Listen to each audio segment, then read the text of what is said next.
We are back. We're back, baby, from Dallas Fan Expo. It was a blast of a trip, but I will say it is nice being home. Sometimes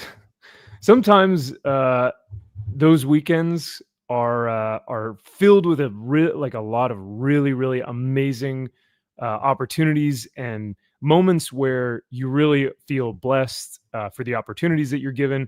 But then at the same time, once you get home in your own bed, you're like, this is nice. This is nice. Oh, yeah.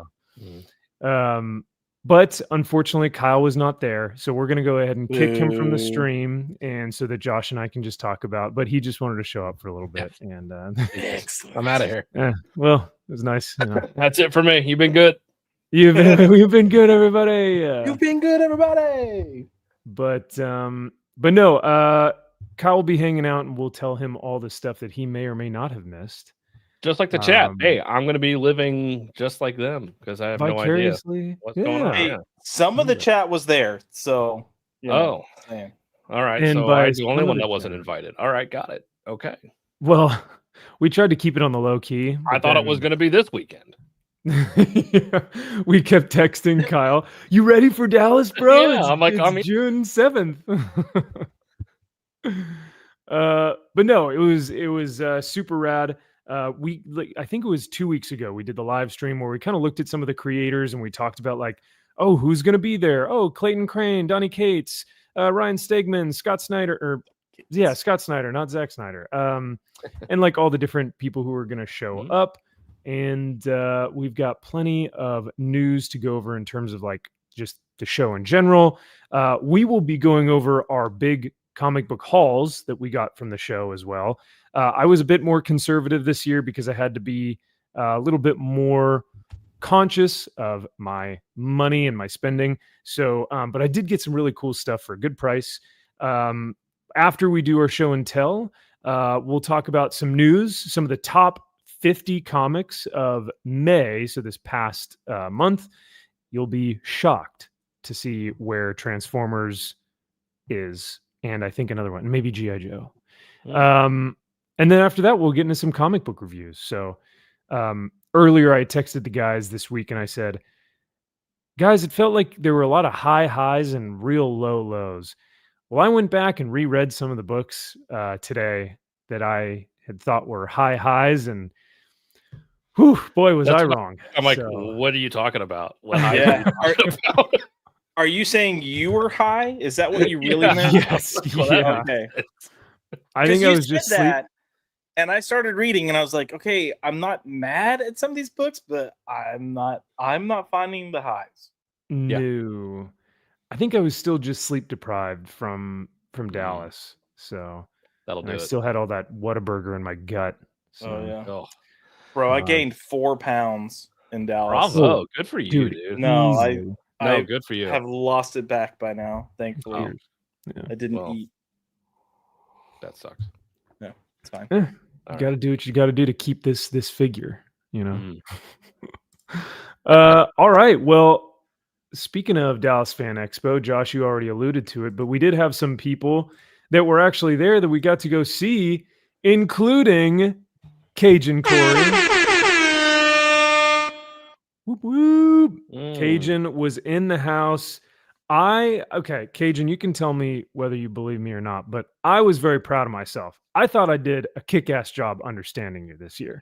I think I've gotten the cadence and the rhythm and the low talking and the deep talker, but a low talker, but also has the accent. I think I've nailed it, man. So it only took me about 3 years, but I think I got it now. So, but it was Cajun. It was great to see you, brother. I feel it wasn't as loud this year. So that also very helped. True. I think it was on Sunday, Josh, where like we were walking down one of the aisles and I was like, dude, I'm talking to you like this. Like we were just like, we were next to each other and I was like, I'm not screaming at you. That's wild. And I was like, you just understood what I said. And we're in the middle of like one of these big aisles. We are. It was kind of quiet. So I also wasn't having to like rub up on people, which was nice. You know, wasn't having to be like, oh, you get some of this while trying to squeeze through. So. You didn't get a lot of smells this year. I mean, there are plenty of smells. Thank God. I mean, no, but it was better than it normally is. So I will be 100% honest. I was wearing most of the time. I either had like a short sleeve shirt and shorts, or like a button down with my sleeves rolled up and shorts. And they had the AC cranked up so high that I was like, man, I should probably put a jacket on or something. Like it was, but then you would see people walking around the convention just sweating, like in a full sweat. And I was like, oh boy. Max gets cold easily. I'm just gonna say it's true. Well, you have no body fat, so yeah. Well, I wish he's leaned up too. He's not a. I mean, Steph was a little concerned. She was like, "What happened? What happened to Max? You not eating, Max? You all right?" She was like, I don't know, man. Doing drugs? Yeah, everyone thought I was on Ozempic. I was like, no, I just read really bad comics, and it just makes me not want to eat. Or makes you want to vomit. But yeah, no. Even in the house, I was like, Josh, I don't mean to be a little biatch, but like, could you like turn the heater up a little? You got to be bit? fucking. If you would have said that and I was there, I'd kick you the fuck out of the house. I was freezing, bro. He was freezing. Put a fucking sweatshirt on, bro. Like. Oh, he had one on. Sweatshirt, yeah. And you still said that? Fuck off. Yeah. You go sit outside. Kicking your ass out. Yeah. Well, good thing you weren't there this year. No, I'm kidding. Mm-hmm. But you know who else was there this year in your place? My man Ezekiel and his girl. Was it Val? I think Val. It was Josh. Val. Hell yeah, man. Ezekiel. Yeah, man. It was great to see you, and it was so rad to see you guys and meet y'all in real life. So Ezekiel has been a long time lurker, and he was like, man, we watch your show all the time. And I'm like, oh, cool, man. Like, tell us what your chat name is. And he's like, oh no, I'm never in the chat. I was like, bro, say hi. Like, we want to say hi to you. So he was like, okay, I'll come hang out. So I was like, yeah, buddy. So he's making more appearances, which I love. But yes, him and Val got some sweet. They got a Bjorn Barons Space Ghost cover signed. They got some like sweet, like really sexy covers signed. They got some cool stuff. I don't think they got the Space Ghost cover. I could be wrong. They did, no? They did Sosamika. They got oh shoot, no, I can't remember. Bjorn Barons was awesome. Oh, okay, maybe they did. So maybe you got a Spawn? I don't know. I could be wrong. Either way, good for you, bro. Hell yeah. Good for you, bro. Yeah. Hell yeah. Kill it. Zerdy. Yep. Yeah. Zerdy, yeah.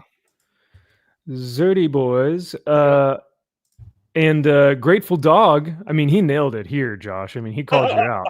He called you out. So I will say there was a point, and I tried to stay away from the booth quite a bit because, like, day one, I felt myself getting the con crud, and I was like, shit. And I didn't like, whatever. If I got Drew and Aaron sick, they were in the house with us. There was no escaping it. But I really was trying to be cognizant of HH, and then especially when Wes was there, but Wes already had some kind of crud going on too. Yeah.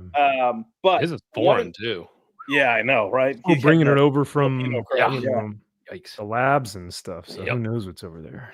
There was a point when Eric July came over to the booth, to our multiple booth, times. And but I was sitting over there, and Max and I kept getting looks from him, and it was unclear whether it was him being like, "Oh, we got these hibbity jibbity distracted motherfuckers over here," or if it was like, "Oh, these crackers look familiar, but I can't place it." So it was one of those two, but we kept getting lingering looks as he was talking to Aaron and Wes, trying to place. He's like, I know these stupid white boys. I know. You didn't think to say anything. It's like, yeah, we all look alike to you, don't we? You know what? We were talking to Ezekiel and Val at the time, and I was genuinely having a terrific conversation with them, and I didn't want to break away from it. We were pretty locked in because we were like, so what books are you guys reading? And because the funny part is that they were like, yeah, we listen to your show in the car, and like when my parents come, like when we go out to dinner with our parents, like I'll bring them with me, and I'll be like, Mom, Dad, do you mind if I, listen to the guys? And they're like, sure, honey, you play whatever podcast you want. And we're over here dropping F-bombs and N-words and like all kinds of crazy stuff. And he's like, oh, they think it's funny. So I was like, okay. But no, it was super rad to hear about that. We had a couple other fans that dropped by and were like, yeah, man, that's so rad. And we listen to your show and we love seeing you guys on Wes's show. And but yeah, HH's booth was awesome. That's kind of where we posted up for most of the time. And HH was generous enough like to kind of sanction off half of his entire booth, which is a end booth, by the way. Oh, so nice. Like if anyone's been to a convention before, you have kind of like the aisle booths, which is probably like a 6-foot table. Yeah, no, and then an end booth is 2 6-foot tables on the end of the walkway facing like the big aisleways. Mm-hmm. It costs a lot of money and you get a lot of foot traffic. Mm-hmm. And HH was kind enough to give Drew and Aaron that section, that second section. And man, it is like, Josh, I don't know if you feel the same way, but it is like an art watching that man sell and work his booth. Like he knows, because by trade he's a marketer, so he's not a salesman, but he knows how to market. Oh, he's a salesman. That guy's great, a salesman. dude. But he is so good, and he's so damn good. And so like he'll just go, hey man, you like comics? And the guy will go, not really. And he goes, I bet you like animals though. Yeah. And the kid's like, well, I mean, yeah. And then he's got him hooked. And he's like, how do you fight animal abuse? And he's like, I don't know. And he's like, for $2, what if I told you there's a guy like the Punisher who fights animal abusers and you can get it like in this comic book and blah, blah, blah. And he's like, but I know you don't like comics, so I've got manga for you. And he's got the Tonkabon manga thing. And I'm like, oh my God, dude, you're so good at this. It's like, it's so rad. So it is good. Well, and he just has that. He has that thing, that it factor that just people just are drawn to it. Whatever that is, he has it because he's just so infectious with everything he says and got the Brooklyn accent. He's got that too. It's like, it's so good. Like he's just great at whatever how he does it. He's a master. Yeah. I will say, speaking of it, since we're talking about him. Yeah. There it is. That's his trade. So hell yeah, dude. I got to be careful what I open it up to because I know what's in this book. He's super charismatic and he knows that he's got a good product, and I think that's what's cool. So. Yes.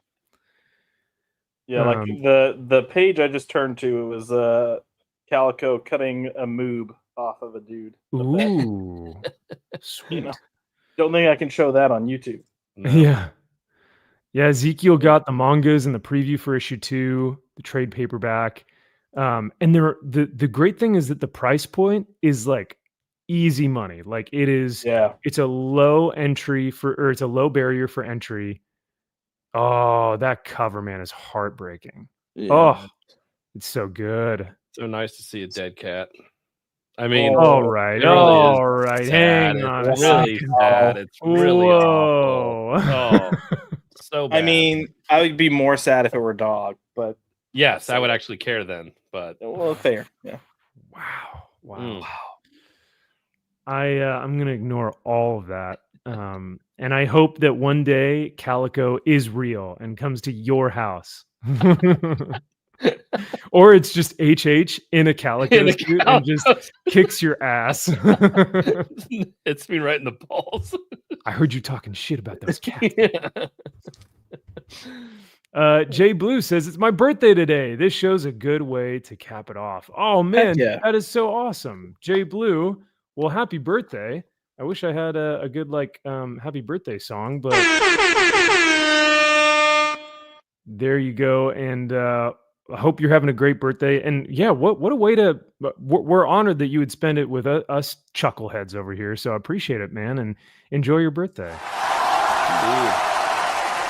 Thank you.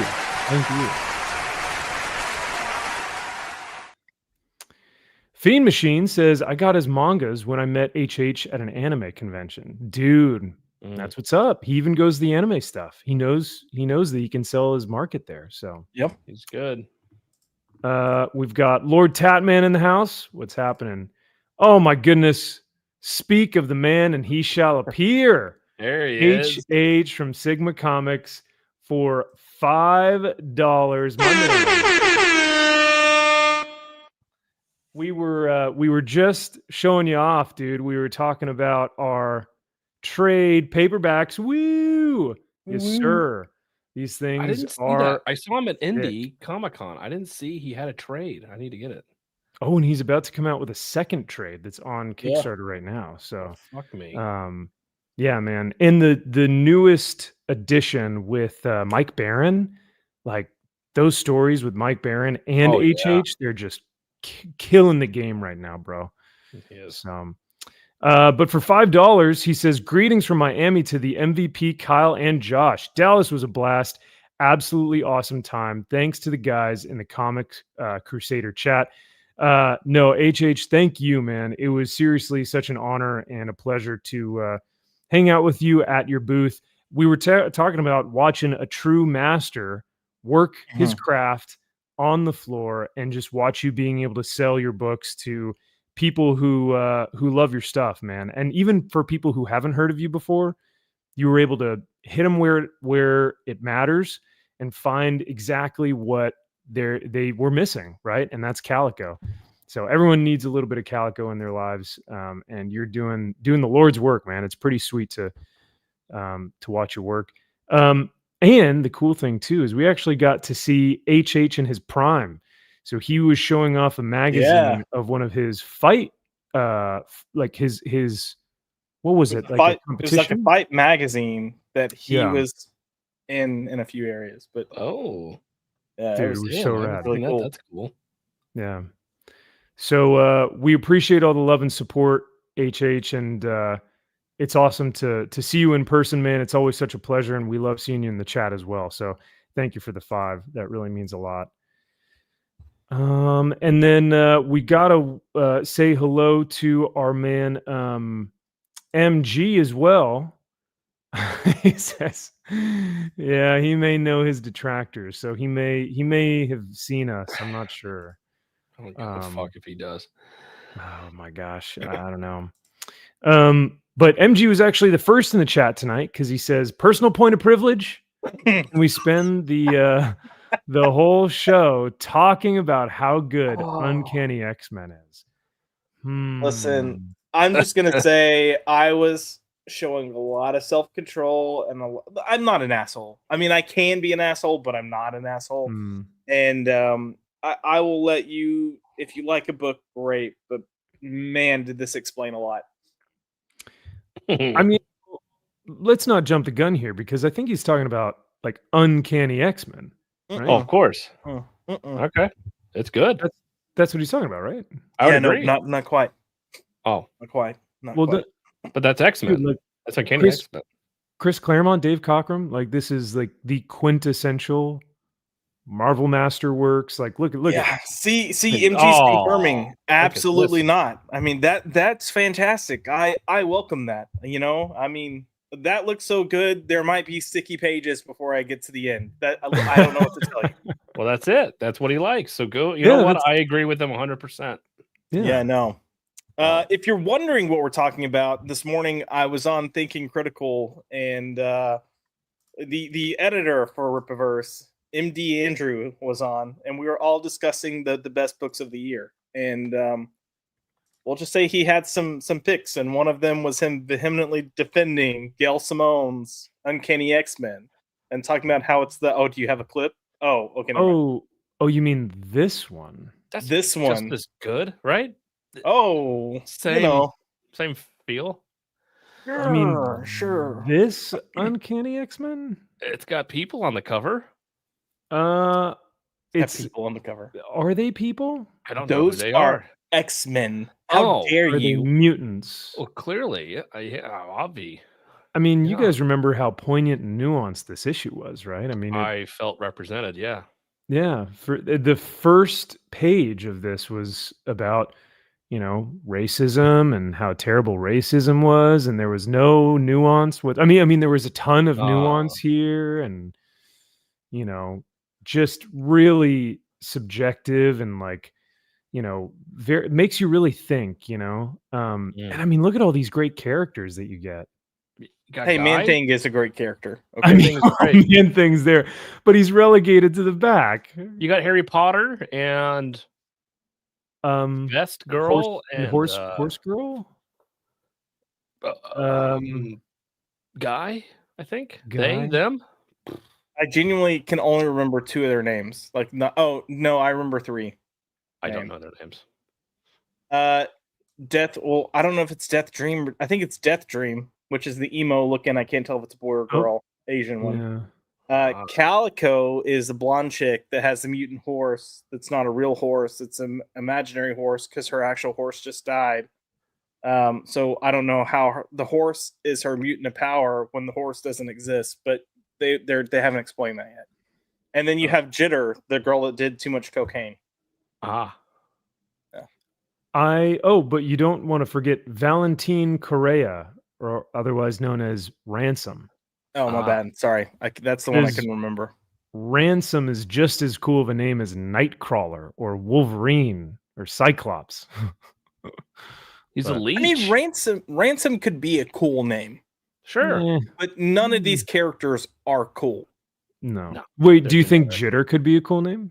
No, actually, no. Like if she phased through things, like she phased so fast, like she jittered so quickly that she like would phase through things. But why? Yeah, no. And then that's why? just You have Kitty Pryde. Yeah, exactly. Then you're just even no matter how many times they try to give Kitty Pryde like an actual name, it didn't work. They tried Sprite, they tried Shadowcat, like nothing really ever stuck. No. But yeah, no, if you gave me $100,000 and I didn't just look at this page, I couldn't tell you a single one of their names. Not their nicknames, not their real names, nothing. Their powers, why they matter. Why they matter, yeah. So yeah. But hey, best book of the year? Clearly. I mean, yeah. Now to be fair, I guess, Josh, his comment was that Gail Simone knows how to do Rogue and Gambit's character and dialogue. Yeah. Which is a very bold statement, considering that she's Doesn't she want to get rid of her accent though in the book or something? Yeah, she's in therapy to get rid of it. Right? That is never. She hates her accent, or like the way she's like. Is that what it was? I can't remember. It was something to that effect. Right? Really stupid. Like, yeah, I don't know what. I don't like talking like this, y'all. I think I want to get rid. It's like, what? Huh? Yeah. I don't know. You master it at work. Yeah. Yeah. So that was pretty interesting. So yeah, MG when he said, personal point of privilege, he did have to. I think you do have to clarify which uncanny you're talking about, because both are so good. I mean, I really don't know which you could be the same. It could be, right? Yeah. It's a toss up, really. Yeah. The real one's new, MG. The real one's new. I will say the entire panel was being very gracious. We were saying nothing because he'd given other books first that were like, yeah, okay, and one of them was Ultimate Spider-Man, and I'm like, you had people kind of chiming in with like, these are elements that are good in that book. Yeah, okay, we'll run with this. And then it was Witchblade by Marguerite Bennett, the current Witchblade run. No. I know. No. So my face was doing a lot of talking. My mouth was not.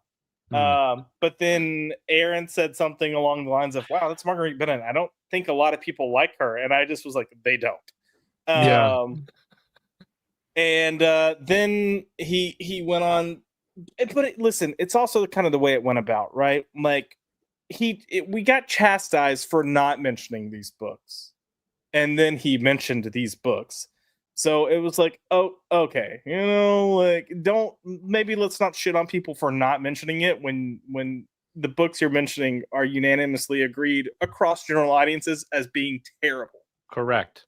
But it was when he mentioned Uncanny X-Men that Eric was like, "Oh, If Sully, yeah. if Eric O'Sullivan, the Sultan of Soup, the man who is the most positive comic reviewer that I know of, who always looks for the best in people and the most optimistic view of comics you can possibly think of.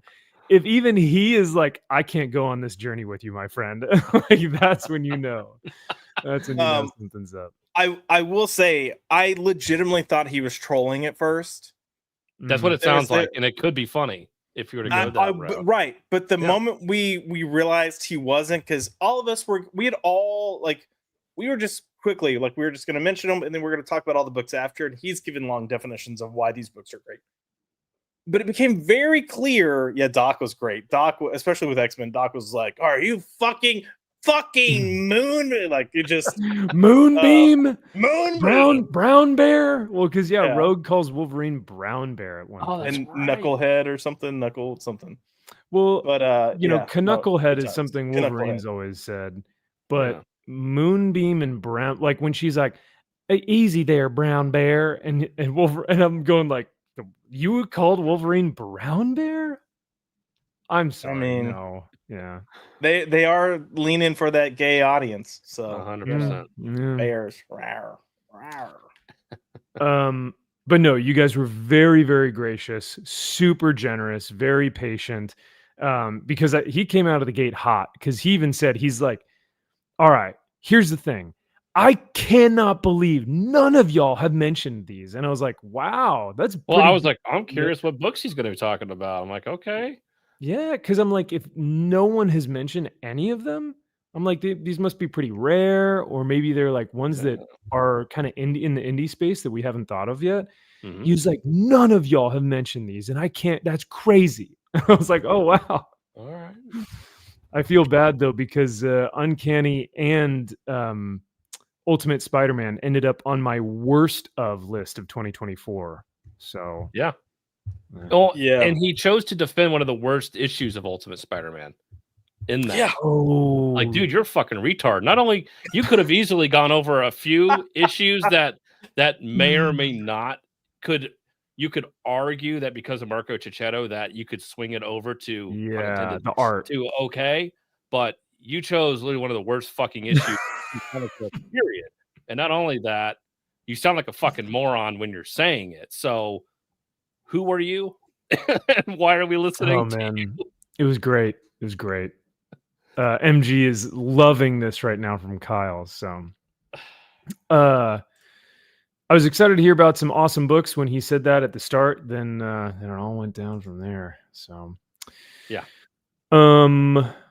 Let's see. Yeah, Ezekiel says Doc was hilarious. Doc went off a little. Just a little. Surprised Doc didn't roast him. Yeah, Doc was on his best behavior. He was like, you know what? I'm not gonna. Yeah, Wes isn't here. I'll be nice. Exactly. We've got Brian McClay from Beyond Wednesdays. What's happening, brother? Hope you're doing well. And yeah, he's got a ton of shows that he's been recently talking about. All the Dallas Fan Expo convention variants. So that was fun. And then yes, MG. This is what happened in like issue 1. I'm pretty sure it was. Yeah. Rogue touched, or no, the boy touched Rogue, or she touched the boy, the cancer kid. Yeah, she like took her gloves off for some reason, which it's that's what it was. It's like, he's smart enough not to do that. 100%. That's where the characterization really kind of comes in. He was talking about characterization in another book. I was like, bro, negative. Yeah, that's gonna be a no for me, dog. Yep. So as you know, Randy from American Idol would say, great Randy Jackson. The great Randy Jackson.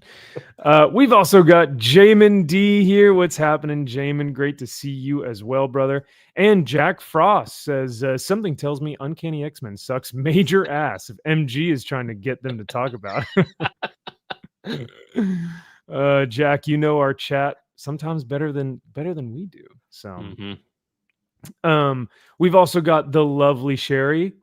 Look Yeah, at you that. Look at that avatar there. Hello, the lovely Sherry. Good to see What you. are Very those? lovely. Yeah. Well, I don't know what those are. Okay. That's okay, Josh. Oh, well. Okay. They're great. They're They're wonderful. very nice. Kaiser says, "What's up, nerds?" Good to see you, Kaiser, as well, man. Hey. Didn't we get something for Kaiser over the weekend?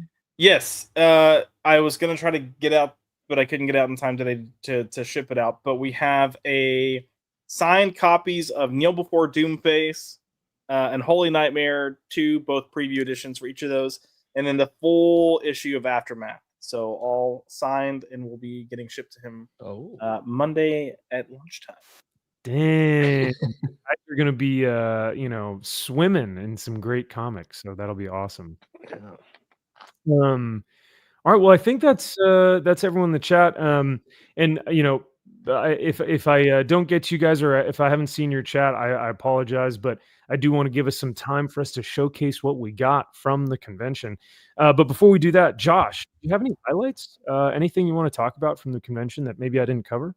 I mean, look, for me, a lot of the highlights are really just getting to hang out with people. And as I said earlier, I tried to keep some distance because I wasn't feeling great. And I didn't want to be the guy getting people. When you're the guy that's like, hey, and then everyone's like, bro, get the fuck away from me. I didn't want to be that guy. So I was trying to keep some distance, but also be present because Wes was there, But a highlight for me, I will say, was getting to meet some people. Ezekiel and Val, like genuinely 100%. I love that I met you guys. I believe same with Matthew as well. It was fun talking to you, but I got to see Ezekiel and Val 3 days in a row and just catch up and kind of live vicariously through them and who they're talking to and get some funny stories about some creators. But I would say my highlight was dinner Saturday night, and I wish we could have had more of that. Because we had the full, kind of thinking critical team all just hanging out together. But it was such a short, fast period, and huge thank you to Perch for we went to Yardbird in Dallas, and there's 14 of us, 15 of us maybe, and Perch just picked up the tab, like all meals, drinks, appetizers, desserts, just. Damn. So super, super, super nice. And it was all just kind of for the sake of doing it for Wes. Yeah, look, we got some awesome pictures here, but look at there we go. So that's a Yardbird. But that was great. It was great. I could spend all day talking to Perch and really just kind of getting stories from Perch because he's got some great freaking stories. But yeah, there's Perch there. See him? Yeah, don't you see him? He's right there. What's crazy is Sunday, I was like, Perch, we should have planned this a little better to plan pictures with you where it's you and we're trying to get pictures of you. But the moment we take a picture, a con person just walks by, or there's someone with a sign, or someone's handing a comic over, or funny. Pointing. But yeah, we didn't plan that far ahead. I do agree. Saturday was a blast. It was super rad. But if you look at this shot, you've got Sully, Josh was right here taking the picture, Aaron, Drew, myself, Wes, Perch, HH, Dylan, Nick Weiser. I forget this gentleman's name. And then was it what was HH's I think it's Thomas. Oh, on the end here? Harry, Tom. Oh God, I feel bad now. And then he was on the stream the Casey. other day, but Casey, that's right. Thank you. But we didn't have who ended up coming in late? Ben Templesmith. Yes, and Ben Templesmith was there. Yeah, or girlfriend, or yeah. So I don't know. Whoever was there with him. Yeah. But yeah, man, it is so rad to be in the same vicinity, in the same place with the people that you love and that you stream with. And it was just cool to be I don't know. It's one thing if Wes were living in Texas, right? And I'd be like, dude, I can see you whenever, right? But the fact that he lives in the Philippines, yeah. It's this is maybe the one chance I'm going to get to see him in the next decade. So I want to make sure I get to hang out with the dude. And to your point, Josh, Perch is a wealth of knowledge, and the cool thing is that he'll just share with you. Like he'll just talk, and if you listen, he will open up and he will talk to you about like his time at Disney, right? Or his experiences with other businessmen and women who have been in similar scenarios, or emails that he's received from wackadoos on YouTube. And just like, he has a wealth of not only knowledge about the comic book industry, not only about the comic book industry, but about business and how it pertains to, comics and how it pertains to storytelling. So it was really, really rad to just kind of sit and hang out with Wes and Perch and those dudes. But yeah, good time. It was fun had by all. Yeah, but we did have to cover his face with a little poo icon. So yeah, with most pictures we were either already covering his face with a hand or something. So yeah. Which it's interesting because we did ask him like, how did that come about? And he was like, honestly, like I was just trying to quickly come up with a name to have an anonymous profile that wasn't like my personal profile, so I could, talk shit and whatever. And he was like, I was trying like comic guy, comic dude, comic expert, comic like whatever. And he was just like, we were just running through a gamut of things. And then finally Comic Perch came up. He's like, okay, great, we'll take it. And then he was like, then I just Googled like thinking or face thinking or character thinking, and it was that poo thinking. So that's what he used. And ever since then, people have just called him Perch. And he was like, but I really hate that name. Yeah. And then everything's poo. And he's like, that's not me. But so he also hates that we use the poo icon. He does. He's like, I keep telling Wes to stop using it. And he's like, it's so funny. Yeah, I think he said he typed in comic person, and then after comic person, it was like, nope, you can't do that one. He's like, comic perch, and it was just like, okay. But he said when he initially started his Twitter profile, he was just doing FOC. Like he would just post like, here are the comics coming out, like super boring stuff. But then he would also like, every now and then shit post and, blah, blah, blah. But it was funny because when I asked Wes, he was right next to me, and I go, Wes, what are the top books that you're reading right now? And his first one, he goes, Space Ghost. And Perch just looks over and he just starts shaking his head. And Wes is like, come on, you're not reading it? And Perch is like, I physically can't. I just don't believe that that book exists. Because if we all remember, Perch was... I don't know if this is like public information, but Perch was getting night letters from David Pepos about how he shouldn't be doing videos with certain people. It was a keep your name out your mouth and out my mouth, or keep my name out your mouth. Yeah, it was one of those night letters. Well, that was like one of the follow-up night letters. Yeah, because Perch is not going to take ultimatums or threats. Like he's just not that kind of guy. Especially from a dude who wrote like a soft ass Punisher book that had like no backbone or anything. The Punisher, yeah. Oh yeah. But all that being said, yeah, it was a good time. But man, I don't know what it was this year. I was just there was just a different vibe, and I don't know if it was the convention or if it was just me, but like it was definitely exhausted. Yeah, I was exhausted. I wasn't feeling the con this year. Like that just personally was me. Like usually I'm excited. And maybe it was because I didn't feel well, and that kind of pissed me off because I wanted to go talk to creators, and I backed off from talking to creators. But I wasn't excited to go to the con. And there was even one day that I was like, I think it was Saturday. I was like, bro, honestly, I'm okay if we don't go. And then I realized, oh shit, Gary and Steph are gonna be there, and my friend Jay from Batman News is gonna be there. So I was like, oh, we need to go. Damn it. Yeah. So womp womp. See Gary and Steph and Quarter Black Garrett and those guys, and so that was pretty cool. And Jay Drunk 3PO, and like that was a blast. And it was. I'm glad that we did go and see them, even though it was like for 30 minutes. Like it was still just super fun. But the dinner and then our Sunday night movie night was probably the highlight. Like the hanging out and kind of enjoying each other's company were the highlights. Yeah. Yeah, that was good stuff. We watched.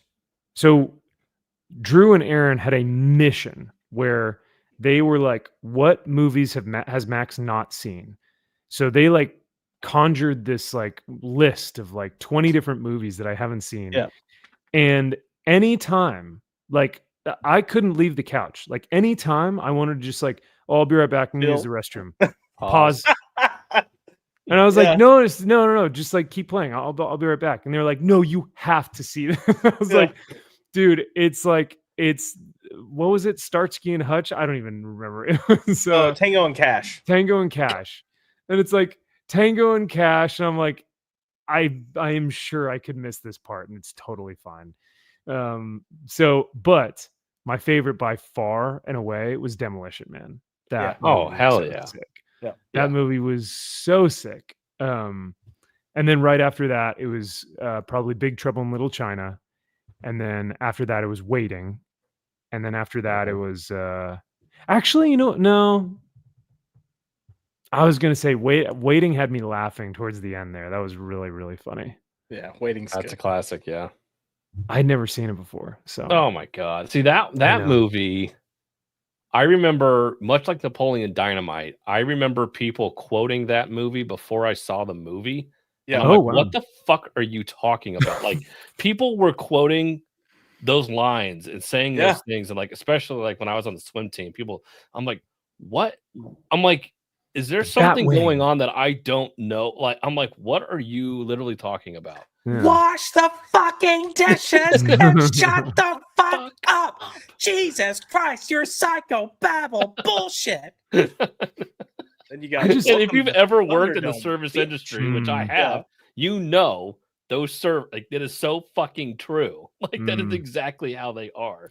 Did you work as a waiter, as a busboy, or like what did you do? Yeah. Oh, so you were one of the white boys that were like, okay, Nate and T-Dog getting high by the dumpster. Then all the whipped cream's empty. Fucking Nate and T-Dog.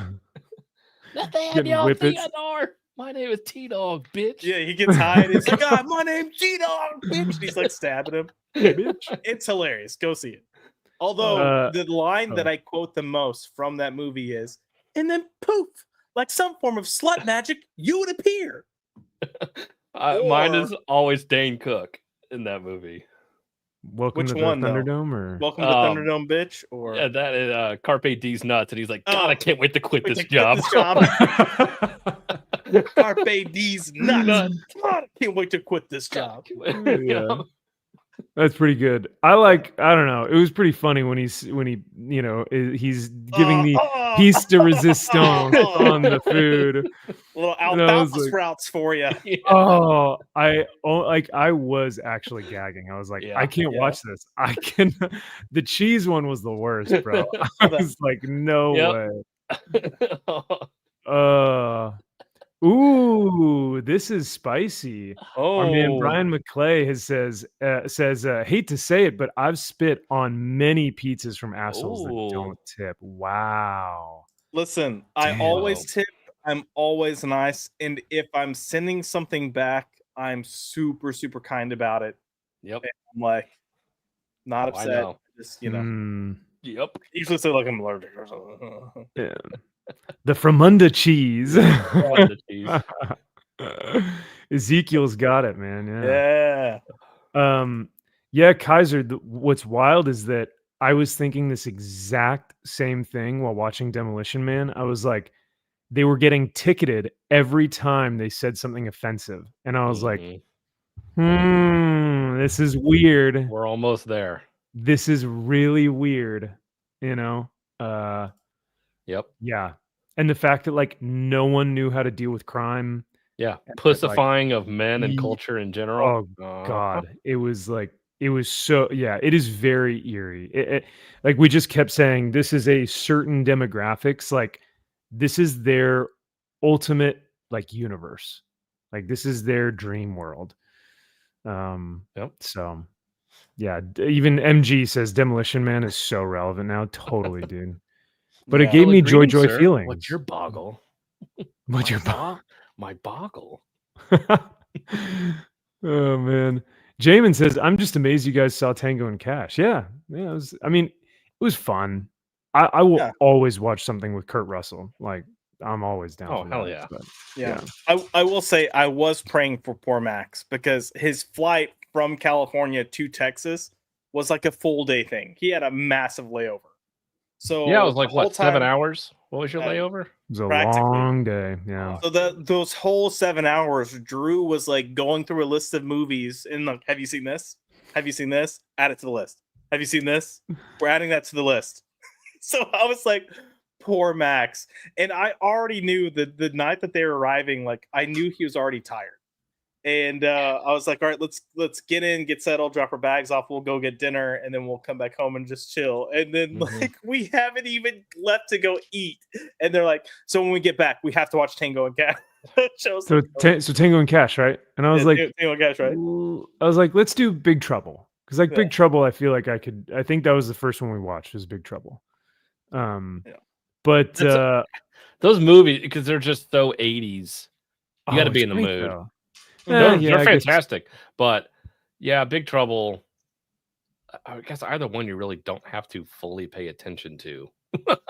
Definitely Tango and Cash, you really don't have to. No. But there was a point in the movie of Big Trouble where Kurt Russell's character said exactly what I was thinking, because they were like going through the lore of the Chinese, different like thing.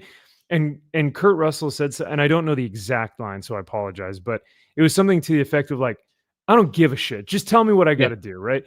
And I almost turned to Drew and I was like, listen, man, I don't care about all this. Like, when do we get to like the fun stuff, right? So there were some points in time where like Jack, the character Jack was like, he is us. Like he's speaking for us as the audience, and we're experiencing things through him. So that was fun. Yep. But yeah, no, if anyone knows me, they know I hate flying. I do not like it, and it takes everything out of me.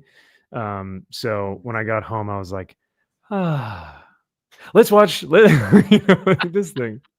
Let's watch a movie you don't really give a shit about. All right, cool. All right. Hey, I managed to spare you a very brief amount of like decompression time before we went to go eat. Oh no, that was perfect. Hangers, here's some coffee. Go in your room. Oh yeah, no, it was great. It was great. Idiocracy is another one that's like, oh man, they're wearing Crocs. Oh yeah, I know, because Crocs are gonna be stupid, right? And now everyone's wearing. Brian says, I worked in a streets in New York as a delivery driver in high school. Was exactly like waiting. Damn, I don't doubt that at all. Yeah. Yep. We've got Zaxx in the chat who says, Maximus Prime. What's happening, dude? Great to see you, Zaxx. Missed you, dude. And he also sends Joshy a rose. Look at that.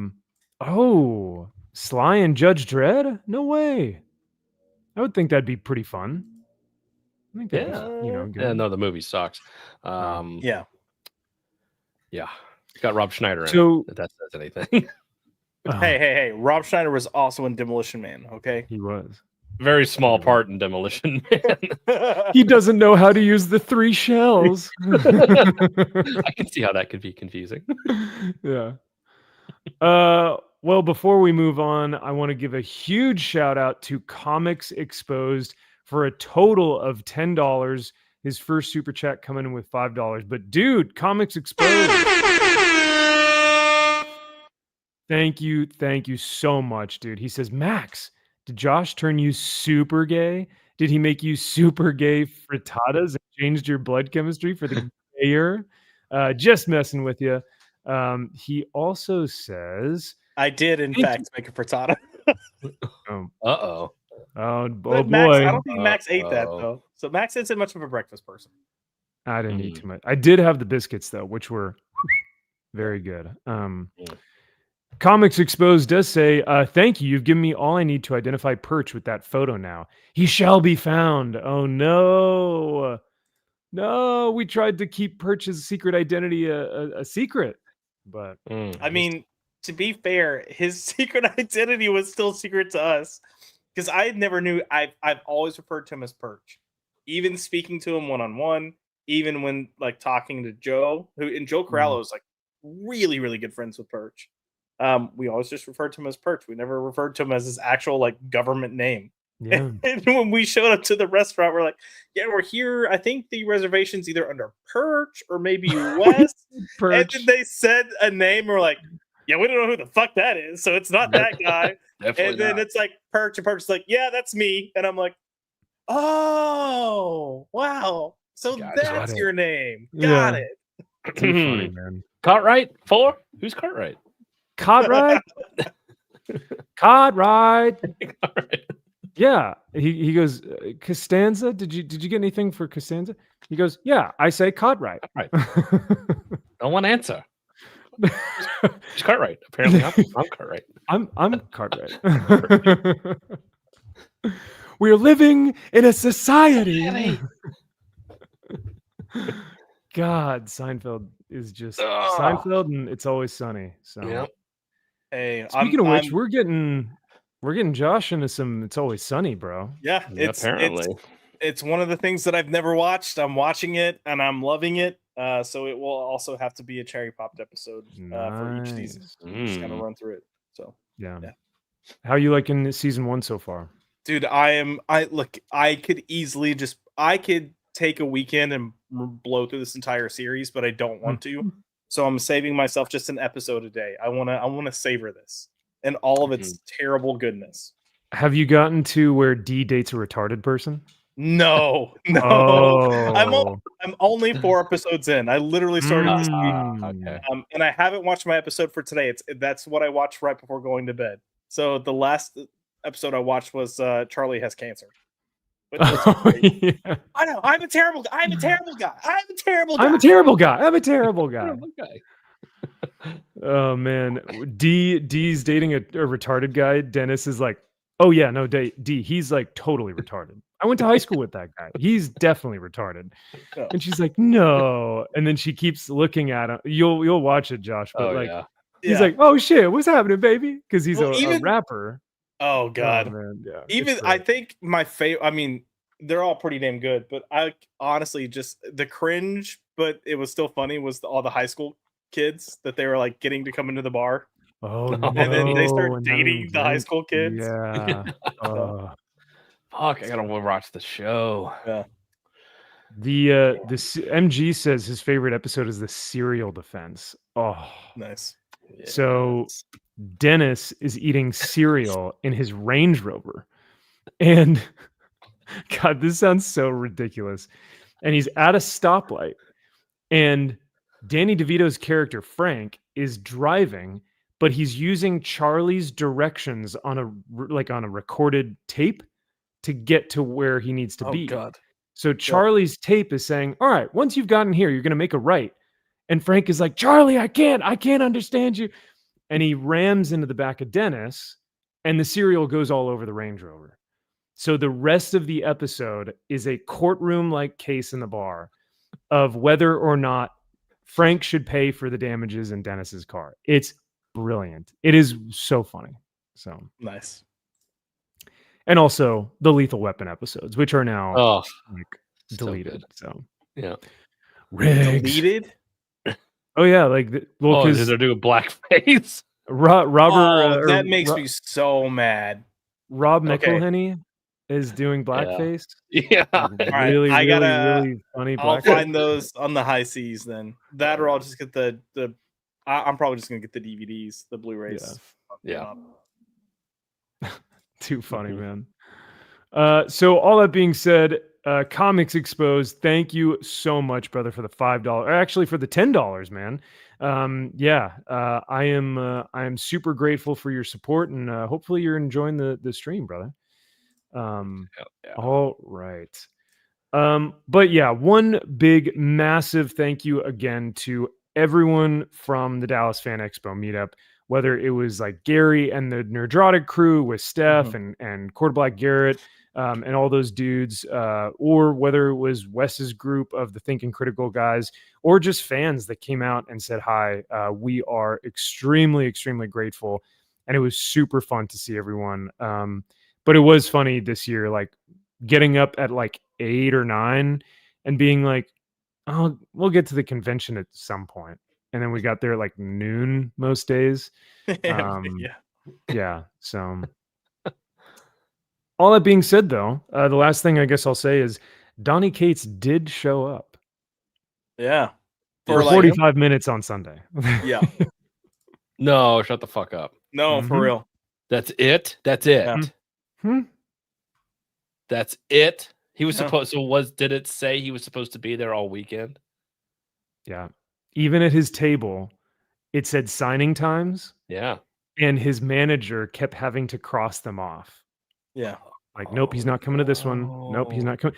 So every 3 hours or so, a line would pile up, and then he'd go, he's not here, guys. Sorry. So he'd cross it off, and everyone would leave.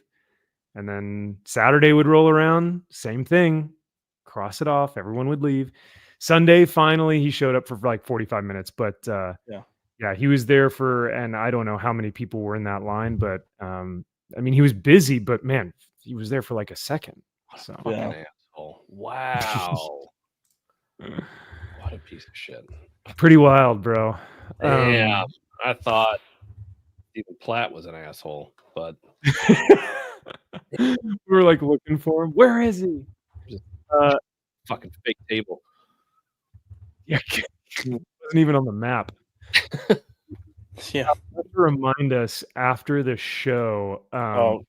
I just sent it in the private chat. Okay. So, you and I are on the same page. Yeah, because Donnie has had multiple opportunities to do something cool and kind of squanders them. I'm sure he is given every opportunity. If he was able to stay out of trouble, he could literally say, I want to write any character anywhere. And he would be able to write any character ever. Yeah, that would be something that probably would potentially could happen. And a pretty big character too. I mean, like someone that is pretty revered or pretty like sought after. Something that would make big bucks. I'm sure anything he would put his name on would make a lot of money. Yeah. Josh, what you getting over there? No, I just I'm getting ready for when we do our show and tell. Oh, okay. All right. Well, perfect segue then, because we'll get right into that. Because it is in fact time for show and tell.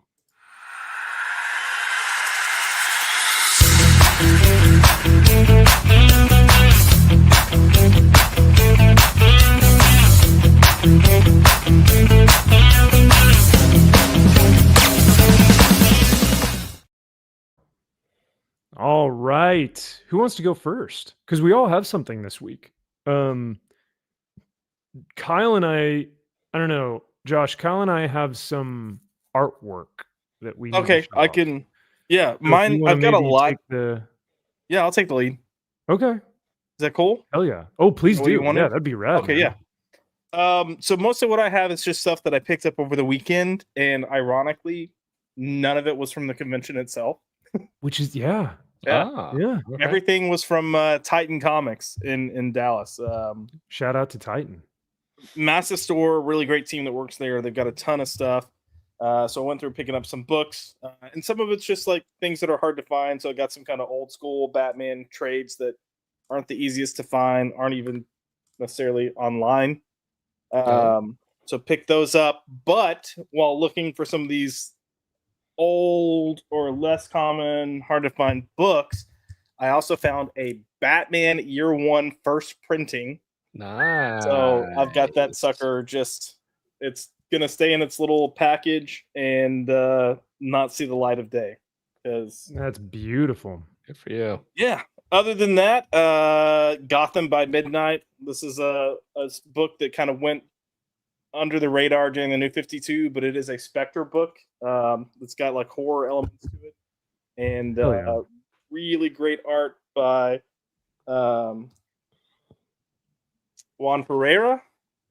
So just really cool, creepy stuff. Oh, that Spectre is great. That is nice. So nice. This is something that came out following up Batman Eternal, and was just a really nice 12-issue run. Other than that, one of the places we went to was Comic Zeus. and I found a ton of Buffy and Angel trades. Oh wow! I thought you found those at Titan. That's cool. Well, I found the issues at Titan, and I'll get to those in a second. Okay. I'm going through my trades now, Max. Come on, I'm man. sorry. I didn't know there was the process to this. But yeah, they were in their like discount bin, and some of these aren't in the greatest condition, but they had everything for $5 a pop. Yeah, and then these Take are that all from day the. long. Yeah. What was that?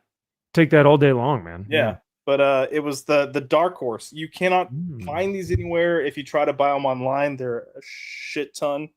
So I went through, grabbed everything he had. Beautiful Joe Chen covers. Like this lady cleaned them out. Oh, dude, I literally like look at the artwork. Well, if I can get the glare off. That's nice. Like Eliza Dushku, Sarah Michelle Gellar, like really good interpretation. Even here, you can see that's Buffy. That's a Willow in the background. Not to try to give too much away for Maxie Poo, who's only seen season 1. Woo! But yeah, so got Buffy comics. Also got some Angel trades from there as well. So really racked up because I felt like why not? But that's not the only Buffy and Angel shit that I got. Titan had a lot of back issues of comics, so I was trying to go through and get what I could of those. So give me a second to grab at least a few of these. Oh, Josh, before you showcase your next haul here, knee. Our girl always have the knee. The knee, my leg. We saw a gentleman with quite the interesting knee at the convention, and so that's all that Steph could talk about. Considering that her eye level is kind of, like his knee was larger than an average human's head. Okay, like it was weird. There was something wrong, and we were curious, and we wanted to touch it. We didn't know if it would be squishy or hard. And then we were staring at it and talking about it for a good 5 minutes and didn't take a picture of it because we're stupid. And then it disappeared. We don't know where the knee went. Off into the ether somewhere. Damn. Till the next one. But yeah, let me till the next one. Next it's gonna be another guy with a knee. This is my stack that I filled for my Angel collection. Oh my god. Yeah, I know, right?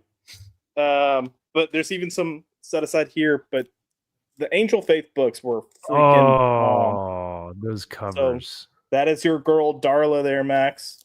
Oh, my favorite. Yeah. Oh man, look at that. These are so sick, man. Beautiful covers.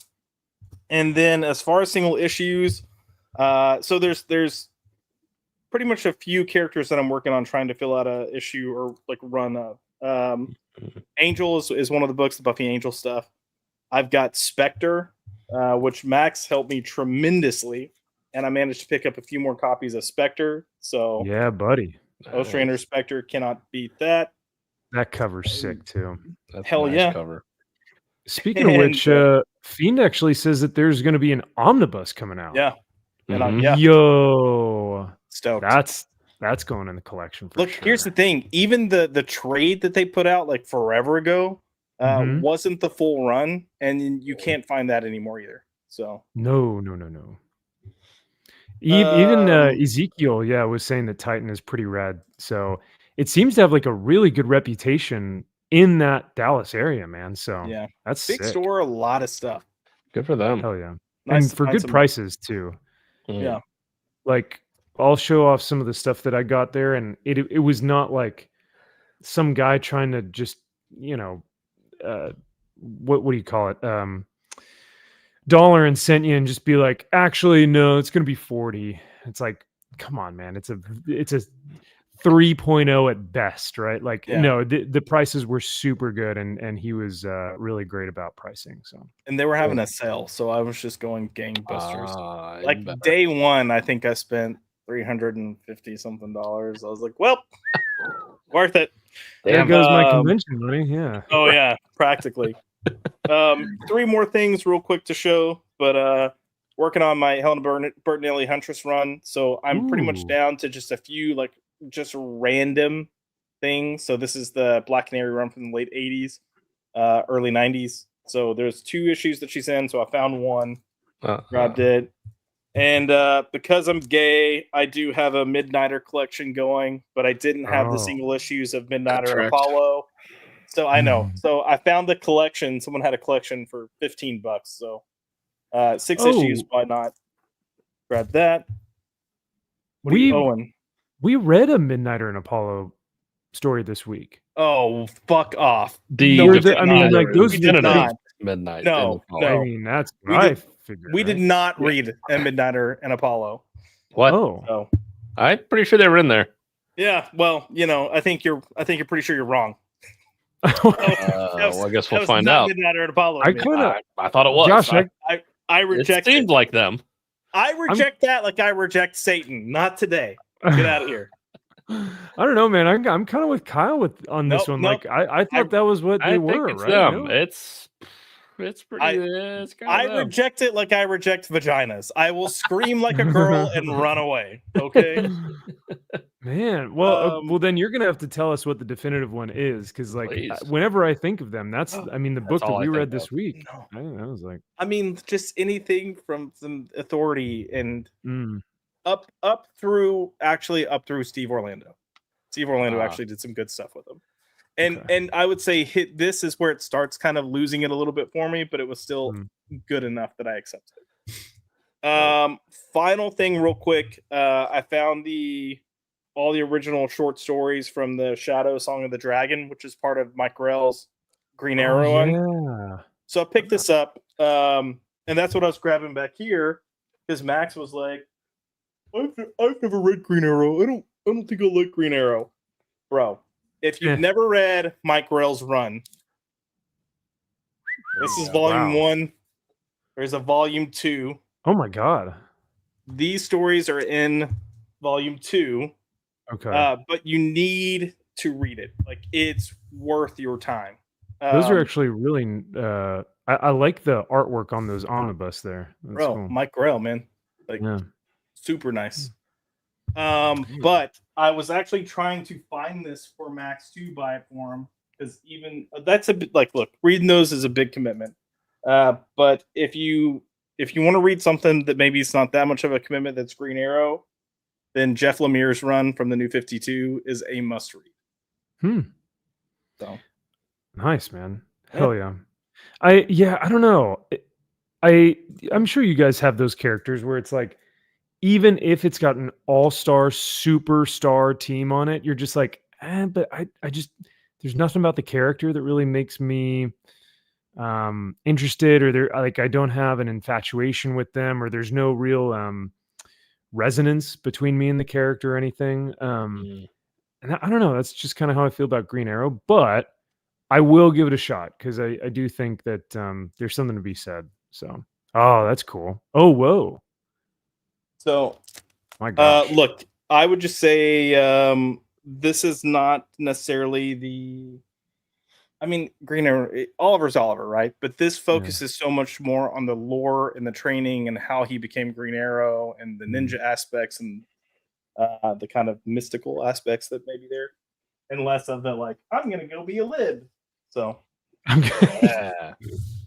that's my favorite Green Arrow. Yeah.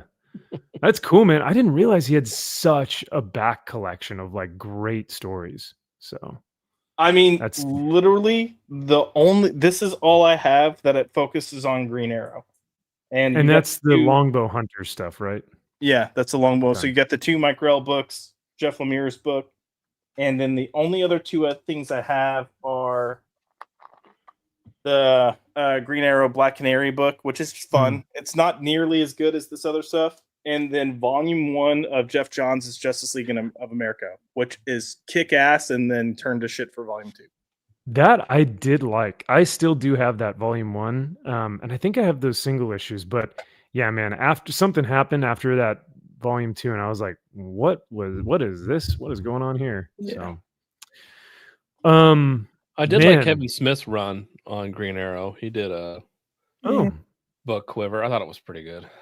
Nice. As much as I hate Kevin Smith. Yeah. Aww. Have you read those, Kyle? I've only read bits and pieces. I haven't actually, and it's been a long time. We're talking, probably 5, 6, 7 years probably since I've. Again, it was at a time where I was trying to figure out what characters I did like. So I think I was reading a little bit, or Drew saying, "Hey, read this," and it's good. And I'm just like, it's a lot. Take it easy. Fair, right? So. Now that I'm more mature, I should probably go back. You like Bear Pirate Viking Queen, which is a much more mature book. Correct. And Assorted Crisis Events. Now that I'm here, peak, good stuff. I need to, You're thinking on another plane of existence now that you've read Assorted Crisis. Beautiful. Kaiser says Dallas sounds like a good comic book con. Unlike gay ass C2E2. Kyle, you were at C2E2, right? Yeah. What did you think about that one? No, it's not for comic books. Now the guy setting up across from us, he's one of those guys that has pallets shipped to places, and he'll put out his 2,000 long boxes and do that sort of thing. But like, oh wow, as far as that, but like hunting, doing that kind of fun stuff, it's not meant. C2E2 is not that. It is just an entertainment expo, basically. Oh, okay. See, initially that's what I thought the Dallas was going to be, because it was more so like celebrities, right? All right, and they got some big celebrities there. They have some heavy hitters. I had some heavy hitters this year, yeah. But yeah, no, I think. What was it? A year ago when the four of us went, when we got to see Jim Zub, Stephen Platt, that was a great lineup of comic book like creators, like dudes who were like actual comic book guys that I thought was like, this is a good comic book convention. So it was. I just wish it was bigger. I wish they had more room. To move for some of those guys. Yeah. They also had one of our favorite vendors, Crazy Comics. So if anyone saw this guy at the convention, my favorite booth by far. And I'll show you guys a couple of the books that I picked up from Crazy Comics. But you gave him business, eh? Right. Oh, I had to give him some business. You got to pay the tutelage. You got to go there and kiss. You got to, kiss the ring, acknowledge the Godfather when you see him. Exactly. Holy shit, man! I almost peed my pants when you texted us, and you're like, "But as I live and breathe, the legend lives." Because at first, Josh and I were looking all around the convention, and we were like, "Oh, he's not here this year. Like, he's just not here." And we actually went by another booth, and I was like, "I think he rebranded," and it was another shop owner that had this big old dwarf beard, and like long hair that was pulled back, curmudgeon-y, and like all just long boxes lined up. And I was like, this looks like Crazy Comics. And Josh was like, no, this guy's not crazy. Not him. And I point blank said, it's not the same guy. Max was like, I don't know, he's got the big beard and everything. He was like, yeah, but different. And I used dwarf for the guy we saw. I was like, this guy looks like a dwarf from Lord of the Rings. Crazy Comics guy has a bit of the downs or something. Something there. He's got something. He's got. Listen, when he pulls the typical. He's just doing good business. All right, he's making sure that the comics are graded well. Because I did have a book in there that was the Sergeant Fury, or no, Nick Fury, Agent of S.H.I.E.L.D. Nick Fury, Agent of S.H.I.E.L.D. from the 1970 run or something like that, with that gorgeous like Salvador Dali cover. And before he graded it, cover? Yeah, Jim Stranko. So, but before he gave me a price for it, he pulled it out and was like kind of grading it to see like, what's the condition this is in. So he was just looking at it because none of his stuff is priced, right? It's all just like it's because thrown in day of I'm gonna fuck you. Yes, exactly. Yeah, but it was Sunday, and I was like, dude, just let me take these books off your hands. And he was like, all right. So Good for you, dude. Don't put up with the bullshit. Never take the first offer. I like doing. You haggled a little. Good. And got him down. Yeah. Did you end up getting that cover though? No. You fought him on it. And you're like, yeah, never mind. Well, I got 3 other things. I only spent $30. I mean, I wasn't All like, right. 200. Let's do like 175, right? Like I was like, he was like 35, and I was like, make it an even 30, dude. It's easy day. He was like, okay. Fine. Yeah. I tried to look for books in there, but like, you could tell they just didn't give a shit about their ABC order. No. So I'm going through because I was like, let me see if I can find some Angel stuff in here, Buffy, whatever, like any of my guys. So I'm going through, looking through the A's first, and I'm like going through. I'm like AM, and it's like Amazing Spider-Man, and then it went just to W, not AW, but W. And I was like, oh, these are out of place. And as I get like 10 books in, I'm like, oh nope, these are just the W's. So then I went over to B to look for Buffy, and it was on one of those racks that's a little higher up. And I was like, all right, let me just go to pull this out real quick. So I start sliding the box out, and then I just feel all these comics dropping into my hand. And I'm like, holy shit, there's no tape on the bottom. It's gone. And I'm like, well, we're going to just push this back up and shove that box in there, and I'm not going to touch anything. So I just was emotional support for Max. Yeah, those long boxes have probably been eaten away by termites and like, cardboard little, buggies in there for decades. Yeah. And had it not been in the last like 30 minutes of the con, I would have actually gone back and been like, all right, gonna get my gloves. Oh yeah. And that's a place you have to dig. It's like I'm gonna be here for hours to find shit, but they have good stuff, I bet. Don't rub your eyes until you wash your hands. No, you will get an STD if you do that. We were laughing because like I was leaving, or we were walking away, and I was like, dude, I'm so glad we found him. And I started doing this, and and I didn't realize I was doing it. And Josh started laughing, and he's like, your hands are filthy. And I was like, they feel really dirty. Yeah. So signs of a good haul.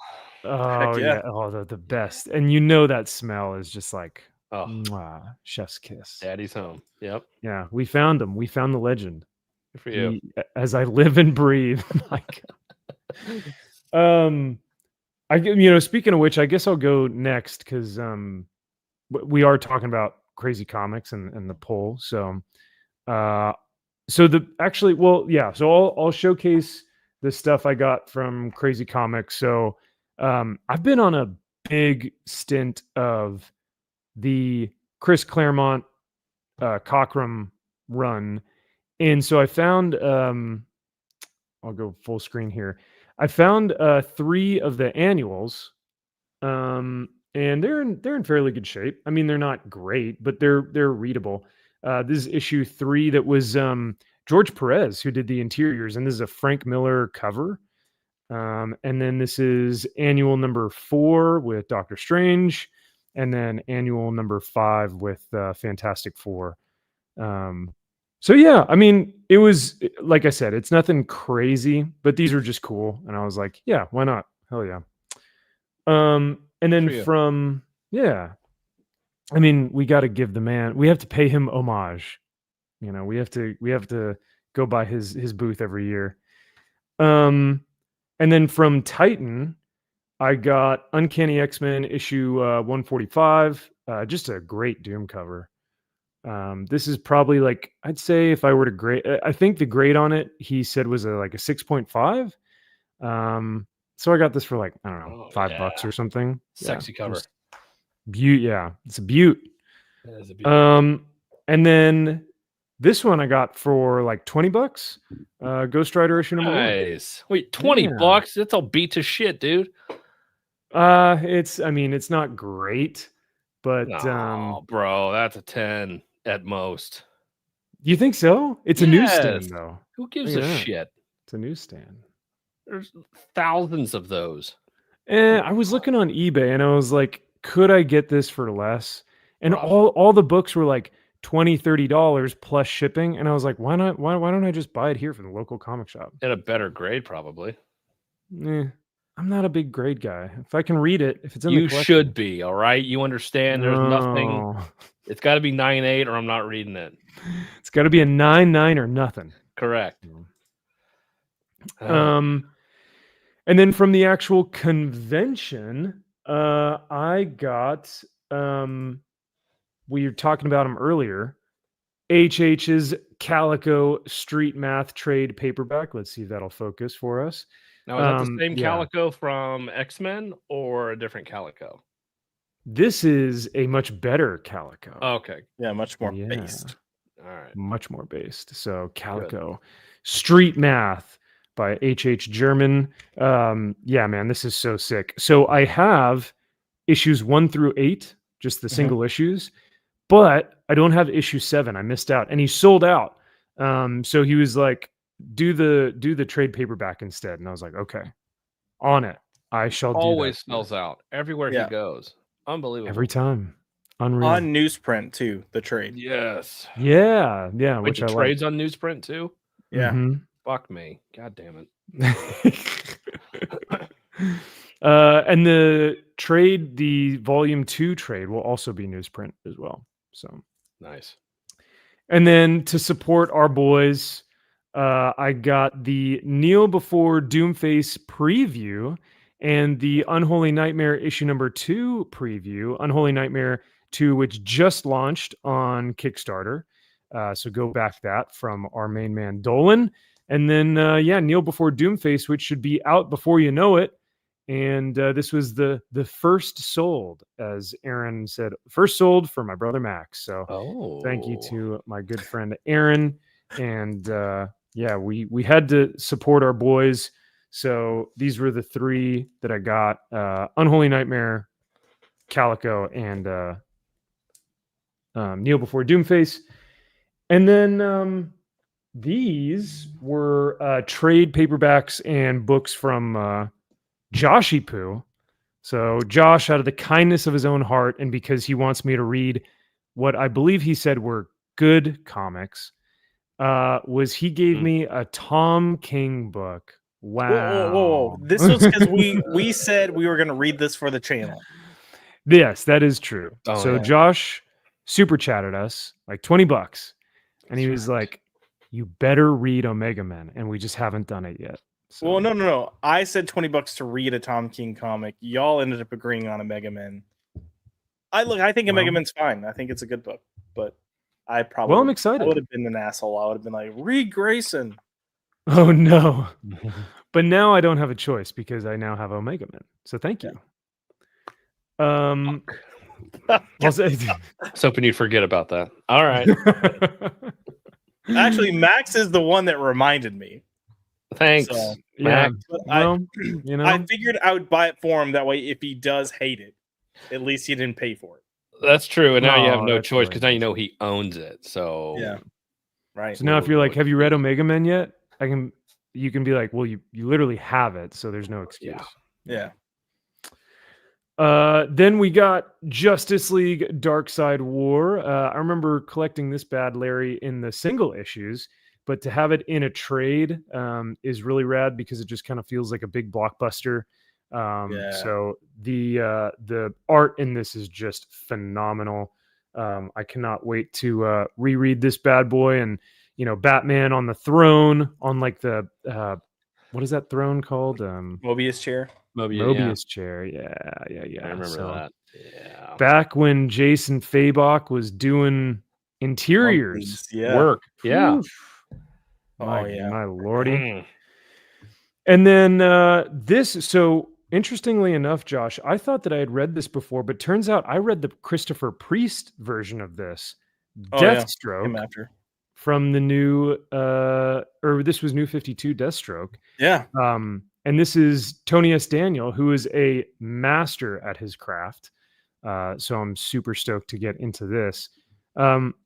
But, maybe if there were to be another Deathstroke title,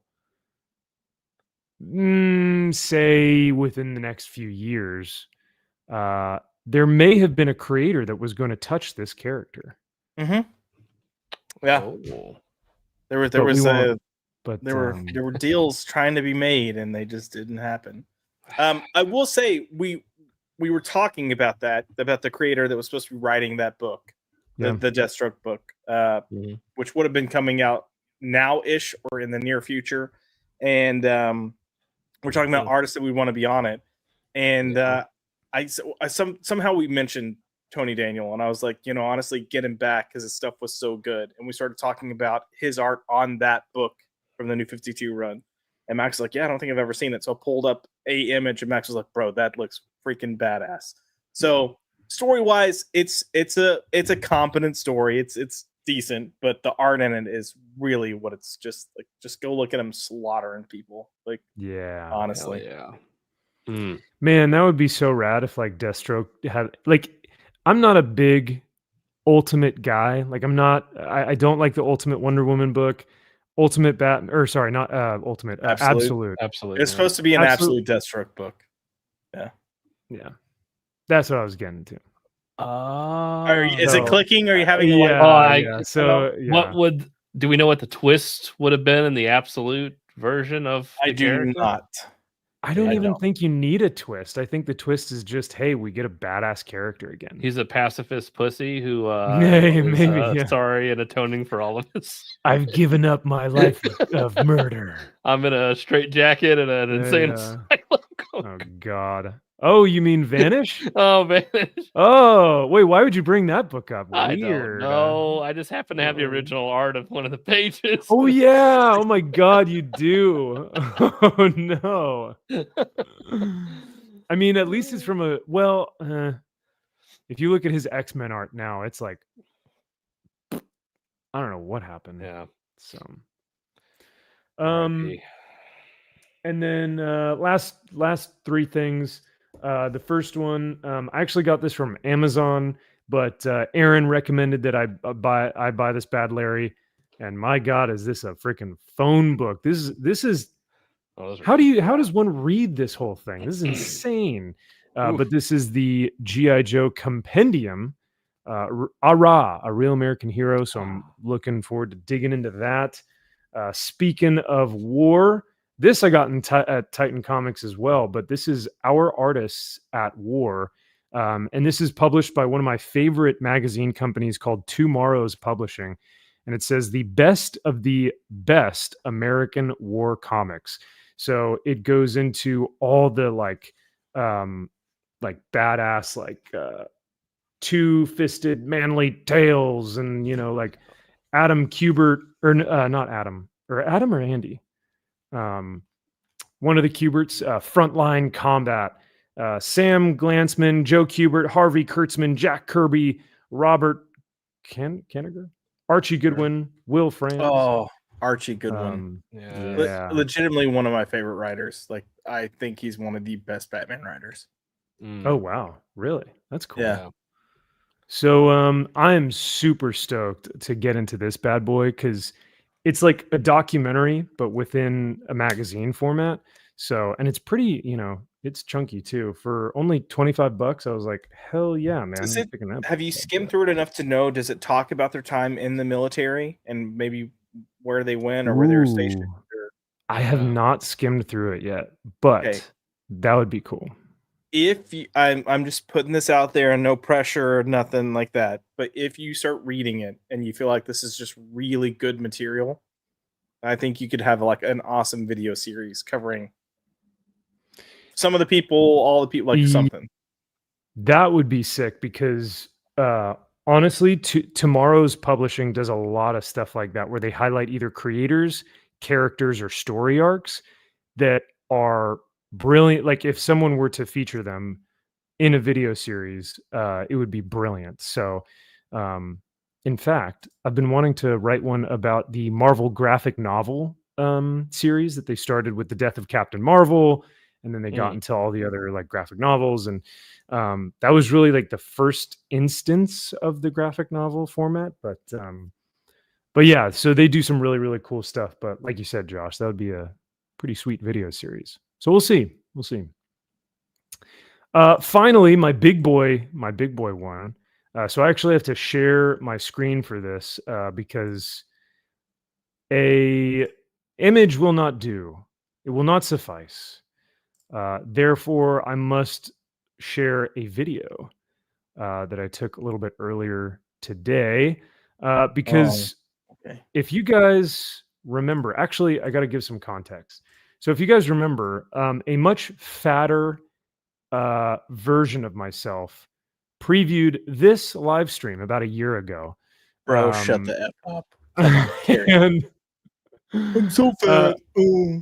look at that! Look at that dumpy, plump. No, goober. Max, stop. So Okay. Yeah, grow up, dude. I know. Yeah, it's about time. I mean, I do have a nice suit on here, so maybe I've grown up already. Yes. But I had shown off this original art, which was from Shane Connery Volk, one of our favorites here on the channel. He showcased to us, this issue. I think it was issue number 1 of Nottingham, but the New York Comic Con exclusive. So it was only, I think it was relegated to like only 50 copies or something like that.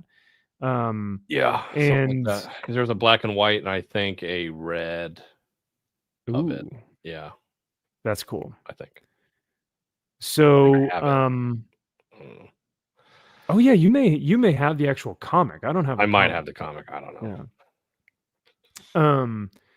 So with that being said, I had received that, and we had showcased this about a year ago, and we talked about all the intricate pieces of art that were on this bad boy, and we kind of showed this is on 11 by 17. I mean, it is a painting. Like, it looks like a full-on painting. The only thing was that, unfortunately, when it came in the mail, it had a puncture in it. It was a bit damaged because of coming over from Canada. I think there was just mishandling with. They didn't realize that I had a fucking $1,400 fucking retards. They don't know what the hell they're doing. So I told Shane, and I was like, "Listen, homie, could you do me a solid?" And he's like, "I got you, bro. Let me finish Prairie Gods. Let me get that out, and then I'm coming at you with some dope ass fire original art." And so I said, "Bet." And he goes, "What do you want?" And at the time, I was like, I was hyping up Conan, and I was like, "So give me something Conan. Give me something just raw and gritty." So he sent me this. Let me see if I can pull this this video up. Boom. Yeah, buddy. So Son of a bitch. yeah, bro. So he outdid himself here. Absolutely outdid himself. There is no right. He has no right being this good. He has no right going this hard and presenting such a dope piece. So this is such a cool piece to own. Very glad to add this to the collection. But just super unique too. Like, I don't know. It's a little bit of his Nottingham stuff, but it's also sword and sorcery, fantasy, but it's also horror. It's all the best things that he knows how to do really well. So fuck. God. That's the chestis. But when you go down to see his kilt or whatever the hell he's wearing, that cross hatching, man, it looks so yeah. I love the different texture of the black, almost blood, the blood that's like splattered on the blade that's like so dark. It's just that super harsh black. Yeah. So yeah, that looks sick. But and look at those feathers, man. The detail. Oh, I love this too. Yeah. Here, let me go back. Let me see if I have a closer up. Yeah. Because that's at first, because when you look at it, you're like, okay, there's maybe a little bit of fur. You see some jewels on his like gauntlet. You see the feathers and maybe kind of some leather here. There's like so many different textures all at once that he's kind of mixing together for this thing. And it just looks so rad. So yeah. Fuck, that's good. I'm not an artist, and this is why this stuff blows my mind. But especially when you watch these guys work too, the way they're just kind of like, I mean, some artists go through and they do really light pencils, or they'll do an outline and then put the paper on top of the sheet that they did their test on. And some guys just come in and they just start going. And I need to try to see how he approaches this. I want to see if he's one of those bold ones that's just like, not doing pencils. I'm just going in with fucking inks and going at it. He might raw yeah. and just just raw dogging, baby. Yeah, he just raw dogs it. He might. I'm like, damn, you are brave. Yeah. So fuck.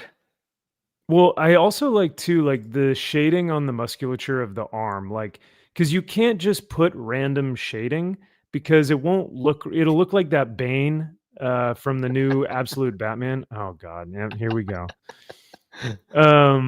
But yeah, like it has to actually look like musculature, like an actual human, no, I'm giving you shit, but I agree. I agree. Yeah. It looks like it's an actual arm. Yeah. And this isn't to discount this. It's fantastic art. And I hate how much texture and technique we lose with modern digital art.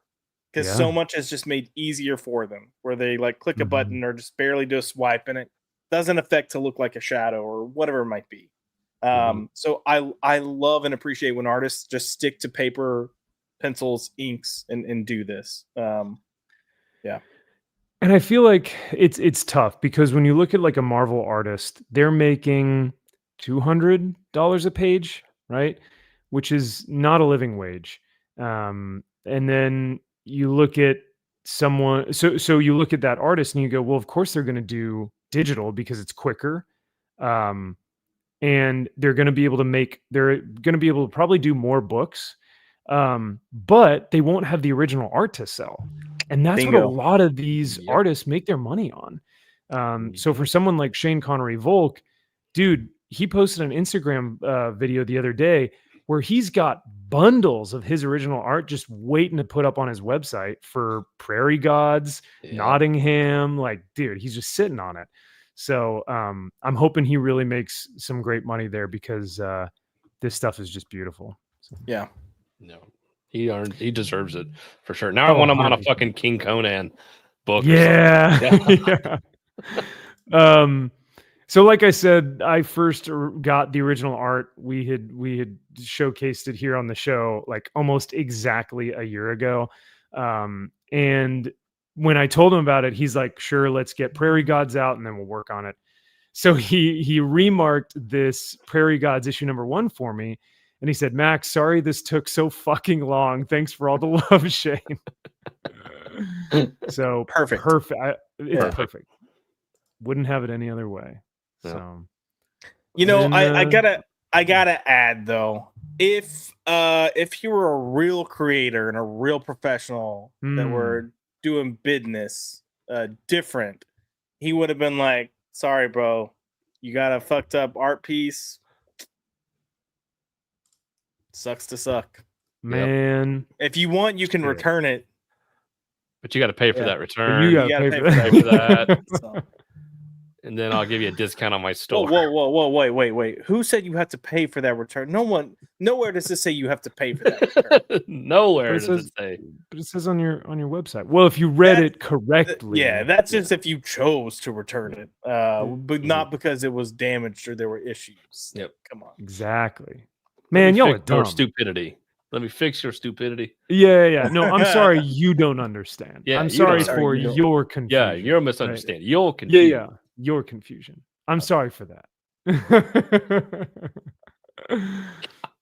Too funny. But no, yeah. I mean, Shane's a real one. We got to have him on the show again, man. Because Josh, I don't think last time you were on the panel. So I'd love for you to be on the panel next time, man. Yeah, I think all the interviews you had, I was like leading the charge in the comments. Yeah, in the chat, asking questions. I feel like I was here. The one I distinctly remember was Jonathan Marks Bardavecchia, because I was in a pizza shop stuffing my face listening to y'all being like, pizza in one hand, single finger typing comics with the other. Why is my phone so greasy? Yeah. Oh no. Hey, you know what? It was worth it because that's when I found out he had his art on his store, and I was like, "Fuck, I'm about to go broke." Oh, that's right, bro. Yeah. Damn. I'm the only one. Well, so here's the dilemma. I'm the only one without Jonathan Marks Baravecchia art, but you're the Sucks only to one suck. without Shane Connery Volk art. True. So you need true. to get on that. You need to get I on do, that I do. bad Larry. So I'm gonna wait till he's doing some commissions, and then maybe I'll reach out. all right. Go that There you route. go. We've got Salty Traveling C in the comments for 2 doll hairs. Thank you so much, man. He says, God bless. Cheers, gentlemen. Cheers to you, dude. Great to see you as always. Hope you're having a wonderful weekend, brother. And yeah, love you, dude. Hope you're enjoying the show so far. So Yeah. MG does have one of those con copies. Hell yeah. Sorry, Kyle, were you about to say something? I didn't mean to cut you No. off. No. Um, Fuck you and your original art, bro. How's that?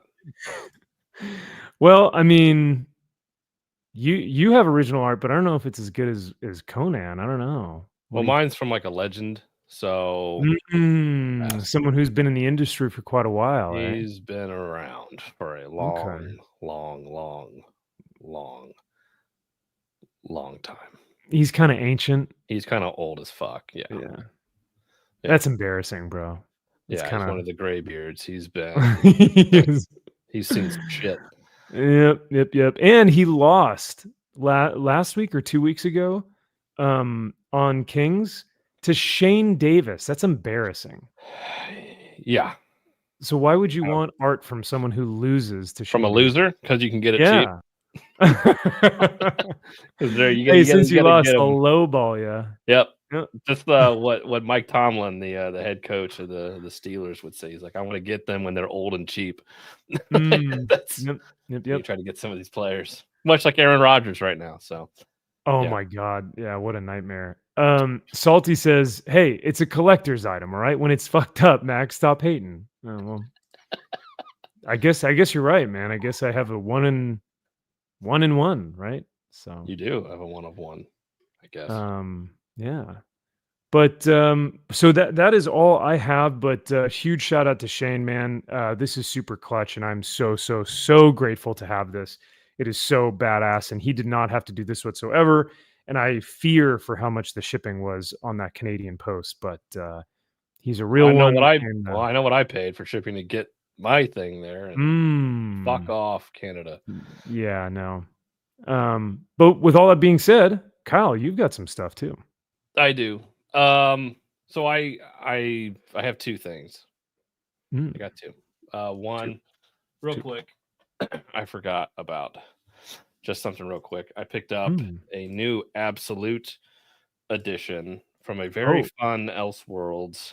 You had me scared for a second. Why? Because you said Absolute, and I thought, yeah, we were thinking Absolute line. Oh, yeah. Oh no, this is the Absolute hardback slipcase covers. Series. I picked up the Absolute Red Sun Superman. Oh, nice. Yeah. Whew, Mark Millar, eh? Yeah. Very nice. Beautiful. Just I just remember when I was first reading this, and like it's kind of like when those Elseworlds were just kind of kicking off and being just kind of fun and just doing whimsical stuff. And I don't know, I really loved this series. That's so rad, man. And it's cool, like the stuff in the back here, like the original art pages, and they actually have in here the note that it got approved, like this story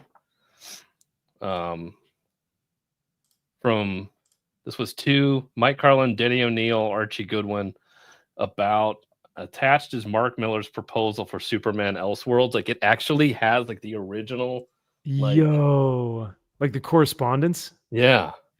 Oh, that's so cool. Isn't that awesome? Dude, these Absolute editions are great because there's so much stuff that you can add that you've never seen before. Like I've never seen like some of this. like how stuff actually gets approved. Like, look at this DC Universe project approval. Like, I've never actually seen these. Like, Wow. these are the handwritten notes of, all right, we approve your script, and everyone's notes on it. That's so cool. Yeah, like I like the Man. concept, but can we make it, different? Like, since it's an Elseworld, can deal with super beings played so against grain. It actually helps here. Mark M is so way off in his understanding of what makes the Superman of the 50s to the 90s work that it will help make this a different Superman. Oh my gosh. Wow. That would be pretty fun to look at all the different notes from people and see like how it, because you probably see the notes, but then you read the story and you see what actually was transferable. Yeah, they wanted it like in 2 or 3 issues instead, and it was like, can we do God. Yeah. Wow. I like that back issue kind of crap, but no, this was just a fun. That's beauty. Recently just got released, so I wanted to show some love to that, and That's cool, man. And then, so I saw on Memorial Day that the great Aaron Lopresti did a sketch of Captain America, obviously Memorial Day, Yeah. and so I was like, hey, that's cool. Can I have that? And then he's like, sure, for a price. I'm like, you son of a bitch. Always. Oh, he couldn't. He didn't just give it to you, eh? No. Oh, what the hell? And and then he was like, sorry, Wow. just I know what a.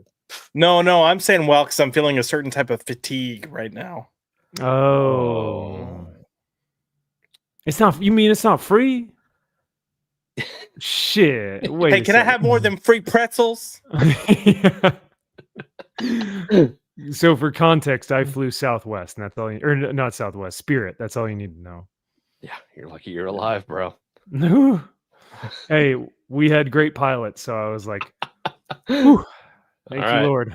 Good for you. Yep. That helps, when you see a couple of white guys in there, you're like, all right, I'm good. I'm gonna get there. Well, I was like, please. I was like looking in the cockpit. I was like, please. Yes. We're good, everybody. We'll make it. We're gonna do it. We'll be there soon. Whew. Yeah, it was it was a nice calming, after that, but it's the people that you're in the actual cabin with that make the flight entertaining. So yeah. So no, Aaron wouldn't let me have it, and so I was pissed, and so then I said fine, but then he was like, just sold. Oh. So then I hit him up in the DMs and I said, hey, can you do another one for me for free? And he said, no. You know what I need, yeah. I said, fine, I'll pay you, but very, very little. And much less than you're worth. But he was very, very gracious, as he always is. And so I said, hey man, can you do another one for me, and I'll pay you whatever you want. And he said, I guess. He said, fine. I suppose I have time. So then he drew just a Captain America. So very, very pleased with the Aaron Lopresti cap. Whew. On Memorial Day. Yeah, he is. And this is just like a doodle. Yeah, but that's so more than a doodle. I know. It's for pencils, him, right? it's just like pencils. Yeah, colored pencils. Yeah, he's just like, oh yeah, this is just a quick, 10-minute thing. Oh, it's just a quick 10-minute thing. Yeah, I'm like, bro. Yeah, man. And his signature, by the way, with the his signature is sick too. It is. Like just with the art makes it like just fully perfect. So add it to the Lopresti verse here of everything that I have. I have 1, 2. Yeah, how 3, does that 4, 5, 6. I think I got 2 more. I think I got 8 now, 8 or 9. Wow. Mm-hmm. Well, hey, he's gonna be dead soon, so this stuff is gonna go up. I was gonna say you probably need as much as you can get, because one of them will probably only get you like so much. But if you have a collection of different ones, maybe that'll give you at least $100, right? So I think so. Yeah. Because the whole point is to buy it is to sell it eventually. So, well, yeah, you don't actually like his work. It's really just more I so don't for actually, people, yeah, I want to to buy sell it. it. Even the stuff that's dedicated to me to you personalized, I want to sell it. Oh yeah, dude, and it's like you can't even sell it to another Kyle because they're like, no, that's not how my name is spelled. Oh man, what characters do you have? So Cap, Ben Ben I Grimm, have, right? I have no? Cap, Ghost Rider, Wraith from Wraith of God. I have Mephisto. I have Throg. I have his Peanut strip Oh yeah, that he did. I have a Batman. I have the Tick. So, You know what you should try to get him to do is do little colored pencil sketches of the like core Avengers lineup, but like that with just the Ooh. head, and then kind of get them all together and like that would be cool. Sick. Like Cap, dude, Iron Man, Hulk, like the OG. yeah, his lady faces. His lady faces are his perfect. ladies are. It's a lady. Yep. It's a lady. Even though they're they're kind of awful. I mean, his artwork is beautiful, but like yeah, no. Gavin says every time I look into original art, it's thousands of dollars. That's the tough part about it, Gavin, is that the original art collector market is it's got a very high barrier to entry. It is not something that is easily accessible, but I think that's why it has such a big following, or not a big following, but a loyal following, because it's one of one, right? And that is the ultimate collector. If you have number 8 out of 1,000, that's cool. Oh, I'm part of this collector thing. But if you have one of one and that's it, you own the only one. That's why I think it's so expensive. And you're talking about, legends of the industry that are, rightfully so, asking for anywhere between 1,000, 4,000 to maybe even 15,000. If you get to like a Rob Liefeld, Jim Lee, you're looking at now 6 figures, right? Anywhere between 100,000 to 1 million. McFarlane's stuff is easily upwards of 500,000 to 1 million. It's crazy. So, yeah, unfortunately, yeah. But I think it's a really cool.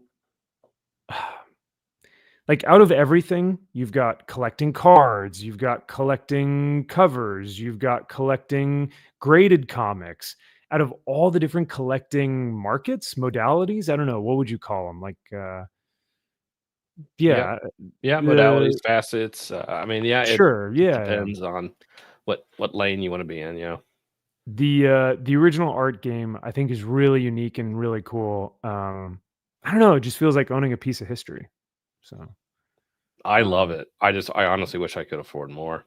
I really do. The pieces that I do have, some of this OA stuff, like it's cool. It is nowhere near the price of some of this other crap, like not even close. And this Mike Perkins one from the stand, I think that's the most expensive that I have. Oh wow. Okay. So yeah. But I mean, I do think it's worth it, especially if you're like a art connoisseur. Like that's always been my thing, is like art. That's how I got into comics, was the art of it. Yeah. Salty says that's why I collect and frame and covet like Gollum with the ring. Yeah. Surrounded by all my treasures. Yeah. That's the dangerous thing, is like once you have the original art, what do you do with it? Right? You either just kind of put it away or you have to frame it. But you have to get like a legit good frame job and put it somewhere nice. And so, unlike me, yeah, exactly. So, and all this stuff is going to go to my son, who will probably throw it all away or whatever the fuck. I don't really care at that point. I'll be dead, but it's the goal. Yeah. I mean, we're going to try to set your son straight. Uncle Max and Uncle Josh are going to be like, listen here, little Jack. Yeah. These things are worth millions, okay? So if you're gonna get rid of them, you talk to us first, okay? We get first dibs. You understand? No, see, you have to tell him. You have to be like, Jack, these aren't really worth anything. Just give them to Josh and I, okay? Give them to Uncle Max and Uncle Josh, and we'll just take them off your hands. You don't want this nerdy shit anyway, don't you? Listen, Bulky. you put this in the dumpster. Bluey's going in the dumpster too, okay? No. Gavin says that he's been trying to hunt down Parlov Punisher or Starlight art. Dang, but nothing. No dice. No dice. I feel like it's also one of those collecting lanes, or like I said, modalities, or one of those things where, like with graded comics, you could either be one of those collectors who collects like runs, like just raw books, and you just try and fill out your run, or you save and save and save and save and save for months, and then get that Grail graded CGC slabbed book, and you're like, this is my thing, right? But everyone has a different way of collecting. Even statues, like I was into the statue game for a long time, and then just realized like how bulky, how expensive, how difficult they are to move and put together and all that stuff. And just how well they don't sell, or how they don't sell well on the aftermarket afterwards. So, especially in this economy. Yeah. Max, MG has a good point here. If you stop buying shitty comics and save that money towards something valuable like original art, it becomes easier and faster to get. So maybe don't buy the Ripa. This is how we made behind the scenes. The original art concept, the concept book. I don't know, man, but that's a collect. I mean, when you want to talk about a true collector's item, he said it himself how exclusive that book was. Yeah, all I'm hearing is retardation. So I mean, dude, that's what I forgot to bring that to because I mean, Kyle, you'd be proud of us. Josh and I pulled up. Oh, we pulled up. You pulled up. Good for you. Okay. We pulled up, but I didn't have any books for him to sign. So you didn't buy one there to have him sign it? No. You didn't get Yaira 2 or Isom whatever stuff. 3, I think. Zabar. We pulled up as Nate and T-Dog. Yeah, hell yeah. Hey, what's up, Dude, bitch? Whippets. So, yeah. Or see, this one he's calling you out, Kyle, or $200 red band Thor covers. Exactly. You mean the investment that I paid like $40 for that turned into 200 that now has dropped back down to what I paid for it? Absolutely not. So, hell yeah. What probably has held its value though, Kyle, is that Transformers book we bought. The ash can? Yeah. San Diego Comic-Con black and white cover. Well, I because mine is, I have the 9.8 sketch. Graded remark, yeah. Graded remark. I just got the lousy, regular OG one that you could get your own remark on. That would be another $1,000 or whatever. Yeah. So, Salty says, guys, that Ripatrash is totally a safe investment. It's for your legacy. It's a good point. That's true. I do want to preserve a good legacy. So. Generational wealth is the most important thing in the white community, white community. Everyone talks about generational wealth. It's for everyone. Correct. Yeah. So I think that should be it, though. In terms of show and tell. Now, I will say, I hate to say this about your boy Lepresti, but I don't know. Out of the two, I think Shane Connery Volk wins this one. If you were to put the two back to back, who wins? You watch your mouth. I don't know, but I do think it's his best work that you own. Out of all the ones that you own, it's either between Ghost Rider and Cap. That Cap is so perfect, dude. It's just like. I really like pretty the good. Tick. Yeah, no one cares about the Tick. Who reads the Tick? Are you fucking kidding me, bro? Compared you to, kidding me? Josh is muted. Comparatively to Captain America or Ghost Rider? I'm straight up having a conniption over here. I'm like, whoa, you know, whoa, and then like I'm going on a roll, and you're like, Josh is muted. I'm like,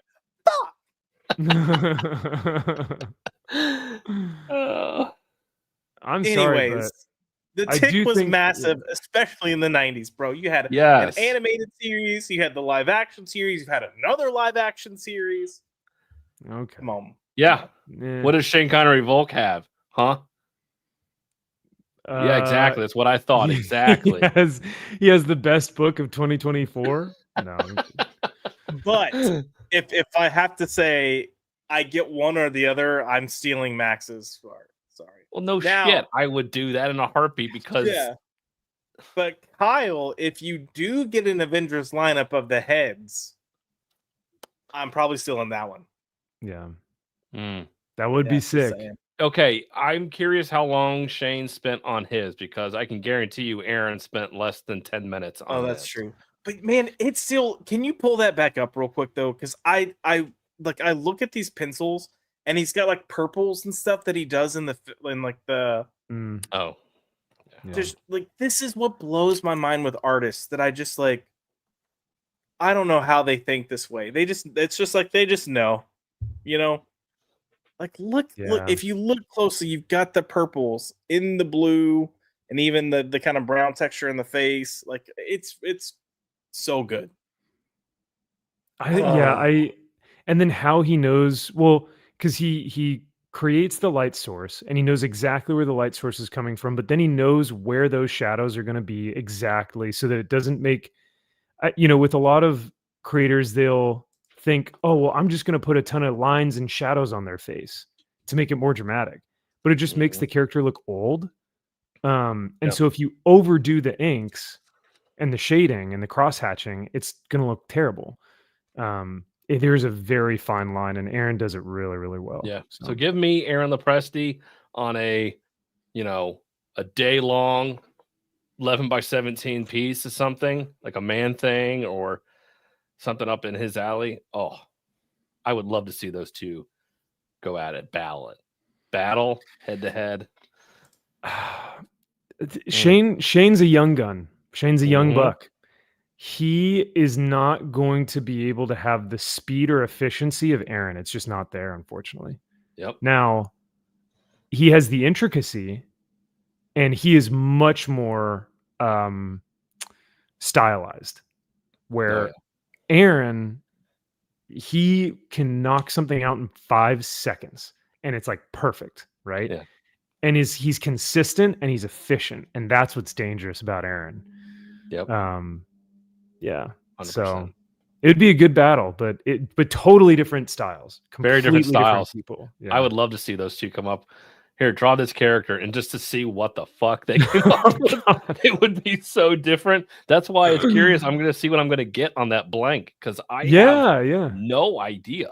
What if it's terrible? Who knows? It might be, and I'll be like, "Son of a bitch, you conned me. Good for you." But good for you. No, that's funny. So I don't know. But yeah, I will say though, I do think your cap piece is the best piece that Aaron has done for you. It's pretty epic, man. It's cool. I have to. Well, we can. So one of these days, God, I'm not taking a shit out of frames. I'm not doing that. I was like, well, I'll pull them all up. We can do a test, but just take a picture of them. I'll take a picture of them, and I'll send. We'll just put them up. We'll do a tier list. Yeah, and we'll say which one is the shittiest. Exactly. Yeah. All right. Well, I think it is about time to get into some news. But before that, Salty Traveling C comes in with another $2. Thank you so much, sir. Let me grab you this. Sir, he goes, your 10-second takes on Tyler Boss. My 10-second take, I do not know who that is. I think he writes the where we see beneath the trees of where we sees of the bees on our knees. Negative. Oh, that guy? He wrote that? No. I think he's an artist. I think he's the artist that did the farthest something. Oh, it's another long title. Yeah. Ugh. What's the Hold farthest on. place from here? Yes. The He's image the book. artist. The art. think Now, he's I the will say the artist. art for those books, if it's Beneath the Trees, that No. art is very good. Huh? I don't think it's the Beneath the Trees Where Nobody Sees. Oh, well, then this guy can go fuck himself then. Well, then I don't care. No. Yeah. Okay. I've never seen anything this guy's ever done. It is. It's What's the Farthest Place from Here? Never read That it. he does. I respect it. It's simple, clean, effective art, but it's not necessarily my style of art. If that makes sense. I don't know. Like I'm pulling up some of his stuff. This Batman's kind of interesting. It's not bad. Yeah. Hold on. What are you pulling? What's the furthest place from here? God, that title is so fucking stupid. These titles just keep getting longer and longer. Yeah. Look at some of the interior art. Yeah, let's. Here, let me pull up. Yeah. Okay. Like it's one of those things where I think if I read his books, I because I haven't really read his stuff. If I read it, I would probably appreciate it more because I am one of those people that artists like Chris Samney and crap, who did the Lee Weeks? They've got that very simple take to their art, but I feel like it's so effective. Like they'll end up not putting a lot of detail into their characters, and then they'll put that in opportune moments for like background and setting, and it really just kind of gives a richness to the world. And I've learned to really grow and like it. Plus, I think sometimes, look, I love hyper detailed art for appreciating the art, but sometimes when you're going through sequential storytelling, sometimes I feel like the less detailed you are, the more effective it is for the storytelling. Sometimes the simpler the better. Yeah. But right. Gosh, chat, you guys are hilarious. Salty says, I want my $2 back. And then MG says, collector's super chat. See, Salty, if you want your $2 back, you're gonna have to you're gonna have to return your super chat. But you're gonna have to pay the tax and the mailing on that to me. And then I'll be able to send you your $2 back. So yeah. But why would you want to do that when fucking sucks? Oh, you don't like it? I hate this shit. Wow. Oh my God. I remember this book. This is the one with the pig kids. Oh God, this fucking book. Oh, I hated this thing.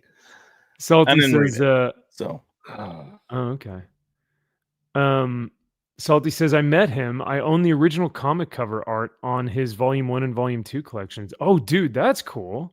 Yeah, That's did he give it to you badass. for free? Like, did you get a free bowl of soup? Oh, with no. that shit? What the fuck? Oh. But then you got this cover work from like You'll Do Bad Things where it doesn't look bad. Oh. Give him 60% off his next $100 super chat. That's perfect. That's business. That's how you do business, baby. That's Jack Hollywood, Frost baby. is oh yeah, that's Hollywood, baby. The Ben Edlund tick stuff is really great. Okay. Yes, it is. I don't know. It's just another character that, like, him and Green Arrow, just guys have never really been like, meh. Okay. Well, you have to be smart to get it, so I understand that you're not up there yet. You have to have that level of sophistication. I mean, hey, you know what? I'm getting there. I'm reading Assorted Crisis Events.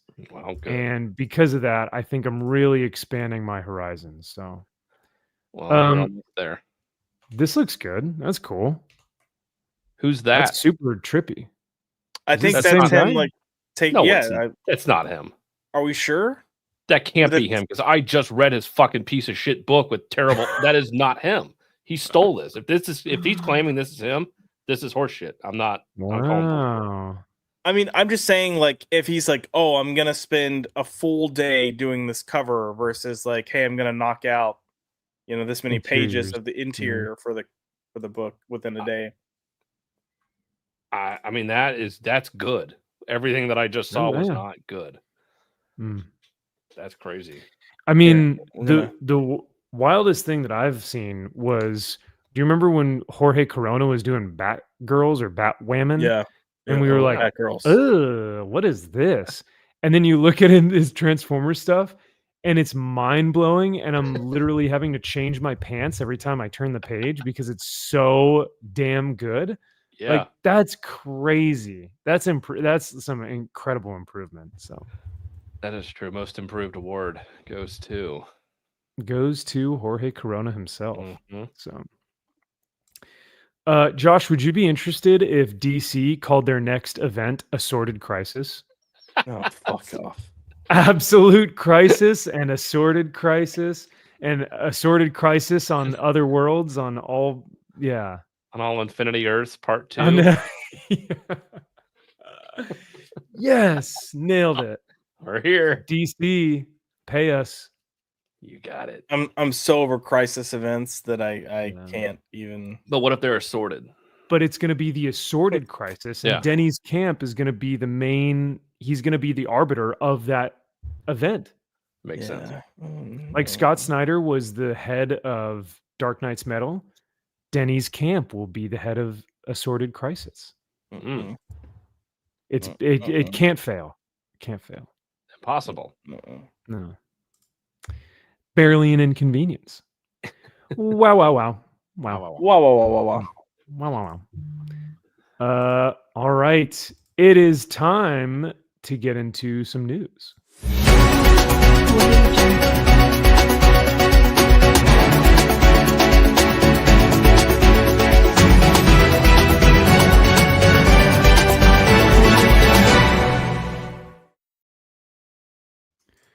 First up, just a brief, quick story here. More so just because I want to see y'all's reactions to this.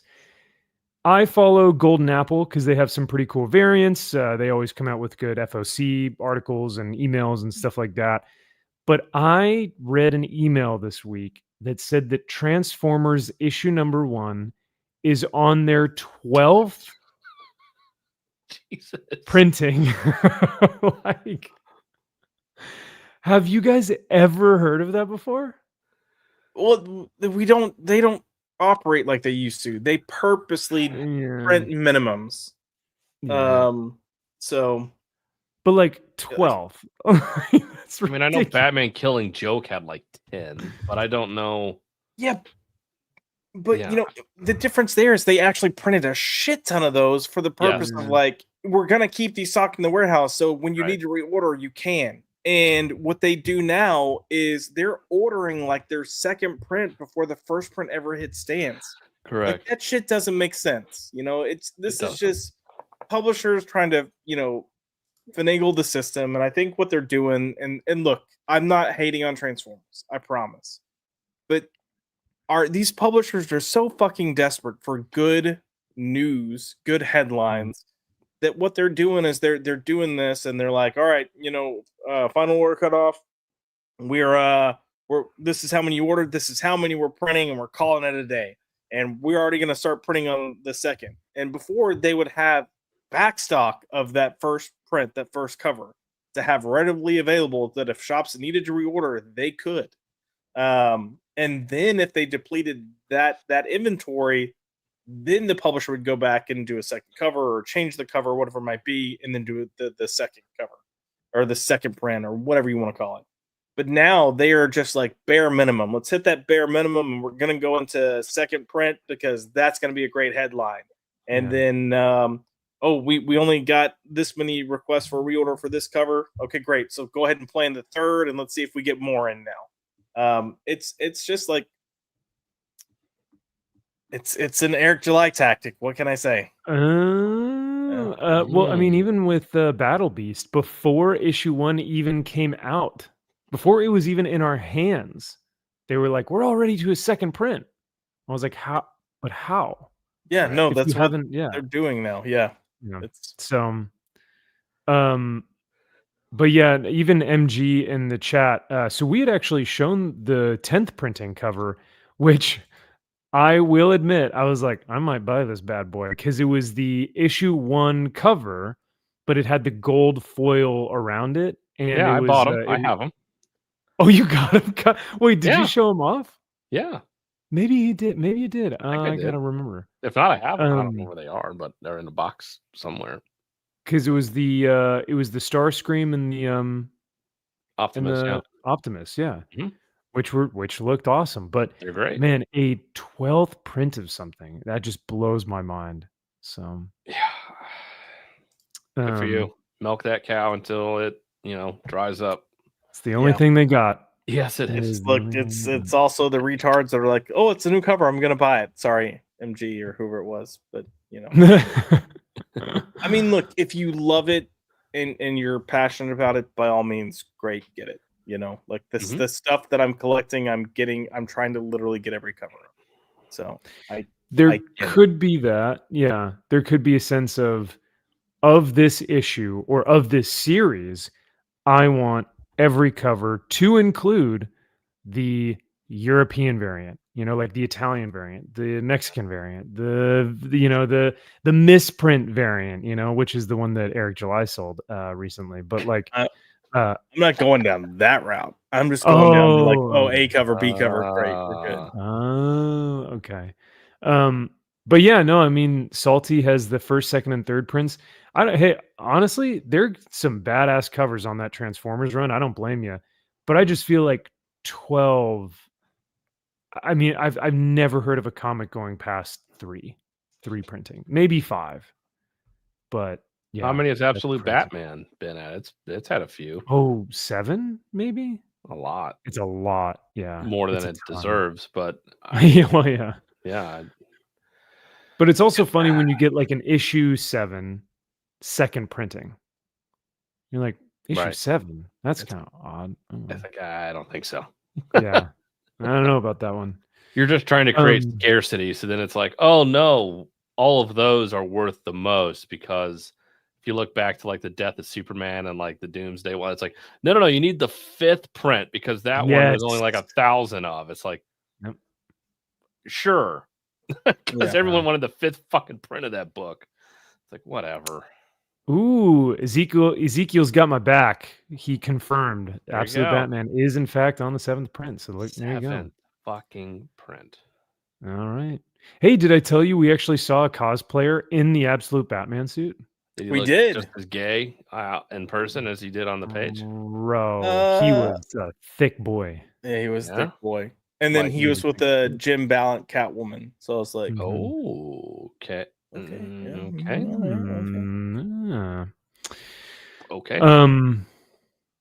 Did he pull it off? Did he make it work or no? I mean, it's goofy. Yeah. Like the design is goofy. Yeah. But his cosplay nailed it looked like it was straight out of the comic book. Yeah, but it also wasn't as goofy because you didn't have this like massive football head, because his head was just a normal head. His cowl was actually, but that was what was kind of cool, is that his cowl was sick. Like he had a regular dope cowl. Okay. With like the sick pointed ears and like, it was a legitimate like rubber. It didn't look like one of the face masks that's just like half that you get from like Walmart or something.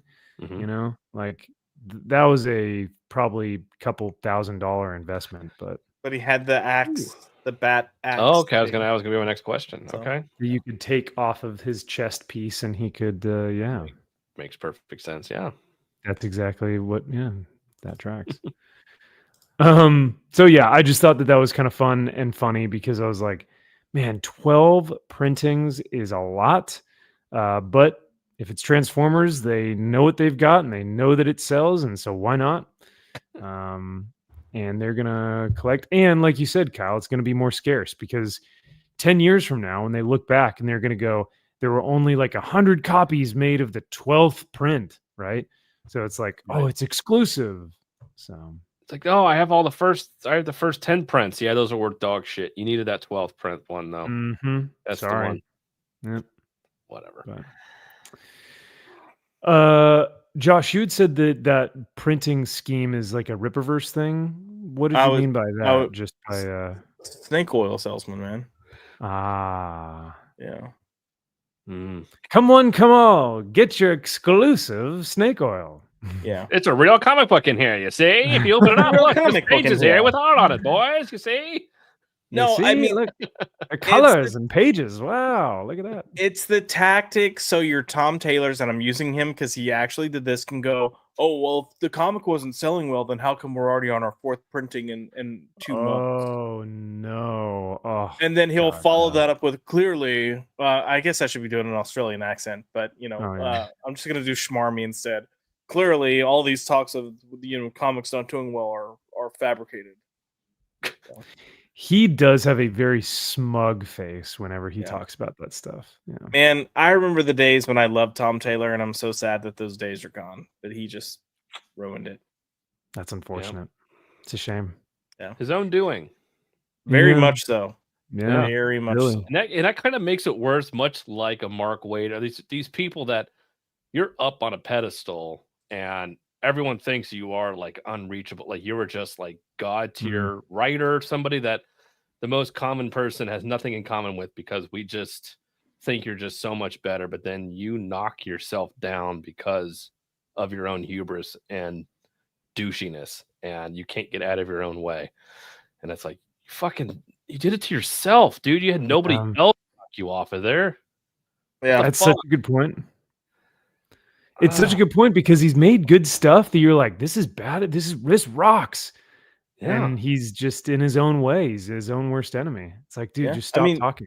Yeah. Go back to his Earth 2 books and Injustice, and they were firing on all cylinders. And other than that, he was doing like a 2-issue fill-in story here and there in different titles, and was like nailing every one of those. Because I remember we were all like, bro, get this guy on an ongoing series. What are we doing? And then he went to Marvel, and we're like, oh, dang, get this guy back at DC and get him back to his editors, because those editors are fucking him up over there. And then he gets back to DC, and it's like, okay, maybe you just had really good editors at DC the first time, because I don't know what's going on here. What is this? Is this you again? Is this you? Are you sure you're the same person? Did something happen to you in that cabin? It's a deep cut for anyone that knows. Deep cut. Oh, boy. Fiend says, wait, but I was told comics are good now. I think your boy Zaxx has been putting out a lot of videos and a lot of like YouTube community posts that are like, guys, get over it. Like the birthday party clowns and this and that, like comics are good now. And even Perch had a video just recently, this come out this week, that a viewer had emailed him and was like, Perch, I want you to choose one or the other. I don't want you to do like middle ground. I just want you to choose good or bad. Are comics good or bad right now? And Perch was like, well, obviously there are some good books and there are some bad books. But he was like, always. Now, as there have been since the dawn of time, right? Yes. Now, are there many more bad books than good? 100%, at least in my opinion. Yeah. Every month we probably have a good 10 that were like, these are solid books. But when you look at the actual volume of books that are coming out from all the other publishers, though, they're either anywhere from meh to downright, this is the worst thing I've ever read. So, yeah, there are more bad books than good books, but that's not to say that there are only bad books. Of course, there are good books. Yeah, you can find any week a good comic book. Yeah. So I don't understand. It's like, no, comics are good now. Stop. It's like, no. There have always been good comic books. Yeah. But what's your point? You're just mad at Birthday Party Clowns is only focusing on the bad, saying that they're all bad. There's nothing but bad. It's like, okay, there is some legitimacy to that, sure, because they know the algorithm wants them to talk about bad things. Yeah. So, and for us, like there are some weeks where it's like, hey, here was this one good book. Like this week, for example, like we could talk about maybe Solomon Kane or Ultimate Wolverine, but they're not like Transformers, or they're not Conan, or something like that. So when we spend a lot of time on the negative stuff, it's not because we want to. It's just by nature of what came out this week, and it's like there were more bad than good. So right. And not to say that it's easier to talk about why things don't work as opposed to why things do work. I don't know. For me, I think it's easier to articulate why something doesn't work. Why something... I mean, I guess the same could be said for why something really resonated with me, like Bear Pirate, Viking Queen, something like that, where I'm just like, I don't know, something just hit me at the right time, and that's why I really like it. But by and large, because comics have been so disappointing, I think it's been easier to talk about why comic books aren't that good. It's just easier to articulate it because we talk about it so much. Yeah. And because I think we know what we love, and we know what like a really great comic objectively kind of looks like because of past experiences or past books that we've read. And so when we compare it to something that we know has stood the test of time, and then we look at this other stuff, we're like, no, well, this isn't really that great. Now, sorry, Josh, I think you were going to say something. Yeah, I was going to say, because Ezekiel brought up, Green Lantern and Aquaman, and more people need to talk about that. And I do agree. I do think plenty of people talk about it, but I think it's also one of those things where, sometimes, especially if we're discussing monthly issues and it's a new book that's coming out, I think there is a hesitation when it is a good book you don't want to go into too much detail, because you want people, your goal is you want people to read it and experience it. So you're like, hey, this is good, check it out. Whereas, like, if it's a bad book, we're ripping that book to shreds a lot. I mean, if it's awful, we're going through and talking about all the little bitty things that make it bad. And sometimes it's just, this characterization is so bad, but sometimes it's like death by 1,000 cuts. And we're looking at each of those 1,000 cuts. So the weight of it feels different. But I do think there are plenty of people that are talking about the good books, but they're also talking about it in a way of like, this is great. It's worth your money. Please go pick it up. We want to support it, which, by the way, Jeremy Adams' Aquaman not doing well with sales. So if you do like it, go read it. Go pick it up. Go catch up. Do something. But yeah. And that's a great point, Josh, because if you're doing a non-spoiler review of a really great comic, you're going to hit wave tops. You're just going to hit like the story, the plot, maybe some of the characters, but you're going to go, I loved the art and I thought the pace was really great, or, you guys just have to experience it for yourself, right? And that kind of terminology, which then leaves you wanting more, but it also, you don't spend much time on that. So I think that's why people may feel like, oh, you're not spending as much time talking about the good stuff. So I totally understand. I also think we live in a society that if you're not like praising the shit out of something, then apparently it's not good. Because I've had plenty of books where I'm like, oh, I read it, it's fine, like, and for me, fine means like it's a perfectly fine read. I'm not jumping out of my seat. I enjoyed it. It moved on to the next book. Great. But people are like, oh, so you didn't like it? I'm like, bro, I just said it's fine. Like, yeah, it's all good. There are plenty of books that are fine. And at the end of the day, most books are just kind of like, like it's, I'll forget about it. It was okay. It was fine. Speaking of books that may be fine to good to awful to the best things ever, let's check out the top 50 comics of May 2025. This may surprise you, or it may according to C2E2, or no, it's not ICV2, my bad. But we don't have full data. This is estimated data. So totally estimated. They don't. What was that? On the point of sales tracking. So it's sales tracking from specific retailers that have a specific POS system. So it's tracking what they have. I know. Which is about 10% of comic shops. Yes. But it is literally the only thing getting published that gives any type of information. Now, if we ever become Perch, you have companies that will just share your information. Penguin Random House gives him their sales info, so he knows what Marvel's doing. That's cool. So if Perch is ever talking about specific Marvel sales, he's actually getting sales data. So 'Cause- a lot of people were like, "Oh, you don't fucking know." He knows. See, because even on ICV2, they used to have rank, title, publisher, price, and then how many copies sold. They do not have that anymore. Or actually, it was this column. I think it was in between title and publisher, maybe, or something. But there was something here that had copies sold. Mhm. Now I it just believe so. has, Yeah. yeah. Um, So, but yeah, so let's zoom in on this bad Larry and see what we can find. So, you'll notice right off the bat, ranked number 1 was Invincible Universe Battle Beast number 1 from Image Yeah. Comics. That So, makes sense. I buy that. so this is by units sold, and then this one is by dollars.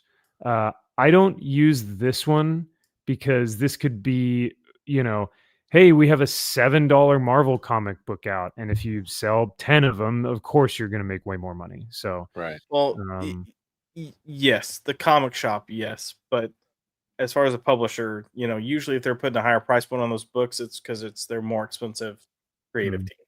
yeah. So they could still be actually making less. But Oh yeah, True.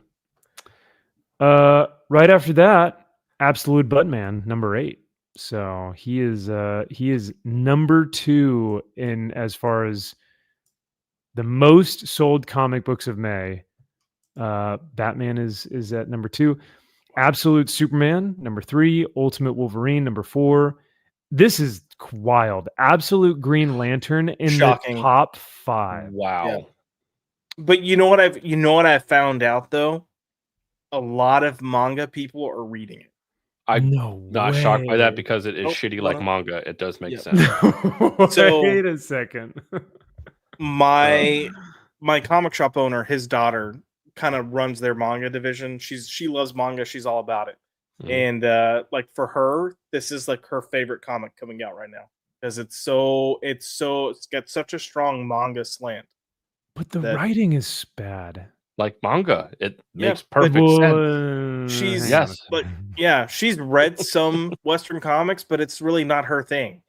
But Oh, she man. saw this and was like, "Oh, this like for her, this looks interesting." But you got to look at how much vastly many more people read manga, and those people are starting to kind of fall over into that comic. So How wild is it that Absolute Green Lantern demolished 3 Spider-Man titles? Or not demolished, but it beat out 3 Spider-Man titles. I mean, the only one I would say surprises me is the Ultimate Spider-Man. Agreed. Oh, 100%, yeah. Yeah. As much as I hate that should be above Absolute Green Lantern for Oh, sure. 100%. Yeah, that's fair. Godzilla vs. Spider-Man number 1, One World Under Doom. I didn't realize anyone was reading this, honestly. I didn't So either. I mean, they're still paying out. We don't know what these numbers would be overall. yeah. Oh yeah, I mean, this could technically be 10,000 units. Like, who knows, right? Yeah. And it could be in No, the top for real 10. though. Like I know that back in the day, Batman, it wasn't a question of if it was going to sell over 100,000 units. And then it started dropping a little bit below that on Scott Snyder's run. And then I think with Tom King, I think he came in starting at like 80,000 and had dropped all the way down to like roughly 60,000 per issue. And yeah, so like Wow. you're looking at a steep decline there. But MG is heading out. MG, have a great night, brother. Enjoy your sleep. And yeah, catch the rest tomorrow, man. We'll hopefully have some fun comic reviews in just a little bit here that you can watch. But yeah, I saw MG actually got some original art from Shane Connery Volk as well. I think he did a Spawn image, so pretty sweet. Damn. Ultimate Spidey number 17. Oh yeah. Exquisite Corpses. Corpses. Number 1 by, that was the Tiny Onion book, right? Yeah. oh yeah. So top 15. stupid. Ultimate Spidey number 17, X-Men, Superman Unlimited, number 1, Supergirl number 1. So this blew my mind. Transformers was barely breaking the top 20. Damn. Barely breaking the top 20. Honestly, it doesn't surprise me. Do you think it's the IP? I think it's so people are so fixated on the feeling and that they need to get these big 2 books that it's not uncommon that the big 2 books are traditionally your top 20. Yeah. I mean, aside from number 1s. Yeah. Sure. So. Yeah. Well, yeah, because all these Supergirl, Superman Unlimited, Star Wars, those are Exquisite Corpses. Yeah, Corpses, Godzilla, X-Men number 1. I mean, these are all number 1s. They're pretty close to it. They're under, Yeah. This is Ultimate Spider-Man 3, 17. 1. Yeah. 3, yeah. I will say, I do think it's highly concerning that Superman Unlimited number 1 is that low for its debut. Yeah. Because that was the one by Dan Slott, right? Yeah. I mean, we know that. They should know. But yeah. I thought more of the general audience would show up.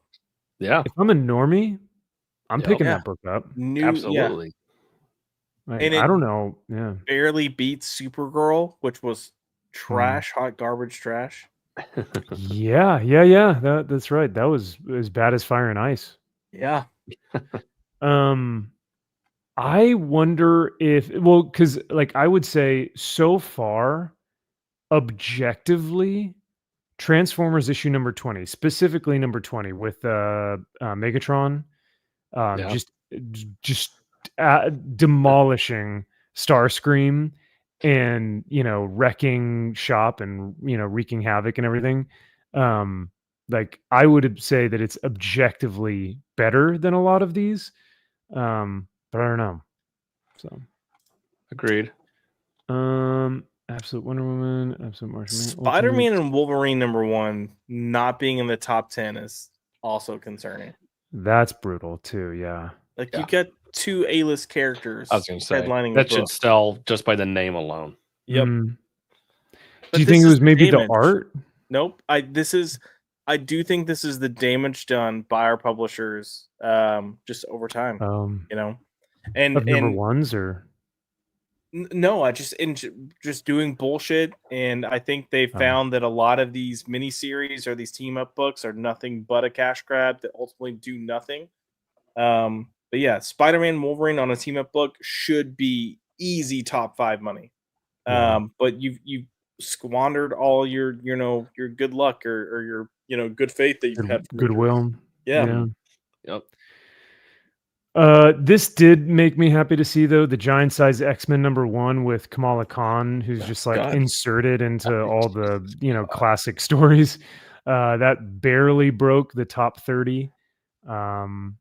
Predator versus Spider-Man, Spider-Verse versus Venomverse. My God, number 29. This is shocking. Daredevil Cold Day in Hell was number 33. That's if they stick this landing with this 3rd issue, that's going to be one of those that they'll package as a trade and will sell well. Oh yeah, that'll be a sleeper. Yeah, I sure hope so.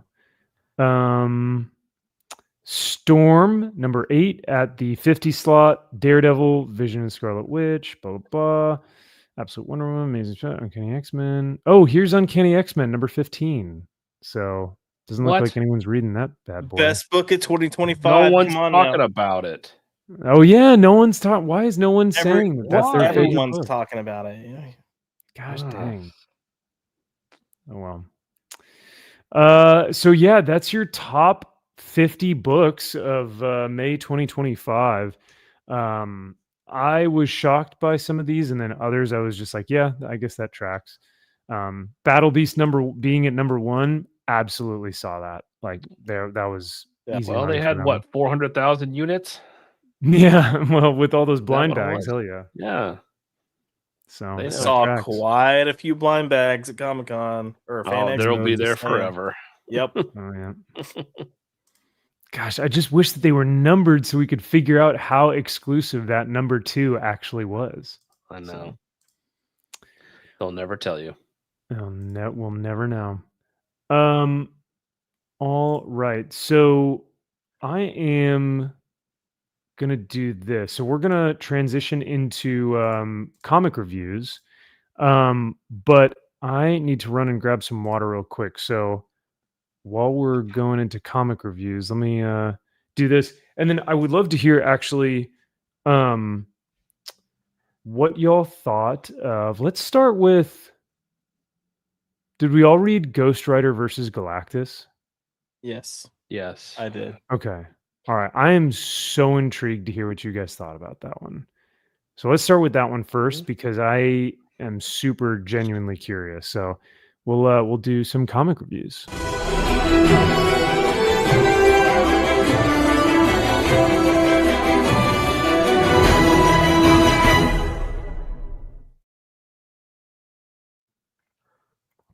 Alrighty. So first things first. Ghost Rider versus Galactus came out this week. This has been a series from J. Michael Straczynski where they're like teaming up like Captain America with Balder or Volstagg. Yeah, It was like Captain America and Volstagg, and I was like, what? And they're trying to do these like one single issue where they pair up two people that you would never really think of before. And so this one was Galactus versus Ghost Rider. Kyle, what were your thoughts on this? I'm going to run real quick, but I can still hear in my headphones. But yeah, I don't know. I mean, I normally like J. Michael Straczynski's stuff, but what'd you think of this one? I wasn't a fan. Of the story. Of the story. Yeah. Yeah. I'm trying to think of where to begin. It's just stupid. The whole thing feels really stupid. is. Why are we doing this? Yeah. For me. From the very beginning with the thing arguing with that guy on the street, and then Ghost Rider just shows up out of fucking nowhere, and then things like, hey, you want to go get a cup of coffee and talk? Because we don't really talk that much. It's like, what? What the fuck are we? What? Yeah. That's how you start your story, eh? And then it turns into them being like, hey, you got to go up and fight Galactus, and then he's trying to do the penance stare on Galactus, and it's like, what in the fuck is going on?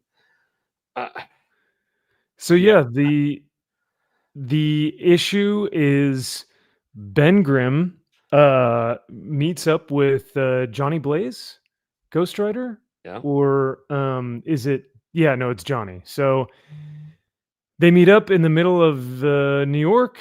He shows up out of nowhere, literally, and you get like MCU humor. Oh yeah, it's bad. The people in the background talking over him, like, hey man, I'm in the shower, dude, man, you're missing Ghost Rider, man, come out here, take a look at him. And yo, Vinny, it's Ghost Rider. You know, come, you gotta check this out, man. He's like, what?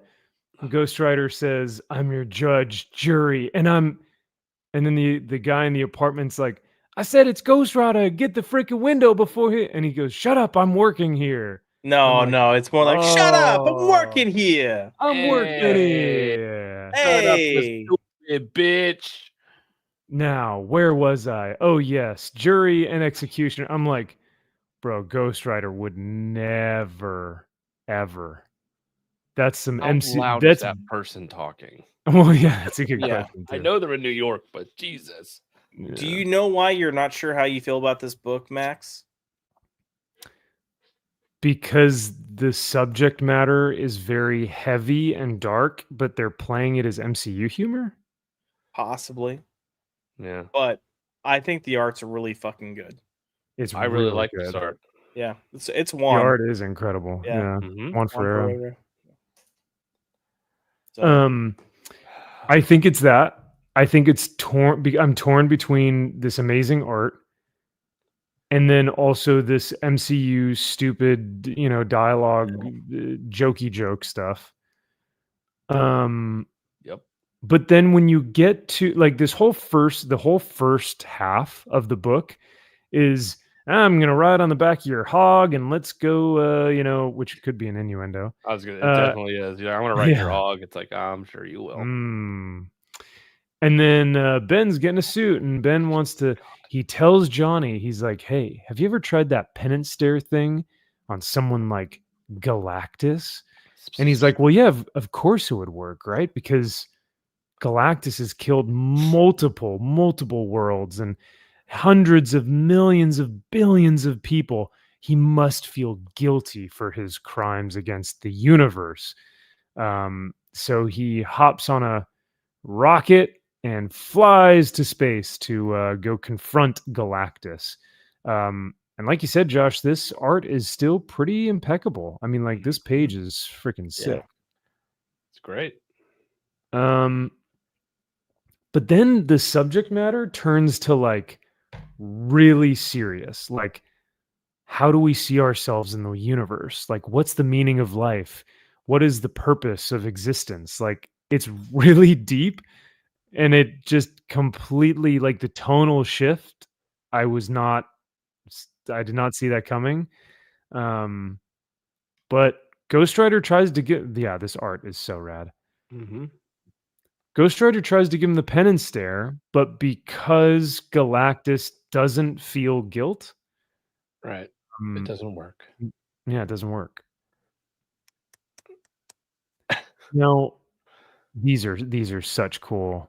I love the panels here. These look awesome. Mm-hmm. Now, I always thought, and I don't know Ghost Rider completely 100%, but I always thought that Ghost Rider's penance stare doesn't necessarily have to be about guilt. That it could be just about showing that person what they've done and how awful their crimes are, and it destroys the person from within, regardless of whether they feel guilty or not. But I guess that's not the case with Galactus, so who knows? Apparently not. He doesn't feel any of that. No. It's like, oh, okay, probably not. Yeah. Yeah. But yeah, it gets very, very dense here where the watch even in play, and he starts talking about how Galactus is a part of the universe and that it is part of our story that he consumes worlds and universes. And each time he does, like a dying star, he collapses in on himself. But when he implodes, he creates a new Big Bang. And each time a universe is destroyed and then created, it makes itself bigger and better. So that Galactus is not an enemy, he is just a natural cause of reality. Right. He's just nature. That's just how the universe works. Yeah. Exactly. Yeah. At least that's what I read from this. I don't know if that's what I tried. It was a little. I was like, okay, fine. Yeah. So it's something. But you cannot deny that this art looks badass. Very, very intricate, beautiful colors, really, really cool line work. But yeah, man, I don't know about the story. It was really, Yeah. And I'm going to give Juan some credit here too, because trying to balance an art style in a way that Ben Grimm fits with Ghost Rider, fits with Galactus, all in the same issue isn't always the easiest feat. You know. Yeah. Like I said, it feels like a massive tonal shift. So between all these different things. Yeah. Oh, it is. I feel like they almost have like two books in here, and they're kind of trying to squeeze them into one. Like you have a really good one in the middle here that could be a fun little one-off of like the end of all time, and Galactus is the only thing left, and all he wants is to die or something, and he can't. But it like Ghost Rider's around. It's like maybe the penance still will work on me, that it doesn't work, and then you got to figure out like why doesn't it work. And it's like that. You could have a whole meta thing with that. Like that's your book. That's your one-off. That's your story. But this fucking gobbledygook at the front and the back. It's like, okay, where's that shit? No one cares. Gobbledygook. Yeah, that's what it is. So unfortunately, like because of the beginning and the end, I would give it a meh. But if you cut those things out, I'd probably give it a recommend. Agreed. I mean, yeah. Mhm. At least just for the sake of checking out the art and the interesting concepts. I don't know about the execution though. Josh, you were going to say something? If you'll scroll back down just a little bit for me. Just the hair more. Down. Yeah, right there. I thought it was nice that they included the Fantastic Four popcorn bucket.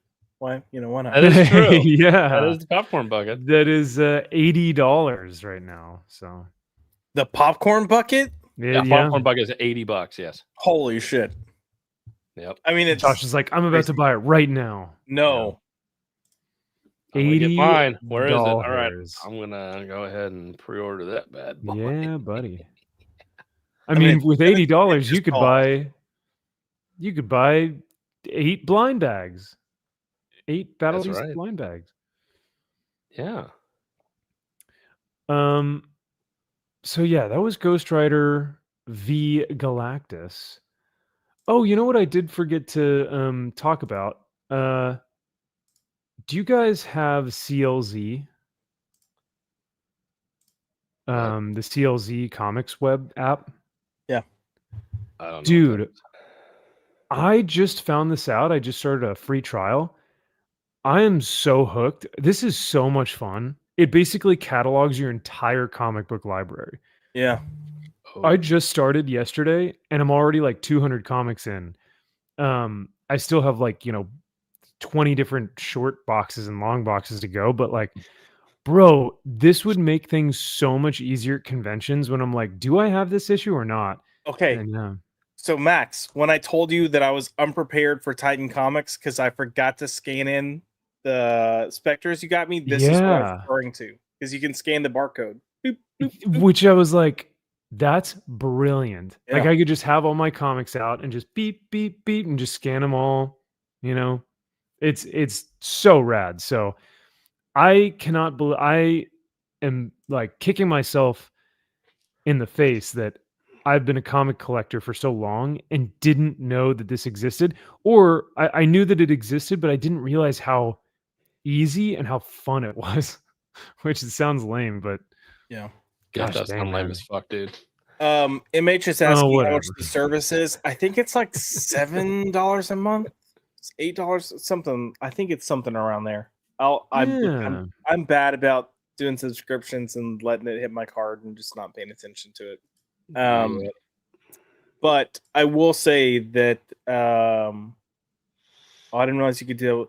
The good thing with CLZ2 that if you're doing a collection, you can go to a list where it'll show you like check marks of the books that you have, and then the books that you don't have won't have a check mark. And there's usually a link where you can put like find my missing books, and it'll help you track down the issues that you don't have. Oh, so that's pretty awesome. Yeah, I like that. But what's cool too is like, okay, so say I go to Wolverine. So here's all the books that I have. And then all these ones in orange up here, these are the ones that I don't have that are on my wish list. So I know exactly which ones I need to get. But then if I click on, so say this one, Wolverine issue number 27, I click on this one. And for me, for my notes, I can actually put notes in here because my issue number 27 is signed by Jim Lee.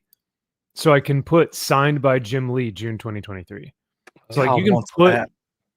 What? He wants that. Kyle wants that. Yeah, I want that in his I want that. I want that, Jim Lee. And then you can also put a rating in here. So like you can say, oh, I read this book and my rating for it.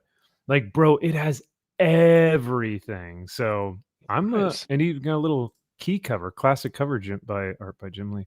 I don't know if that makes it a key, but there should be an area where it'll tell you why it's. I mean, yeah. So their keys are literally keys that are determined like what helps it sell for higher values.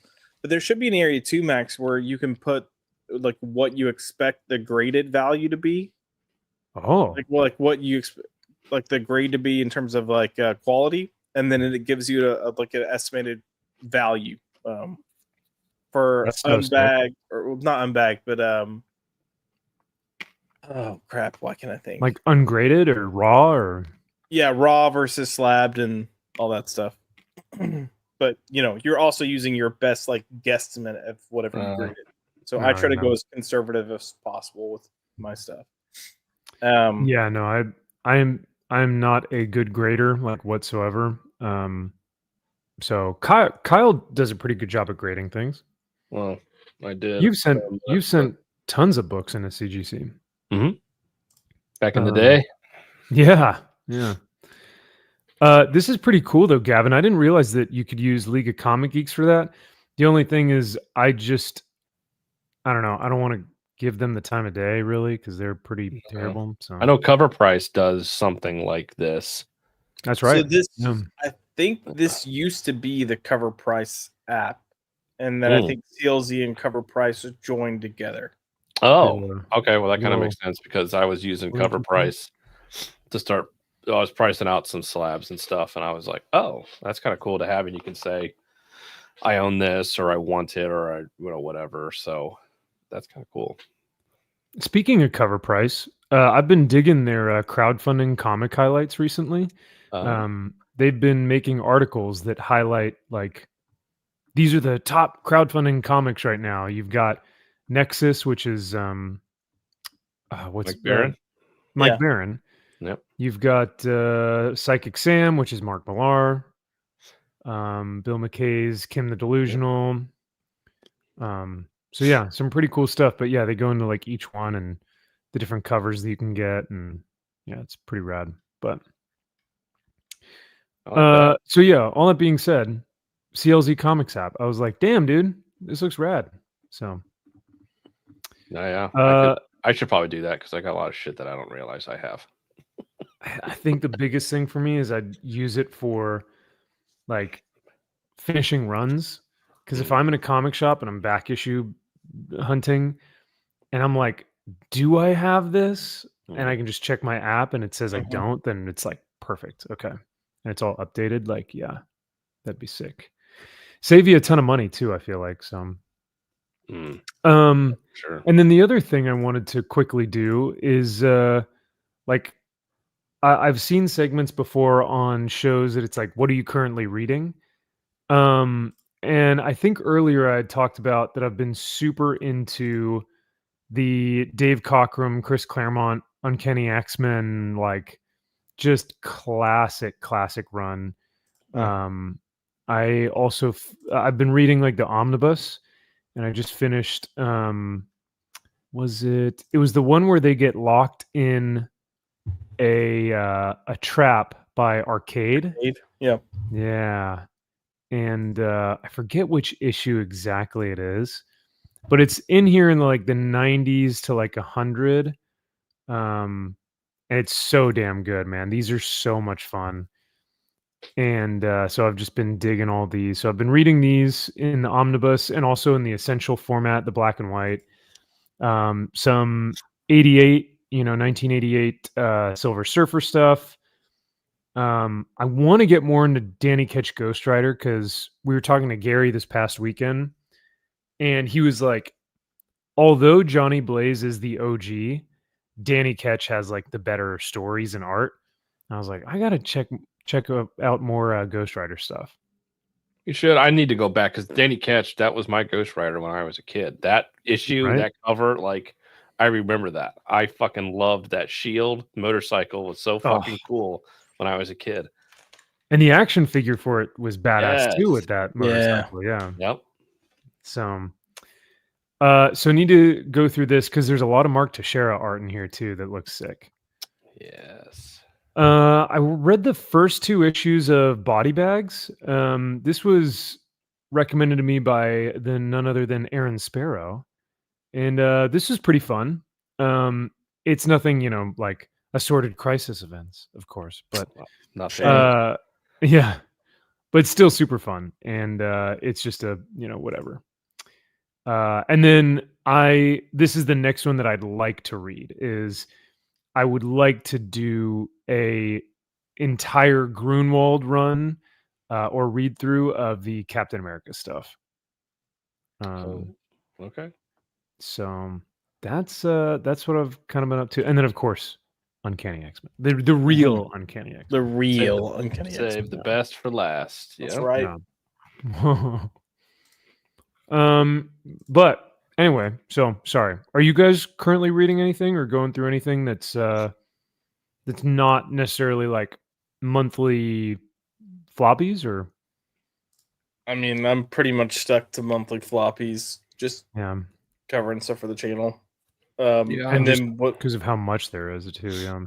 That, and then when I'm not reading that, I'm usually just reading whatever graphic novel I'm reading to get ready for graphic content, and then whatever graphic novel we're doing for the comic book club for us, that's right. and the comic shop. So yeah. No, I was going through Red Sun Superman because I just picked that up because I haven't read it in a long time, and still holds up.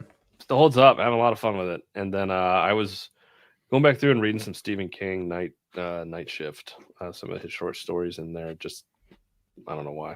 I just wanted to go back through because I just remembered them being a certain way, and I'm like, yeah, there's just something interesting. I appreciate his early writing, especially when he was in college, like the short story Night Surf, which was like a precursor to The Stand. And you read that and I'm like, man, like he just had a lot of anger. He was an angry college student. You can tell in that story because the main character is such a fucking asshole. And I'm just like, where is this? Like that Stephen King with that bite, you could just tell he had something. He was just really pissed off at the world and everything, and who isn't at that age. And so I was just like, I really appreciate this writing. made me go back and be sentimental back when he could write. So yeah, I was just. Have you read his recent stuff? I think The Outsider was like the last recent thing, and even then, that was. Maybe 10 years ago. I don't know when The Outsider came out, but I read, and it was okay. It wasn't bad. You can tell he just picks from old stories that he's had before and just kind of, shape-shifting person. Oh, this. Oh, teacher. Oh, it's like, okay, you do the same thing kind of over and over again. But yeah. That's pretty cool though, that you can tell like phases of his life, reading him as a college student, being like, you can tell something's different here. Yeah. 100%. And then you get to The Shining, and then you get to, fucking Tommy Knockers, where he doesn't even remember writing a whole book because he was so oh my god fucking drunk and high on cocaine that he doesn't remember writing it. And it's like, yeah, you could tell because the book's dog shit. And then he has sobriety, and then it's like, okay, then you get kind of sentimental gay Stephen King, and I'm just like, all right, you're just kind of a pussy now. hey, it's June. Come on. Oh yeah, we have to be nice to Josh now. Ugh. That's right. Never mind. Thank you for your service. Sorry. Thank you. Thank you for your cervix. I mean service. Yeah. Or you get Stephen King, who's like, writing It with a bunch of little children, and things happen. Whoa. Hey, that's important. Plot point, all right? Yes, of course. Were there any important plot points in Ultimate Wolverine #6? Literally nothing. This book can be completely just skipped. Wow. Wait, hang on a second. That was brutal. Filler. What are you talking about? Filler. The ending sets you up for what's coming, but yeah, you're getting rid of everything interesting about this character now. It's like, oh, dude. So I hated to say it, but like when I think about it, like you're in only 6 issues, we've really only gotten to see him slaughter people for maybe 4 or 5, which is still better than nothing. Yeah. But this is just a whole dream sequence of him remembering, like, remember who you are, right? Logan, your name is Logan, and you are Logan. You're a good person, okay? Don't be so mean and like angry all the time, okay? Yeah. Like, just stop. But then, yeah, if he loses this, he loses the bite, and we lose the ultimate of the book. Yeah. Correct. I mean, Oh, that just feels like it's going to fit with every other Ultimate book at that point. So yeah. And I still feel like there was more that they could do with Winter Soldier Wolverine.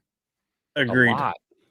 There's a lot of really cool deaths that we could see, or a lot of really interesting plot points that could be, or like crime thriller stuff, like espionage that we could see happening behind the scenes. Like, you I don't know. still could, like, they could always do like flashback stories. But I will say they needed to do one or the other. They either needed to, like, okay, we're gonna start a plot that's focused on him really being Winter Soldier Wolverine, and we're gonna just like be slaughtering people, but the end goal is this, which we didn't have any type of end goal, or let's get him back and now he's gonna be Wolverine, but it's being damaged with the memories of what he's done in the past or is forced to do in the past.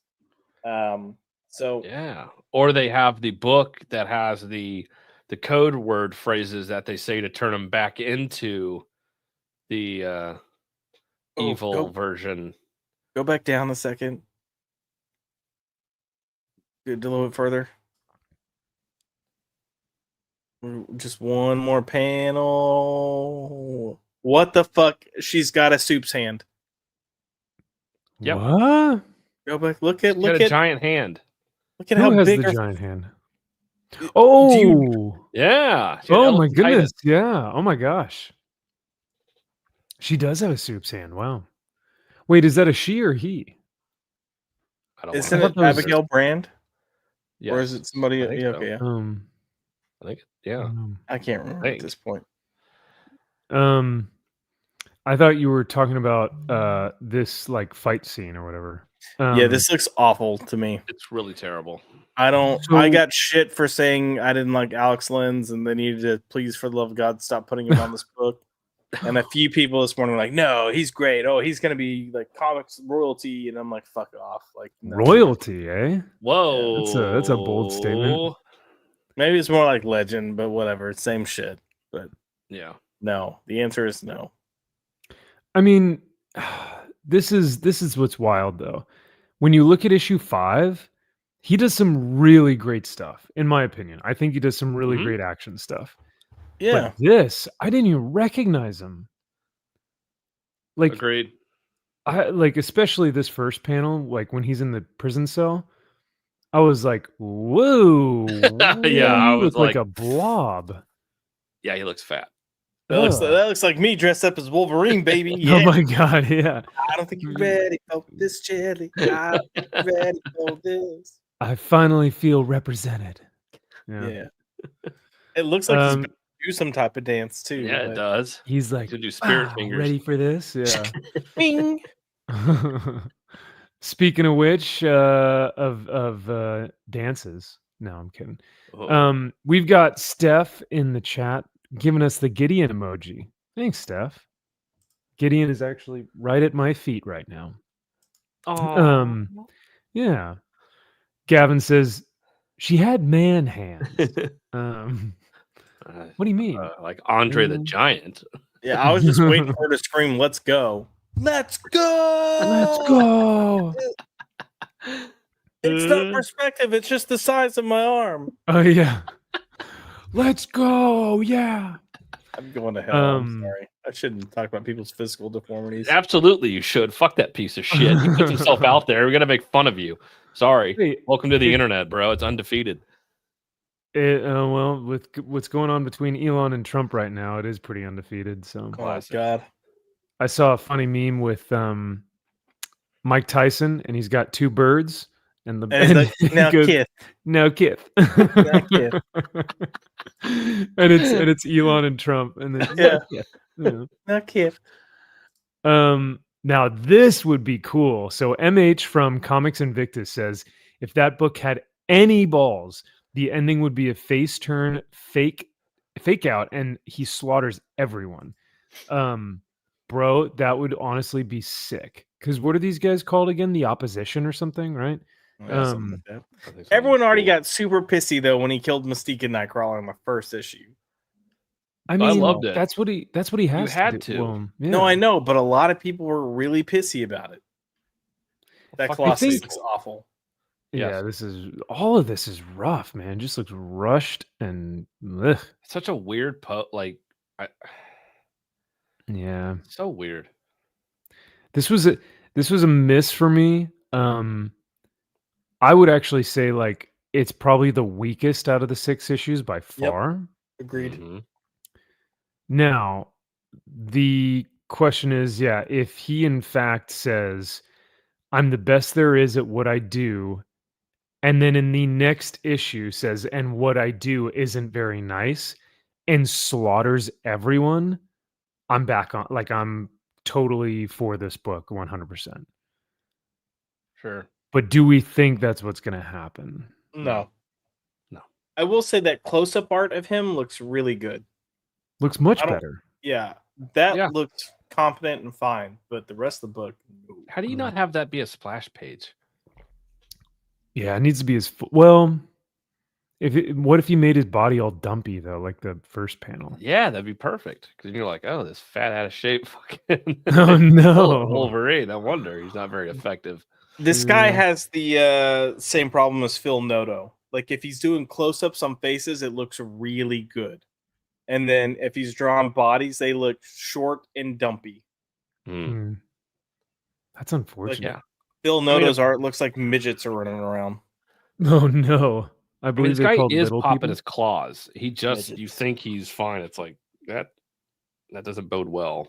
Mm, I sure as hell would be like, all right, you fucking put him down because he shouldn't be popping his claws out. But yeah, buddy. Yeah, you just came out of this like psychosis. Let's put away the claws. Hey. Nobody puts Wolvie in a corner. that's Come on. true. Oh, Now I'm going to say the secret catchphrase to turn you back. Yeah. Freight car, 97, umbrella, Terminator. It's like, what? toilet seat. It's like, what? What are you saying, Cyclops? Why are you saying all these weird words, man? Chumbawamba. Yeah. Just like, what? Oh man. So I don't know. Is this our first like skip it for Ultimate Wolverine? Because I have been like on board 100% for this title from Marvel recently, but this was the first one that made me go like, ooh. Yeah. I think it depends on where they go with the next issue, honestly. Yeah, by that rationale, I would say skip it. Yeah, I'm at skip it territory in that I don't think this issue will matter all that much. Yeah, agreed. I don't think it will Interesting. either. Yeah. Like It's in issue 7, it's just going to go right back to him being Right. We Winter could probably Soldier. leave it with Sabretooth and all them capturing him and then going into issue 7 and you probably not missing a beat. Unless they set it up at the end of issue 6 where then he starts slaughtering all these fucking people in there. And then you're like, whoa, what happened? Then, okay. I doubt it, but I don't know. Yeah. But as far as Ultimate Series, it is by far the best that Marvel has. Oh, by far and away. agreed. Yeah. Even issue 6, I would probably prefer over any other Ultimate title. Yes. So, but you know what I would prefer over every title that came out this month? Now, this book technically came out last month, last week, but because we weren't here, we didn't get a chance to cover it. So we're going to cover it now. Because why not? And it's supposedly the best thing since sliced bread. On League of Comic Geeks, it has almost a perfect score at exceptional. Our favorite reviewer, Rockin' Robbie, has given this thing so much praise that I think he said it's the best comic book of 2025 and the best comic he's read in the past 5 years or so. So Blood and Honey? Because he was horny for it? Oh, yeah, he was really, horny. really He was I mean, he's not a jacking off, perv. yeah. Yeah. Yeah. The book did look kind of stiff, didn't it? You know, Yeah, it did. it was like kind of crunchy, like it Mhm. wasn't, you know, all the pages were stuck together. Assorted Crisis Events, issue number 3. Josh, I'm sorry I made you read this, but did you get a chance to Oh, look at this earlier? yeah, I read it. I read it I'm after sorry. watching the women's Money in the Bank match, and I go, okay, well, I guess I consumed something good. Let me consume a pile of dog shit. Hell yeah. Was it as great? I mean, was it as great or as bad as you expected? Oh, absolutely. This was, and this may be shocking, but I've already designated this as my worst comic book of 2025. Wow. It was that bad. Yeah. I know I'm not trying to be hyperbolic. This is the worst thing I read in all of 2025. Hands down. It was the most, I mean, on the nose, TDS, spastic, just asinine, uh, like coping. This was just him coping on the pages Yeah. Yeah. of whatever this was. Any type of political talking point is in this book. Yep. And is in issue Yes. 3. We have global warming, we have immigration, we have inflation, we have MAGA, we have you name it, it's in issue 3. You name everything wrong with Fake America. news. Yeah. That's what we have here. It is Yeah. insane, bro. And here's the problem with Dennis Camp. He keeps trying to do these like higher conceptual type stories, thinking that he's like, saying something profound. The problem is he's touching it from such a surface level. And then on top of that, he's mixing so much shit or Yeah. taking so many things out of context that like you've created this whataboutism of a real world situation, but it's so far removed from the reality of what we see that you're no longer making the point that you think you're making. And now Yeah. you're trying to be clever and tell it from two perspectives, but instead of getting two perspectives, you're actually just contradicting yourself. Like the guy's a fucking retard. And that's what this should have been. Yeah. So for those of the chat or viewers who may not have read this, the concept of the book is that there are 2 identical towns called Hearth or Hearth.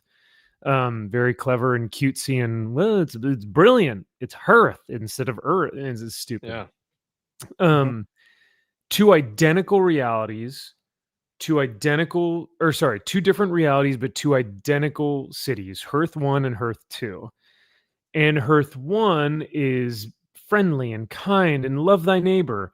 Hearth 2 is the same exact thing, but they are burning to a crisp.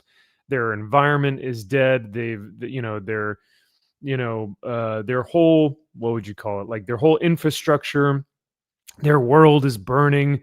Earthquakes are happening. The globe, the earth is imploding in on itself. And so the Earth 2 individuals come to Earth 1 as immigrants. And that's where the story kind of begins, right? Or that's the twist.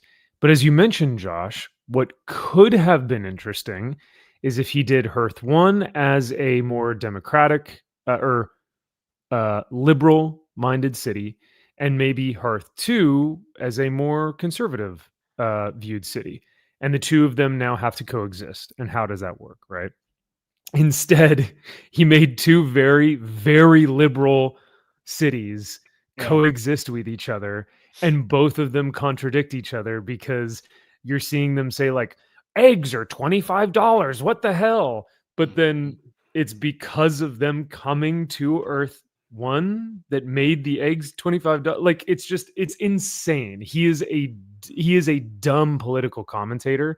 He's not very intelligent, but he tries to do so in these like meandering, like really heady ways that just sorry. You have like 8 to 10 pages of him setting up how similar yet also how different these 2 Hearths are.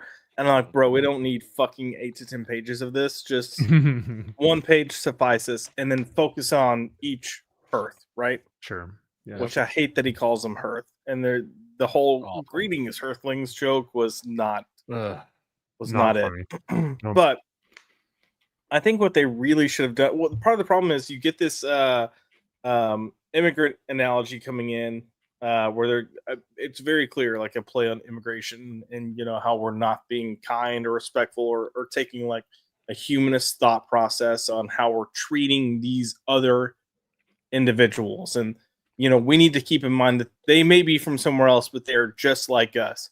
So he's got this going on, and then he immediately poses very valid realities and thought points that you see, like, we don't have the infrastructure or the resources to help these people and let them live here. Like, something's gonna give. And they present that. You have this one character in here that actually says, like, they're realistic things, like, how are we gonna support this type of thing? And you're like, okay, cool. He's gonna actually try to show both sides. And then nope. The moment he does that, he then reverts right back into how awful people are for presenting that. And then once he mentions how awful people are for presenting that notion, he then starts showing how awful the reality of having all these people come in here are. Mhm. And instead of going, oh, this guy was right, no, it's still that guy was awful for bringing up the fact that this might happen. And oh, everything's just shit now. So it's such a nihilistic approach to what's going on. The world is ending. It's all because of Trump supporters. Well, another thing too is, don't you love that once the immigrants come to Earth 1, and the Republicans start like fighting against it and saying like, they took our job, because the exact phrasing is, he's offering to do your job for 50% less. Yeah. Think about it. Same experience, same skills. Those ungrateful twos, because it's Earth 2. So it's like, that's a slur. Yeah. So because of all that, they cause global warming. Like the immigrants from Earth 2 cause quote unquote global warming on Earth 1. And then look at all these Trump signs. Fucks for mayor. No twos. We're number 1. This guy fucks. Keep Earth 1. Like, oh, you mean like keep America great again? God. And then yeah. Oh, it's hilarious, Kyle. I mean, I can see you're laughing right now. Yeah. I just got it. Good fences make good neighbors. But then this guy says, love thy neighbor. Oh. Because even though Dennis Camp is a Muslim, he still thinks that using the Christian love thy neighbor means that we all now have to listen to him, because he's not a Christian and clearly a Muslim, but we still have to. Yeah, I don't get. Never mind. All right. Yeah, this was abysmal storytelling, writing. Yeah. Not to mention, I forgot about this. How could I forget about this? And this is where I thought he was bringing up a counterpoint, Josh, where I thought he was actually going to try and do something interesting here. But a immigrant from Earth 2 murders his direct counterpoint, or the guy who is his direct doppelganger, murders him in Earth 1, his variant, takes over his life as Earth 2 guy, but in Earth 1. And they blame the cops and the other people for the fact that they treated him poorly, and the fact that he had a hard life in Earth 2, and that what he did was justified. And that because he's had such a hard life in Earth 2, we should be more compassionate towards him murdering the Earth 1 guy. Unreal, dude. There's also this really weird shit going on where you've got like one guy from Earth 1 who's seeing like a version of himself from Earth, well, not the version of himself, but a version of his wife from Earth 2. who's falling in love with another guy from Earth 2, Like and banging the he's other now guy, taking it yeah. out on his wife in Earth 1. Like Mhm. weird shit like that. You have the Republicans burning down the city. Last I checked, we have not been the ones burning down cities. Mhm. Well, I'm saying we. I don't technically classify myself as a Republican, but I lean more conservative. Wow. Anyway, I it's am. just stupid. No. Stupid. No, it's terrible. I kept rolling my eyes. There are plenty of concepts in here that he tries to present that had they not been presented by someone that's got a clear mental retardation and lack of understanding of how the government works, it could be you could actually have a good, like, narrative and conversation being told within the book, but no. Instead, you get this shit. And you end on the two sons that are the same person from each Earth going like, oh, but they're just like us. And the dads go, no, they're not. When it's literally the exact same people. Like, okay, Yep. if I had a clone of myself or a variant of myself, And that's the thing, man. It's like anyone else that would have tried to do this would have offered some aspect of nuance or some posing of a separate opinion to make sure that there are counterpoints to make you think, to make the reader actually think. But this is just straight up propaganda.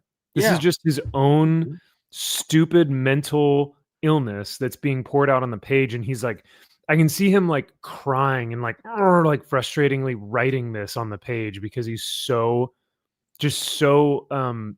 I mean, knowing that it's Dennis Camp, he had his little Palestinian Oh. scarf on. He was crying while writing, and then with his left hand, he was masturbating furiously with his tears. Yeah, because he had such a rage boner from all the virtue signaling he's doing. Yeah, for real, dude. I was gonna say something else too. Oh, well, it's also one of those things like the clear conversation on immigration that he's trying to tell, and that they're just like us. Like no, and that's part of the conversation we have. The immigrants that come in tend to have a completely different culture, and when you have immigrants coming into your country, you have to get them to assimilate to your general culture. And I'm not. That's not to say you can't, and participate in your own culture. You can't respect your own culture. You can't have pride in your own culture. I'm not saying any of those things. You just have to assimilate to a certain degree so you can actually keep the way of life going. And that's not to say that things can't change over time. They will inevitably change over time. But you can't come in and then expect to live the exact same way that you used to live. And this is the problem that we've seen with some cultures that are traveling over here. We're seeing certain aspects of it from certain ethnicities, and then if you go to Europe, you're seeing it from other ethnicities to a stronger degree. But like if raping and beating women in your culture is perfectly fine, if you come to a Western culture, it's not going to be fine. No. Right. And I shouldn't have to then be like, oh, I must adhere to your culture and I have to respect that because you're here in America. It's like, the fuck? You're here with us. Wait a Sorry, second. I'm not adhering to you. I'm not going, well, no, do your thing. It's your culture. Because I live in a very diverse neighborhood and there's a lot of Indian people and a lot of Burmese people. And it's like, you guys need to remember where you're at. All right. Take it easy. But in respect to that, though, like if I moved to Mexico, I would be trying to learn Spanish as soon as possible. 100%. Absolutely. The 2 weeks that I was in Mexico for mission work, I actually got where I could speak Spanish and understand Spanish on a conversational. I wasn't fluent, but because I just tried to plug myself in. I didn't want to rely on other people. I wanted to get by, and I wanted to do whatever work I could to communicate on my own. If I moved to France, I would want to learn French. Like I would try to ingratiate myself in their culture, no matter what it is. And then I would move to the Middle East because I'm not crazy. Right. I want to be alive. So yeah. And not filthy, but not thrown off roofs. I mean, come on. Well, that Right. So you see that's what a threat to Grunberg. What's her name? Greta Thunberg. Greta Thunberg went to Palestine. Yeah. No, I didn't see that. To demand a ceasefire. Oh and I'm my like, bro, God. I wonder how many days before she gets thrown off a roof. Yeah, Yeah. that would not end well. Nope. Hamas, how dare you? How dare you? And then just be like, click, boom. Yeah. Yeah. So yeah, and I think that's the big thing is like America is one of the very few places on this earth, not in this country, not on this continent, on this earth that you can just come here and not have to assimilate. It is very rare that anywhere else you go to, if I were to keep my American values and cultures and freedom of speech, freedom to own a firearm, like, Right. my freedom of religion to be able to practice Christianity openly, I would be killed in any other country that, in the Middle East, or I wouldn't be able to own a firearm anywhere else. So like there are lots of different places that I can't have the same type of lifestyle here. But because a lot of these people know that America is the only place that they can have great, like I think a lot of people complain that America is the worst and it's so oppressive, blah, blah. Then why do so many people come here? Because they know that they're allowed to practice their own beliefs openly. But like to both of your points though, I think that I don't think that it would be asking a lot for individuals who come here to say we would like you to assimilate with our culture and respect our culture and our flag and the values that we represent. Mhm. Like I don't think it's that hard to ask that, but for some reason that makes us Nazis. So I don't know. Yeah. Yes, it does. I'm one of 3 houses that has an American flag out front. Oh wow. Wow. And it pisses me the fuck off. And I made sure to get an oversized American flag on the front. Yeah, good for you. Fuck all these people that You choose to should- want to live here and appreciate everything, but yet not and choose to never learn English, get to know your neighbors. Shame. What Yeah. a fucking nationalist you are. Oh, Hell good for you. Good for you. Good for Good you. for you. But don't you fucking understand? But yeah, man, this was like I said, this right now, and Kyle, I don't know how you felt about this book, but as of right now, man, it's my worst book of 2025. It's definitely up there for sure. Again, this is catnip for retards. This is just a book that morons think is so poignant and nuanced and so amazing that I can't, like, I try to put my mind into somebody who is a fucking idiot and could look at this and be like, oh my God, this is just so good at what it's trying to say. And it's not. It's not good at anything. Like, it's like the art, you can maybe argue the art sucks in my opinion. I don't even really like the art in this book. No. There's nothing here. And the whole time I was reading this, which wasn't very long, I was thinking back to the first time that I read and then watched The Monsters Are Due on Maple Street, an old Twilight Zone. Which one was that? So that was the one where it kind of alluded to this, but it's done much better. And where you're, small town USA, you're on a street and slowly everybody's power goes out on the street. Everything stops working. Oh yeah. And then one by one in a house, something kicks on. Like, oh, this person's TV work. Why does he must be on? It's his fault. He's the one that did all this to us. He has the TV. No. Or the guy's like car or something, right? Yeah. This guy's car works. How come your car works and my car doesn't work? I want your car. You need to give me your stuff. And then you slowly find out that aliens are just fucking with people, and it's like we're just gonna flick on their stuff. And so that whole thing of how easy and how fast people turn on each other when you take away something, again, very subtle, very interesting, fun, exciting, normal, and it was just an inventive way to tell a story, and somebody that actually knew what they were doing, telling a story. And then you get this moron who just hits you over the fucking head 17 times in a comic book about it. It's like, do you get it yet? Yeah. sort of thing. And it's like, God, you are a dumbass. Like, and you think you're so much smarter than you are.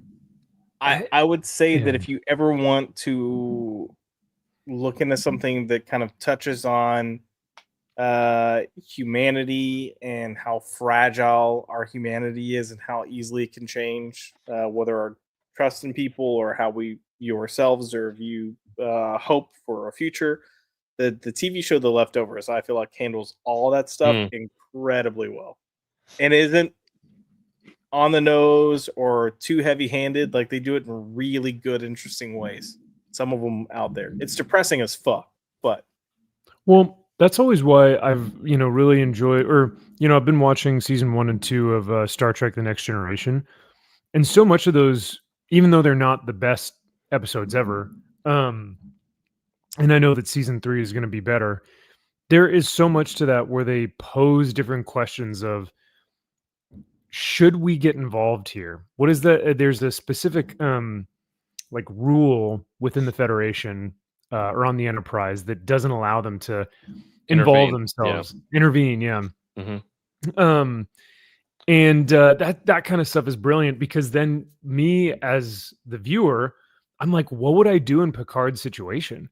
Like, if you're a leader, how do you deal with something like that? Do you interfere or intervene with someone's society or civilization if you don't fully know the full context, or if you think that one person is right, but who are you to be the arbiter of that person's destiny? I don't know. It's just, that stuff is fascinating.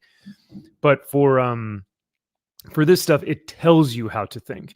But not only that, it tells you how to think, and if you think any other way, and if you think differently, you are a evil, awful person. And that's the difference. So you're right.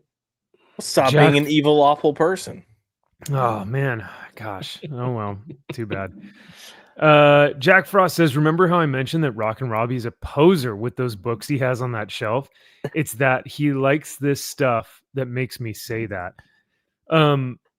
So yeah, like, Robbie will like assorted crisis events, but then he'll put stuff up on the shelf that's actually really great.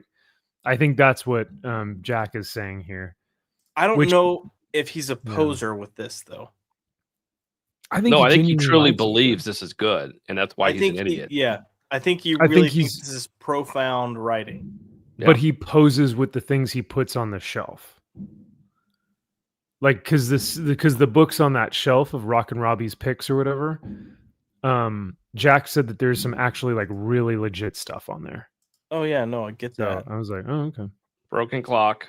He can occasionally, despite his best efforts, find something that is good. But no, I think this, when he talks about certain stupid books like this, like, it goes beyond that. Hey, I'm trying to sell books for the comic shop I work at because we overbought. Please God, buy this shit. Like, with what he was saying, it's very difficult to lie like that. It's like, Jesus Christ, dude, like, you're really overselling this piece of shit book. And he actually likes this book, which is pathetic.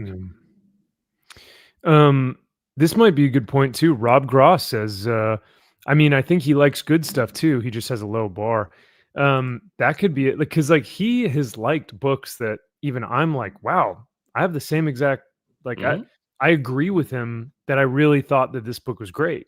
But then he'll be like, oh yeah, but I also love Assorted Crisis. And I'm like, oh no, I can't go on that journey with you, my friend. Like, you're dead wrong on this. Yeah. Ezekiel says, everyone is talking about this book. People were praising issue 1.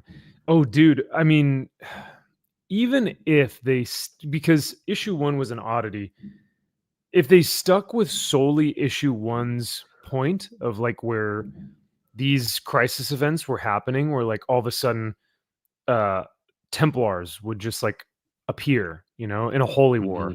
And then on this side of town, like dinosaurs appear. And then it's like, oh my God, that could have been interesting. But all of this other stuff is just the author's poorly disguised fetish, like political fetishes. So wasn't the last issue dealing with immigration also? And so is this one? Yep. It's like, okay, we get it. You're an immigrant. like, You understand. You hate yeah. America, even though you're fucking living here and making comic books. You fucking douchebag. But all right, go ahead. Yeah, making tons of money. Well, Yeah, I don't we're know, all evil tons, though. but Go ahead, keep saying it. No, we're all evil. America's bad. All right. Yep. Have fun telling your story somewhere else and see if you get published, bro. Yeah, right. See if your comic goes anywhere else, Uh-huh. or goes anywhere, in Europe or so. But the other thing that's funny is that, like, when I read this book, all I kept thinking was like, he's a communist. Like, he's a straight up communist. Until it actually goes into effect, then he doesn't want to be a communist. Oh, wait a second. You mean I'm not at the top? Yeah, shit, I'm at the bottom. It's like, oh wait, I'm a toilet cleaner. Oh, wait, no, I wanted to be an artist though. I was gonna write. I was gonna be a writer. But I no. Yeah, No, not for you. Not for you. Oh, yeah, no. No. Rock and Robbie is taking donations to his PayPal to get him to his next con. He's asking if you want to donate. Yeah. No, it's in. So I sent you mini clips from his latest video. He had it in his portion of his latest video where he's like, well, we'll be going to this. I can't remember which convention it is. And he's like, and I managed to get in with press badges. However, getting there is a different story. So if you'd like to help make sure I can go, I don't know, man. I just don't. This is me personally. Do what you want to do. I can't do this whole like. If you want to make sure I can go, like you either can afford to go or you can't. And if you 100%. can't, then you probably shouldn't go. And I don't know. Like if your subscribers are already super chatting and or getting memberships, I'd stop asking for shit. Like, yeah. And if you can't afford to go and you're just grifting, then fuck you even more. Could you imagine he doesn't even show up? No. How can you say that and not just want to vomit? Like to be fair, God. I think there was a build or like a hobby stream where I was like, hey, if you guys want to super chat, I'm saving up for Dallas. So if you guys want to, support the trek over there, for Dallas Fan Expo, I'd love, but you love can the super chats. I go, appreciate it. Max. What's up? You can afford to go though. It's not like if I don't get enough super chats, I can't go. Oh no! I would never, because exactly. Yeah, like you said, I can pay my way, right. But you have like target goals, right? Where you go like, hey, for the next 5 super chats, this will fill, or this will, I'll be able to release the next video, or this will help for the next fund for this convention or something. That's more of a sales strategy where the reward is something additional gets posted, right? Right. That's not like, oh, I got these press badges, so if you can manage to cover my travel costs, then I'm gonna bless you with my presence at Comic-Con. Yep. Pay my bus fare on the Greyhound bus to get me to this place. All I'm trying to say is do what you want to do. I will. I have my thoughts on it, but this hoe isn't going to be doing a buy a girl a drink stream. How about that? Max Ezekiel says, "Yeah, that's different, Max. You're good." Oh well, thank you, man. Even if it wasn't, at least I would be called out to be like, yeah, I'm not going to do that shit again because that's lame. But yeah, no, I have seen like full on live streams where even Josh, you've sent them to me and you've been like, dude, this is kind of sad, where it's like the live stream is titled, I want to go to Vegas or something, or like, I want to go to this. And that's just that's the live stream. And it's like, no, but what are you offering? Like, right. Am they just paying for you? I'm offering that I'm so awesome because it's June and I'm gay, so you should pay for my trip. Oh no. It's what's that like college thing where they let certain groups get in easier? Affirmative action. It's affirmative action for Comic-Con. You're taking advantage of that. I like it. That's smart, Josh. I mean, it's owed. Like Oh, I never yes. had that Oh, privilege, sorry. so I wouldn't know You what it deserve was. it. Yeah, like Yeah. I've had to struggle so much. So Oh, well, that's your point of personal privilege, and I appreciate you sharing that. So, yeah. Point of personal privilege. Okay. no, you have to say it in like a furious way. Point Um, point of point, personal privilege. point of personal privilege. If we could stop speaking so loudly, it's very loud in here. It's very loud in here. Some of us have sensory issues. Please stop using gendered language. Language. He is right. You We guys, should stop doing. guys. Oh yeah, because that's right. Because they were going, guys, could we please quiet down? There are some of us who have like sensory issues. Point of personal privilege. If we could stop using gendered language. God, that video is like perfect. It's perfect. Oh my god. Because it's so satirical that it's like, no, but this is real. No, this is Yeah. real. These people are serious about this. And imagine how little they get done. You can't get anything done. First on the docket, let's look over what these guys have brought up. No, you can't say guys. Oh, right, all right, sorry. Shit. Comrades, easy now, please. You wait. Point of personal privilege. Don't tell me it's easy, okay? We all have it very difficult here. Okay, no, I'm sorry. Point of personal privilege. I don't think you mean that apology. It's just like everything was just like, oh my god. It's like we get you're all on the spectrum, but can you just tone it down a little bit? Yeah. Nope. What wasn't toned down was last week's issue of Daredevil Cold Day in Hell. This is issue number 2 of 3. Did you guys get a chance to read this one as well? Yes. Yep. Oh. What did we think of that issue number 1, man, was a banger. Banger. It was A banger. banger. Do we think that issue number 2 kept the momentum going? Yes, but I don't think it was as good as issue number 1, but still very good and very strong. Okay. Agreed. Is there anything we'd like to see from issue 3? Because I mean, that's it. We're wrapping up. Yeah, a strong conclusion. Like we need something to tie it all together. Yeah. It's the hardest part, sticking that landing. And I love the Frank Miller homage in here Steve McNiven was doing with Elektra. Ooh, yeah. Where the art was looking like looked just like Frank. I was like, all right, that's good. I like that.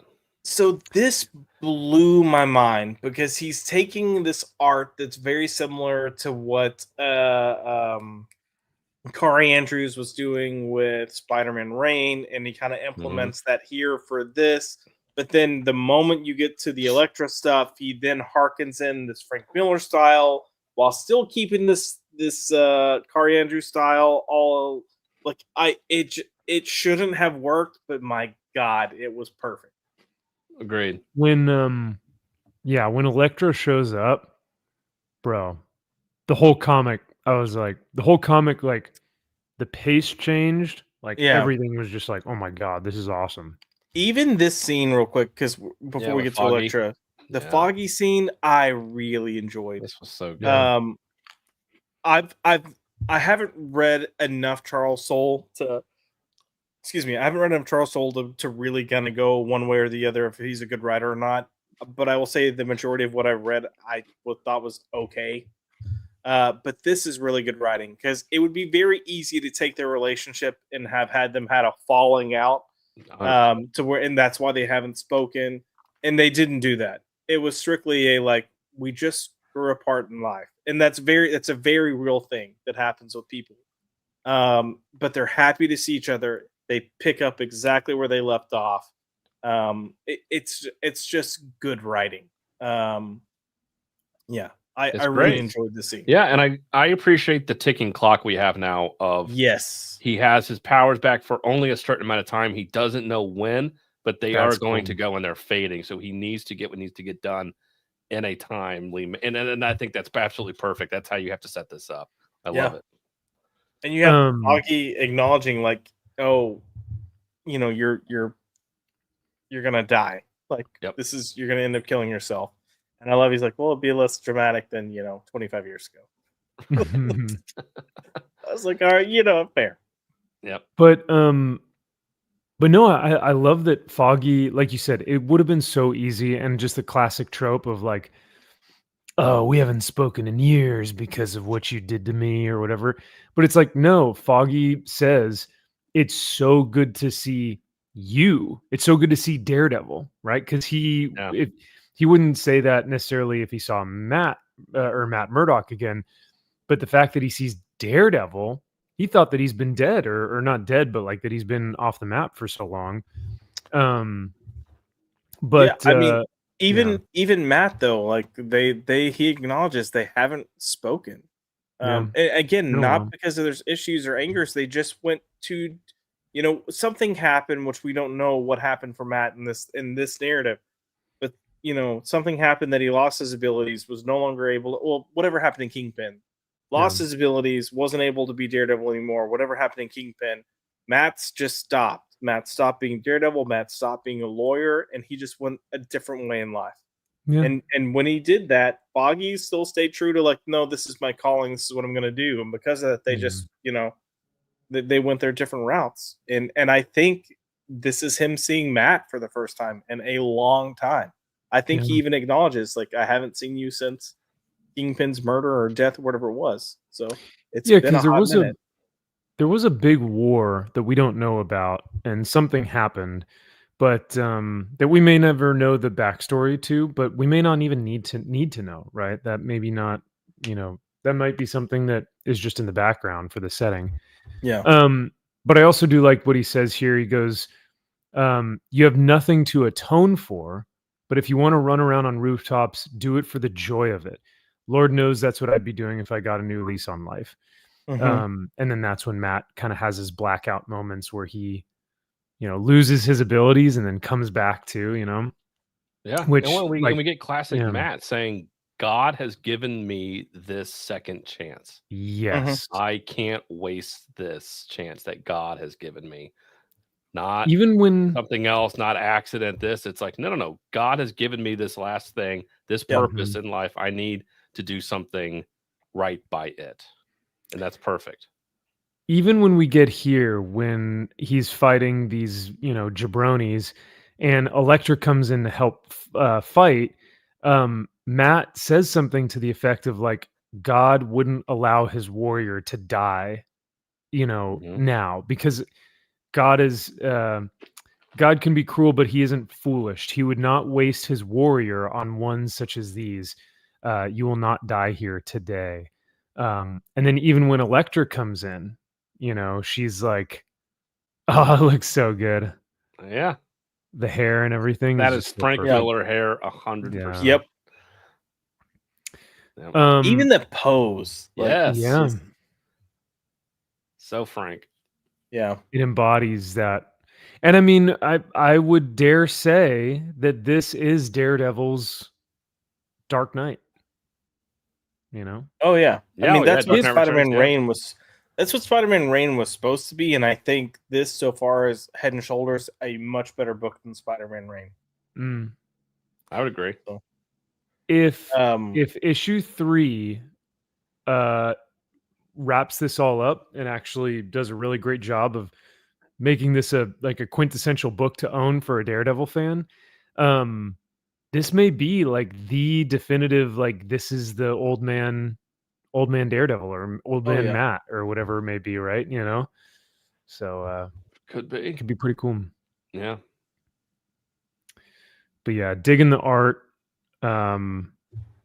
This whole Punisher thing, man, is just wild to me. Oof. It terrifies the hell out of me. It's so horrific. It is. But I loved the reveal that we get at the end here.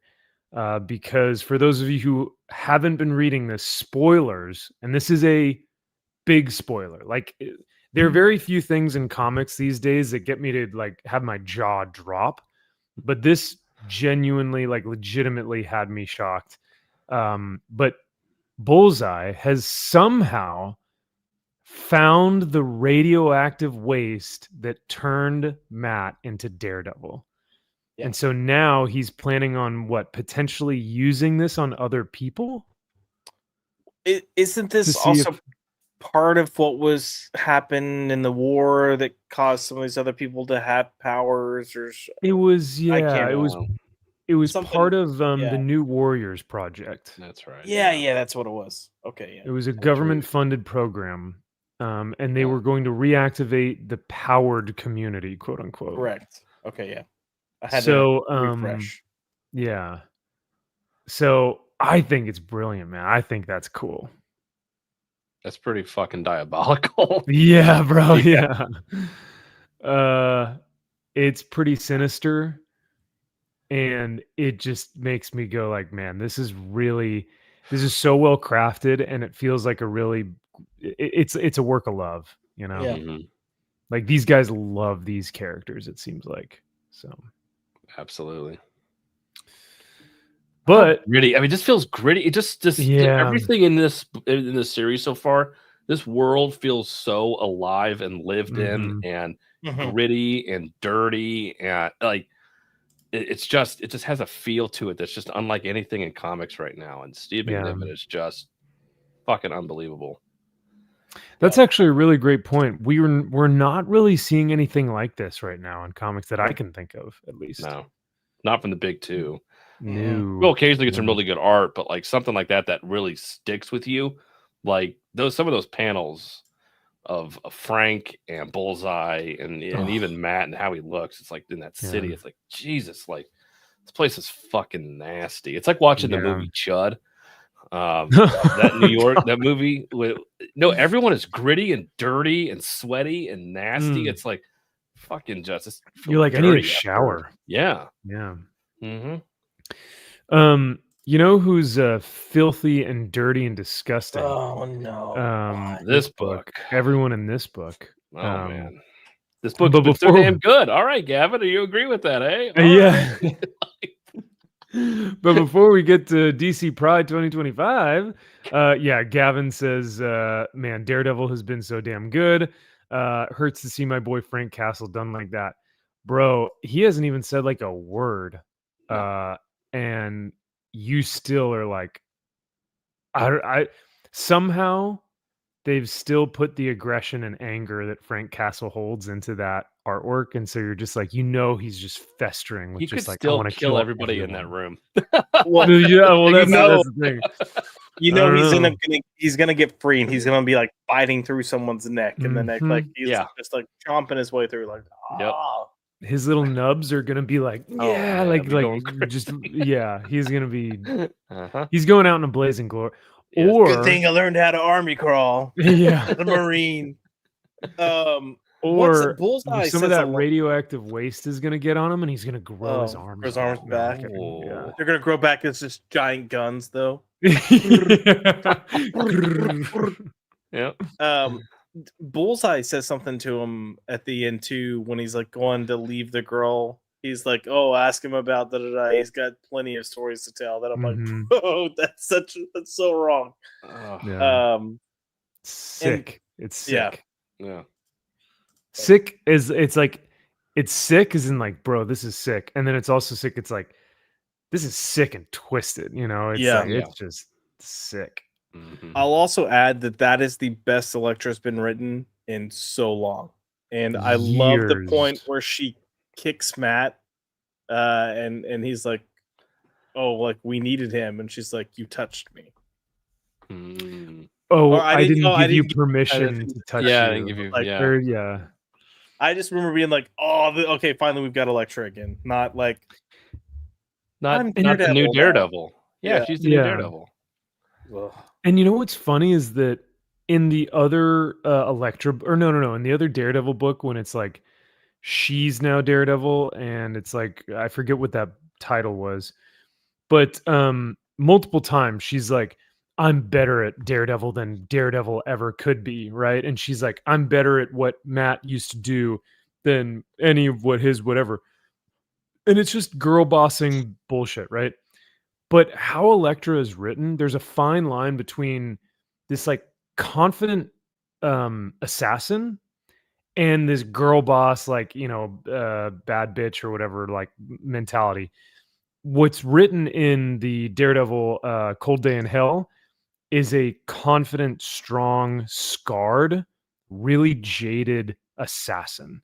And that's the difference, because I never felt once in Daredevil Cold Day in Hell like, oh, she's just being a girl boss. Like, I was like, oh wow, that's really impactful, right? Yeah. So I think there's a difference, but Word.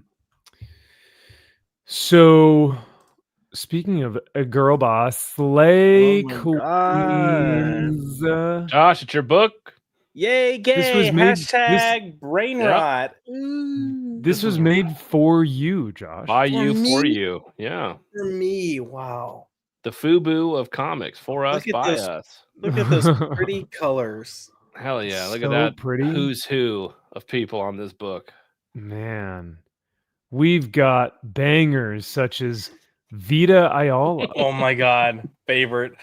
Sam Maggs, Tim Sheridan, Okay. Oh, Tim Sheridan. Oh, favorite.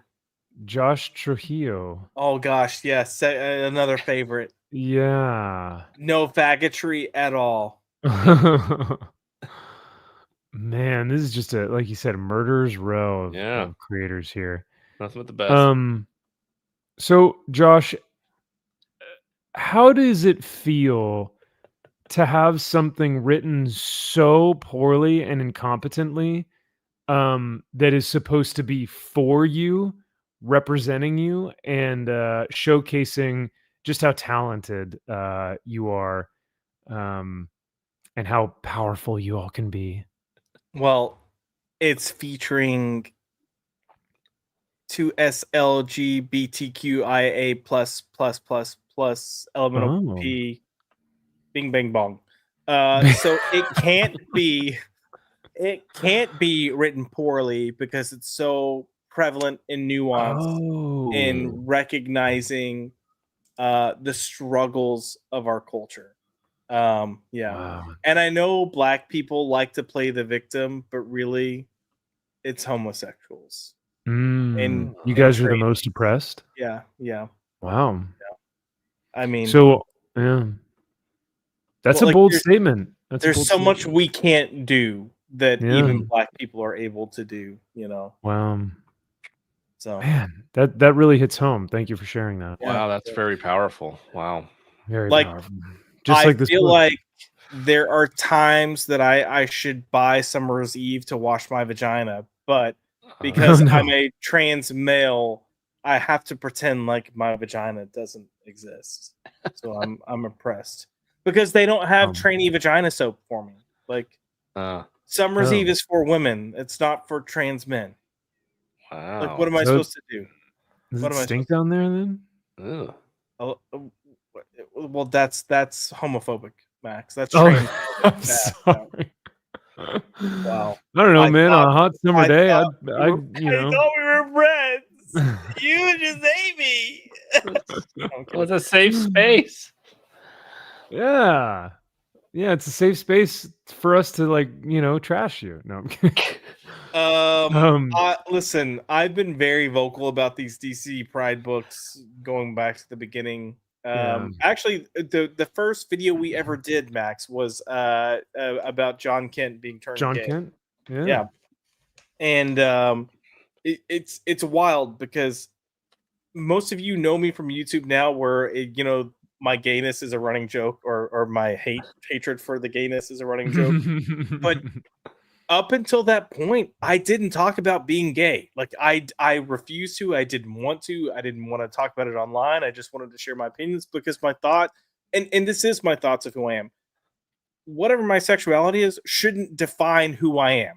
And even when defining myself, that should be such a low description on, what's going to define me, that it shouldn't be a point of conversation. And the only reason I started talking about this on streams was because it was becoming so prevalent in comic books, but it was being done so fucking poorly that when you had people like Max, who's genuinely, like, probably the best person I know, Like Max does shit, and he's like, I don't know if I should do this. I think it's the wrong thing to do. And I'm like, the fact that you're even thinking about it shows how good of you person you are. Like, just take the last piece of toast. You're fine. Like it's that sort of stuff. But like people like Max, people like Wes were getting called out for, like, they were just getting railed for being homophobic when that wasn't the case. And the full ramp up of just calling people homophobes or ists or Nazis hadn't fully reached its peak where we were ignoring it yet. Like, it was early enough that it was actually causing problems. So that's why I started talking about it. But I hate this. It's pandering, and it's people thinking that because they are just touching on a topic or a subject, they're doing something profound or moving or something that should be praised. And I'm sorry, you don't get praise for existing. Like, this is stupid. Also, we should not praise you for being a fucking psycho. And this is the other thing this book tries to do. And I hate this whole idea that within this alphabet mafia group, being cutesy and different, or like, oh, you have to accept me for as I am. Oh, fuck. I can't even talk about this. This is what I was waiting for this one. Yep. Jesus Christ. Your two favorite characters. Listen. But sorry, finish your thought. You were on a roll, man. I didn't want to stop. I don't know. It's okay. I just saw this and it was just instant hatred. Like, hatred.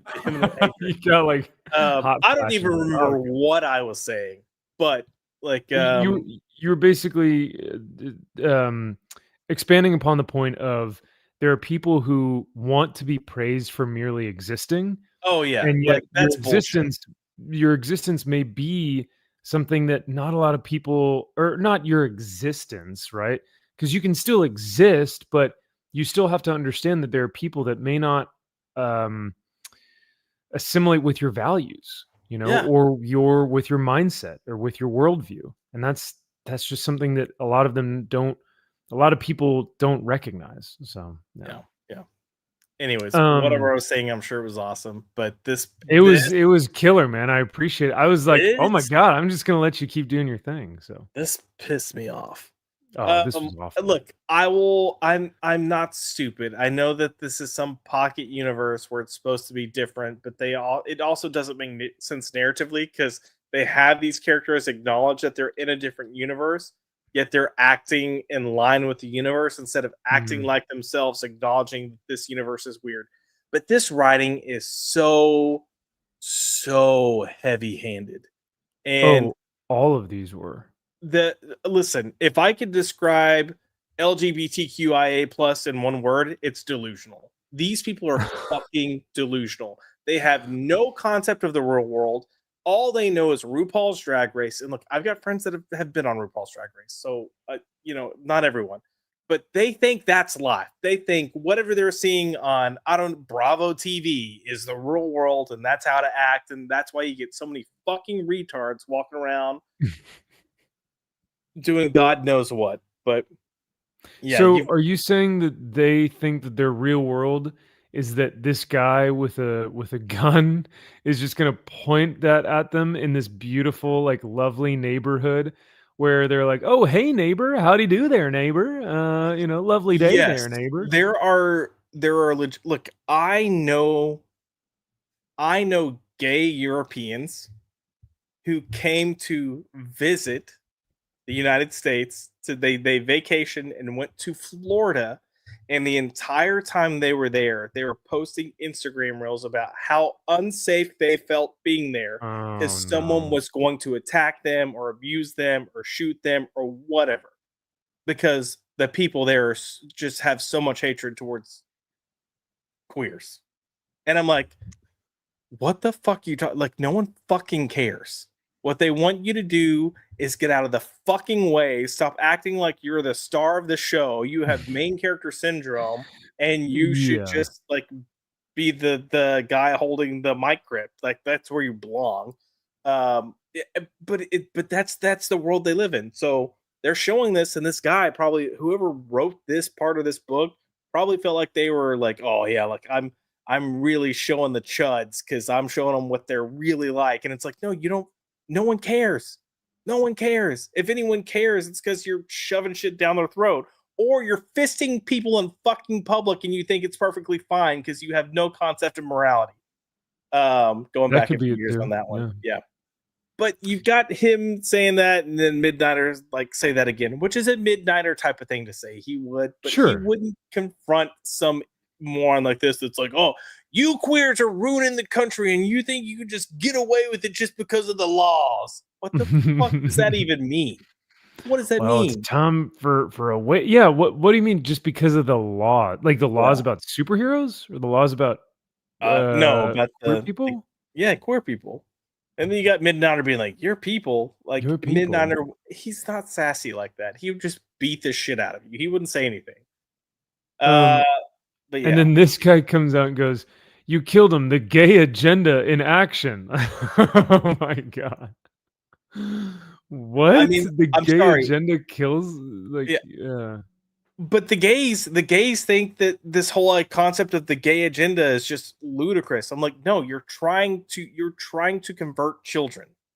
Like, I mean, there was that big chorus that sang the song "We're coming to trans your children" or whatever it was, you yeah, know, like I um don't, I don't. the It Midnighters gets worse. That annual meeting. oh, Oh, look at all these chuds. Oh man.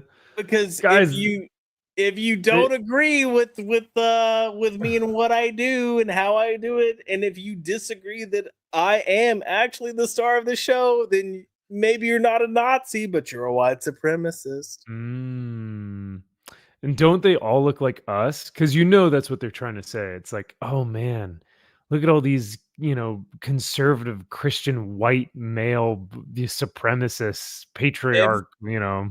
Every single person here is white, except for maybe that one on the far left. He might be Asian Oh no. or Jewish, Um, one of the two. So but yeah, Midnighter's like, bad news, you dork ass losers. And I'm sure all the three gay people that are reading this are like, yeah, you get them. I hate those those white Honestly, kids. it reminds me of that one Pride issue they had where they had that story with shit. What was the Barbara Gordon's roommate in the New 52 that was trans? And Oh Gail Simone no, was I writing it, forget. and she had her call Barbara Gordon or something like that. I forget. Um, anyways, they did that short story in the Pride book, and I think Mags wrote it, Mags Visaggio, but they had her with the baseball bat, and Oh then yeah, that's it right. was meant Yeah. to mimic Mag's message or tweet about Yeah. beating people with a baseball bat. And then Hmm. there is a little subsect of these retards online that were like, "Oh yeah, Slay Queen," and it's like, fuck off. Yeah.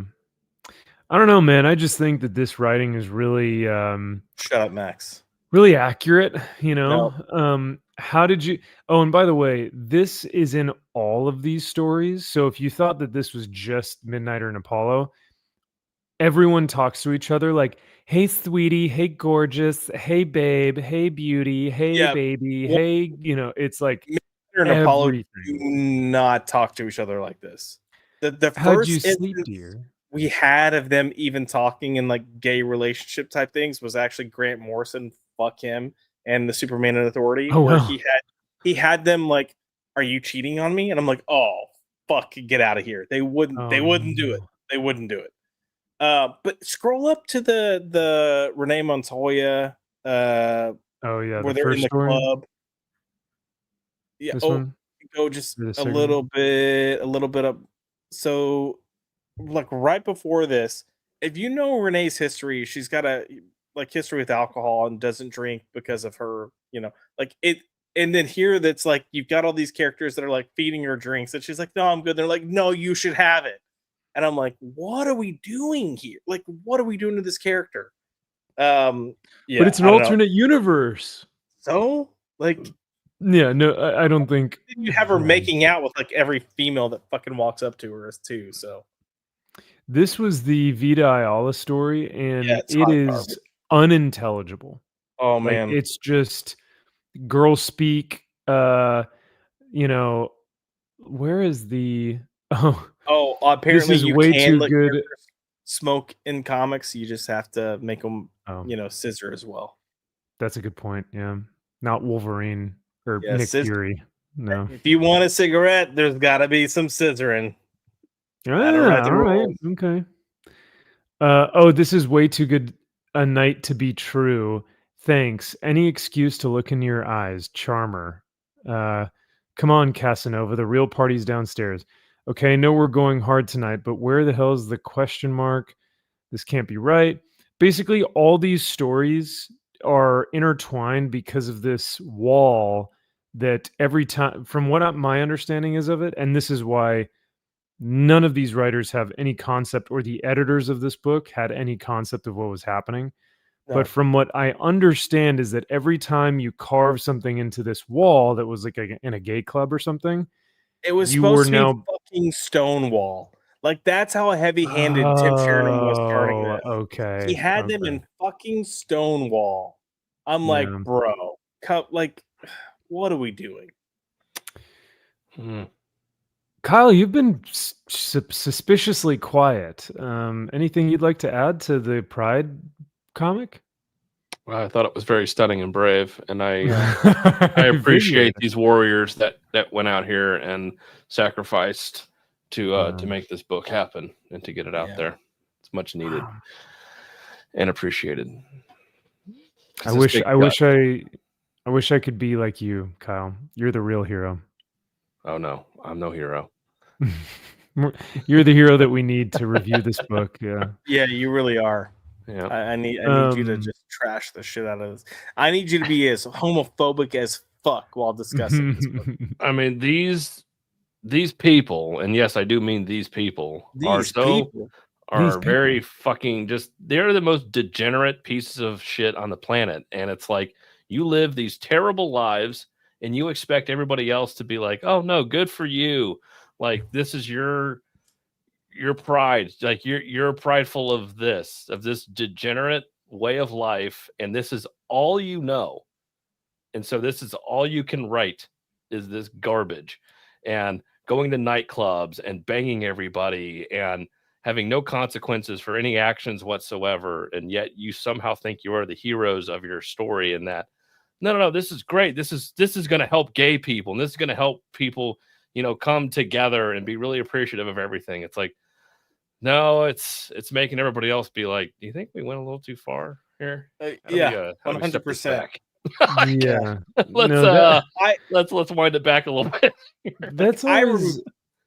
Go ahead. Oh, I was just gonna say, no, Kyle, that's a really good point that I didn't even think about before. But you're right, like, because these books are, I mean, yes, it is for the gay community, and it is for those who are like, I'm part of the LGBTQIA plus or whatever. This is my book, right? But for those who are allies, or for those who aren't and just want to pick it up and go, maybe there's some good stuff in this, you're not doing anyone a service. You're actually doing the community a disservice. And it's actually probably making people like want to separate themselves more, because when you read this book, it's like psychobabble. You're like, what is happening? So yeah, I don't know. It's psychobabble and it's degenerate fucking behavior. Like, people don't want to be a part of that. I distinctly remember being back in 2008 in California when Prop 8 was on the bill to determine if they were going to allow gay marriage in California. And I remember so many of me and my friends were like, listen, we just want the same fucking tax breaks. And that's really it. Like, I don't care what you call it. If you have religious issues with it, fine. Call it something else. Just give us the same. Let us have the same government and legal parameters that y'all have, right? And then call it a day. And I remember people were like, no, we can't let the gays get married, because if we do, then they're gonna like want to have relationships with children or bestiality. And I'm like, what the fuck is wrong with you? Nobody wants that. I take it back now. You were right. We were wrong. I take it back. Undo everything. No. Oh my God. I'm sorry. Like, time machine. Like, what kind of world have we come to that is the reality? And that you have people being like, no, we have to support them. No, you don't. Right. No, you don't. No, you don't. You say no. I said no to wearing a fucking pride pin at my job. You're like, you have to wear this. No, the fuck I don't. I'm the one gay person in my building that I'm like, the hell I am. Take it away. Who the is not trash. wearing the ribbon? Yeah. You're a ribbon bully. Yeah. Yeah. You're a ribbon bully. Jack Frost, this is pretty funny. I had lots of fatigue this past weekend, but I did not have fatigue. So Oh no, you're gonna be well, I don't know. This year Pride. There's seems a lot pretty of companies light, that aren't right? pushing Pride. Yeah. Uh-huh. it doesn't seem as yeah.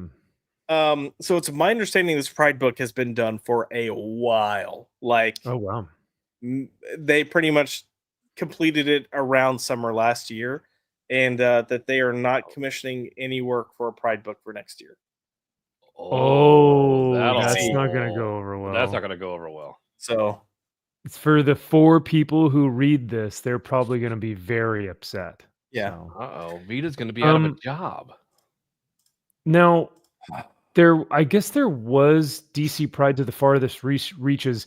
This came out last week. I forget, but there was another Pride book. I have not read this, but this was another one that came out not too. Oh wait, this was last year. was last year's. Yes. Oh my god, I remember this guy. Oh, Yeah, that's okay. Bear Never that mind. like wants to fuck everyone. Yeah. Yeah. Yes. No, never mind. I remember God. this. Yeah. This was awful. Oh no. Yeah. I do think it's fascinating, Josh, that your people no I'm kidding, that this kind of group of people when they tell these stories, it's not stories of heroism in the superhero genre, but it's always just sex. Yeah. Like it all comes back to sexuality, which is like, Yep. but that's where they gain their value and their worth is in that identity of their sex. So that yeah. is something that has always been prevalent in the gay community. Like, sexual deviancy has always been there. This idea of like, oh, you have value by sleeping with as many people or the hottest people or whatever it might be. Mhm. That's something I've never subscribed to. I don't know. We have one body in this world, and I think we need to respect it. And I say that as someone that can eat better and whatever. But I think there is something both physically you put yourself at risk and can physically be damaged, but also emotionally can be damaged. And I don't know. I don't subscribe to that. I think it's one of the worst things about the gay community. I wish it could go away. Same with drug use. Drug use is rampant. That's something that's just always been there.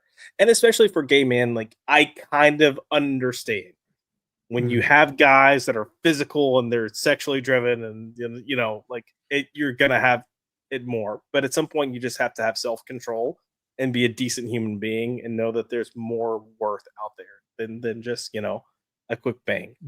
But people, like a lot of gay people gross me the fuck out. Like my old neighbor would have 3 to 4 random hookups a day, meaning someone on Grindr, find them, don't know your name, don't need to know your name, we're not gonna have a conversation, I'm gonna unlock my door, just come on in, we'll go to Pound Town, and then thanks. And it's just so transactional to get off, and I'm like, at that point, just internet, like I don't know, like Happy Hands Club.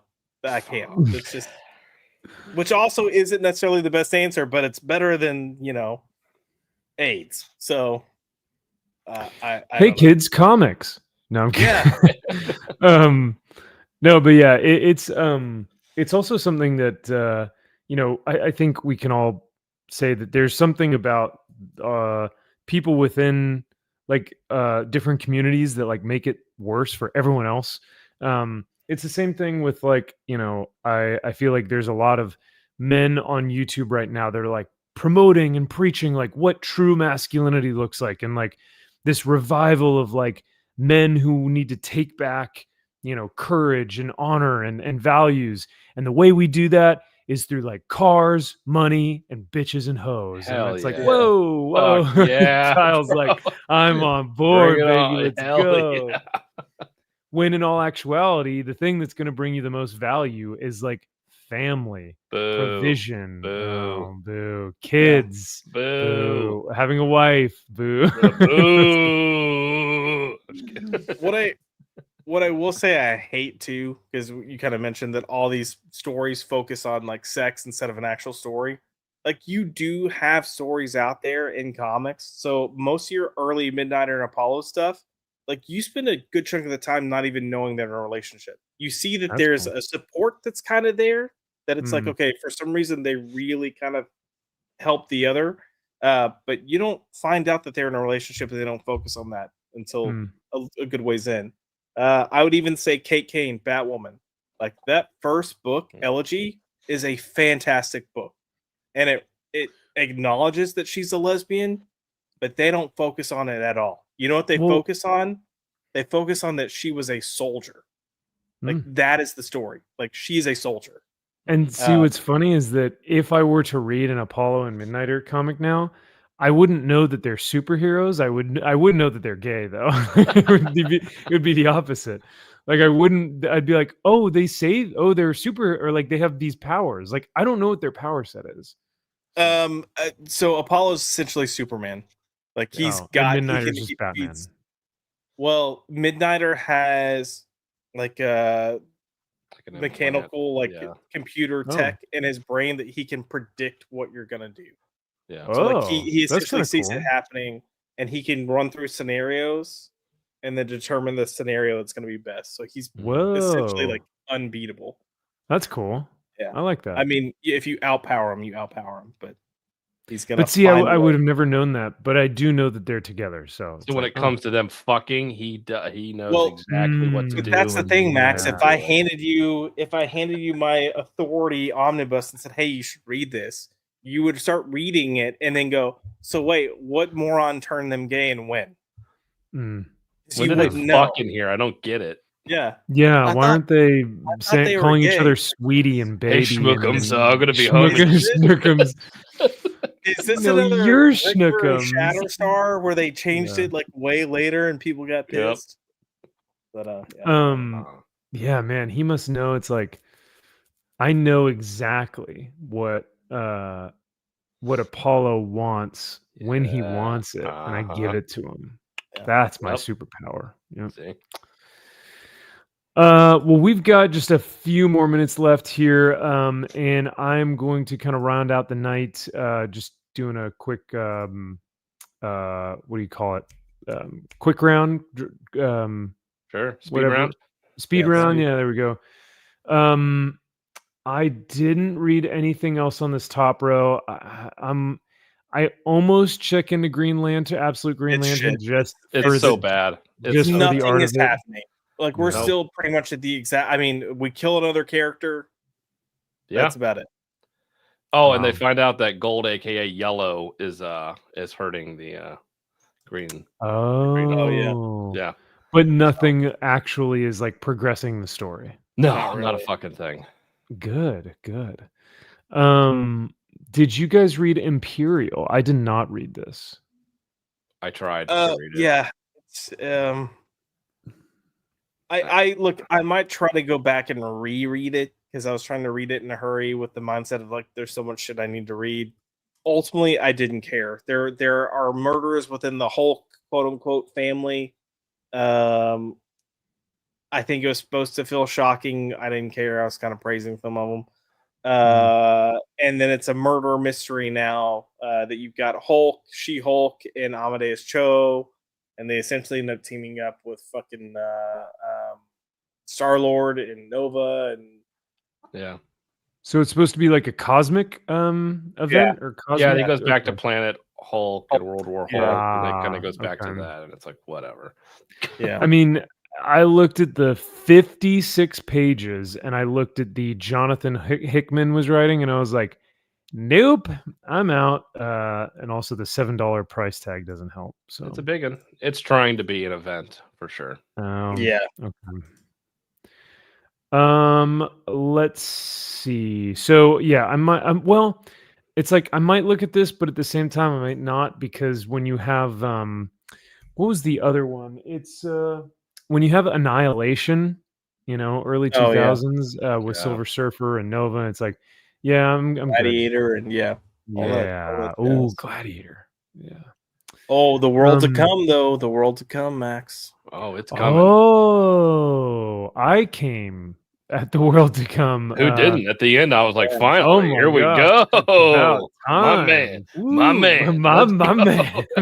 Hey, my gladiator. Denzel Washington. Yeah. Yeah, no, this is just like this may be a hot take, and you guys can tell me to shut up. I've never really understood Christopher Priest's writing style. It confuses the hell out of me. Yeah. Even when he was doing Deathstroke, I was like, what are these time jumps? His Deathstroke run was weird as fuck. Yeah. Like you've got him going after his son's girlfriend to bang her to get back at his son for shit. And then like you get the who's your daddy, like he's claiming to be Damien's dad to fuck with Bruce and Dave. Like it was a weird run. So I mean, yeah, I don't know.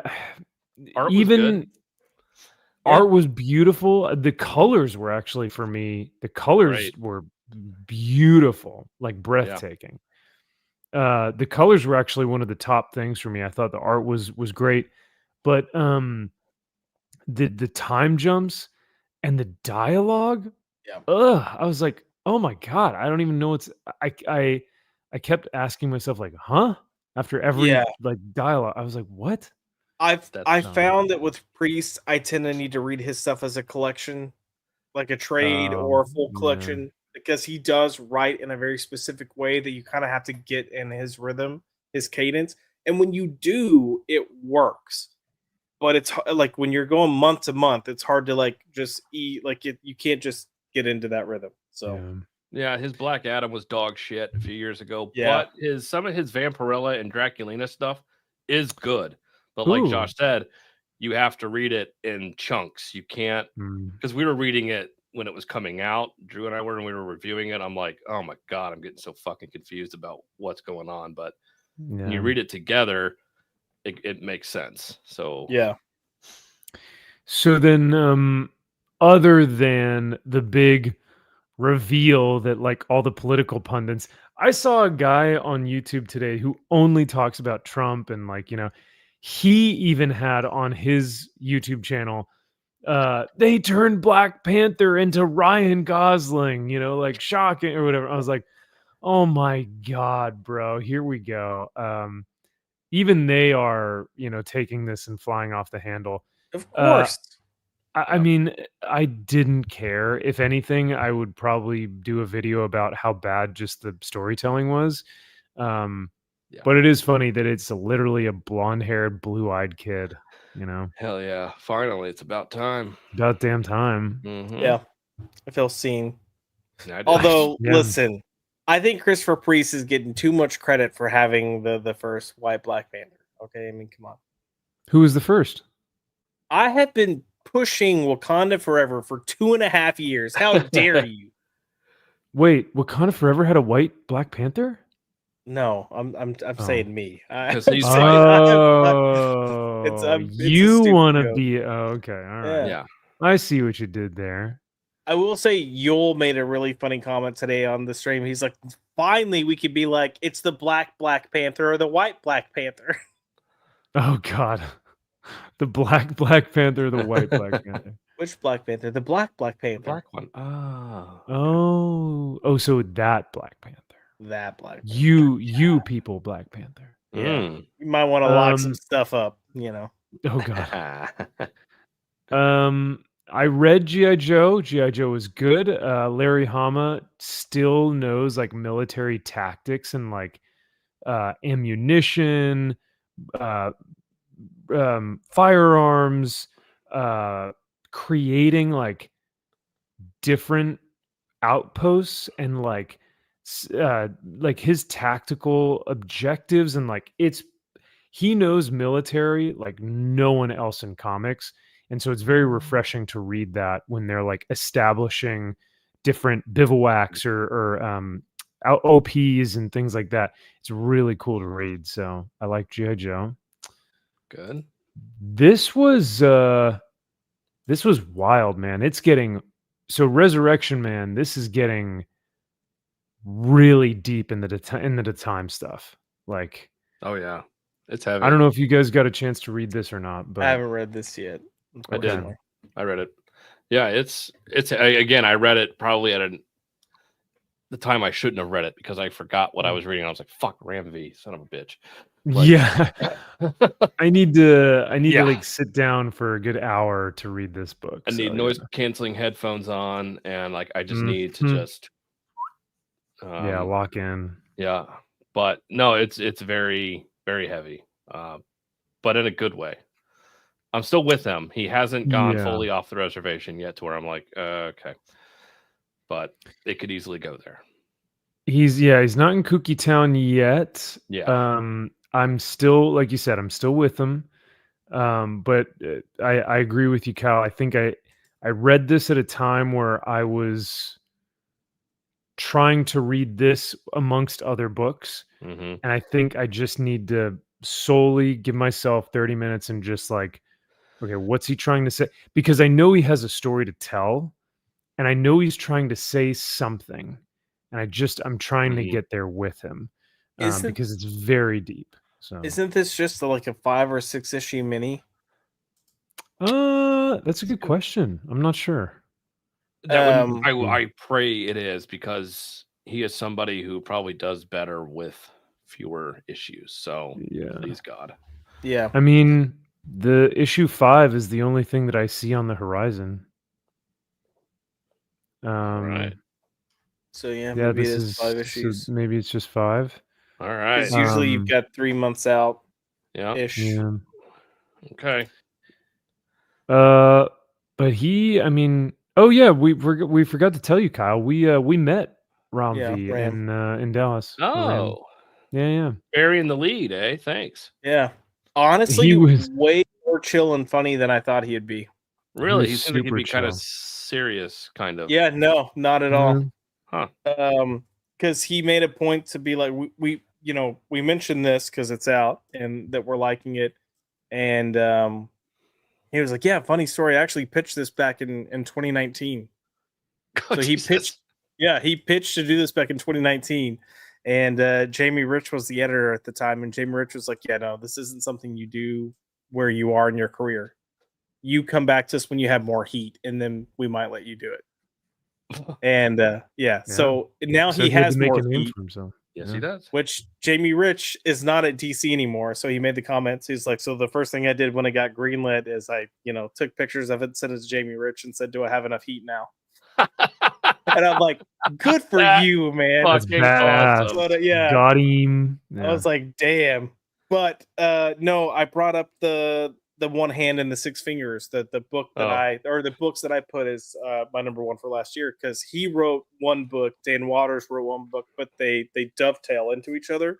Mm-hmm. And I was like, man, how did you guys do that? Because typically when writers do that, you can tell who's writing which book, and for them it felt seamless. You couldn't tell who was writing what.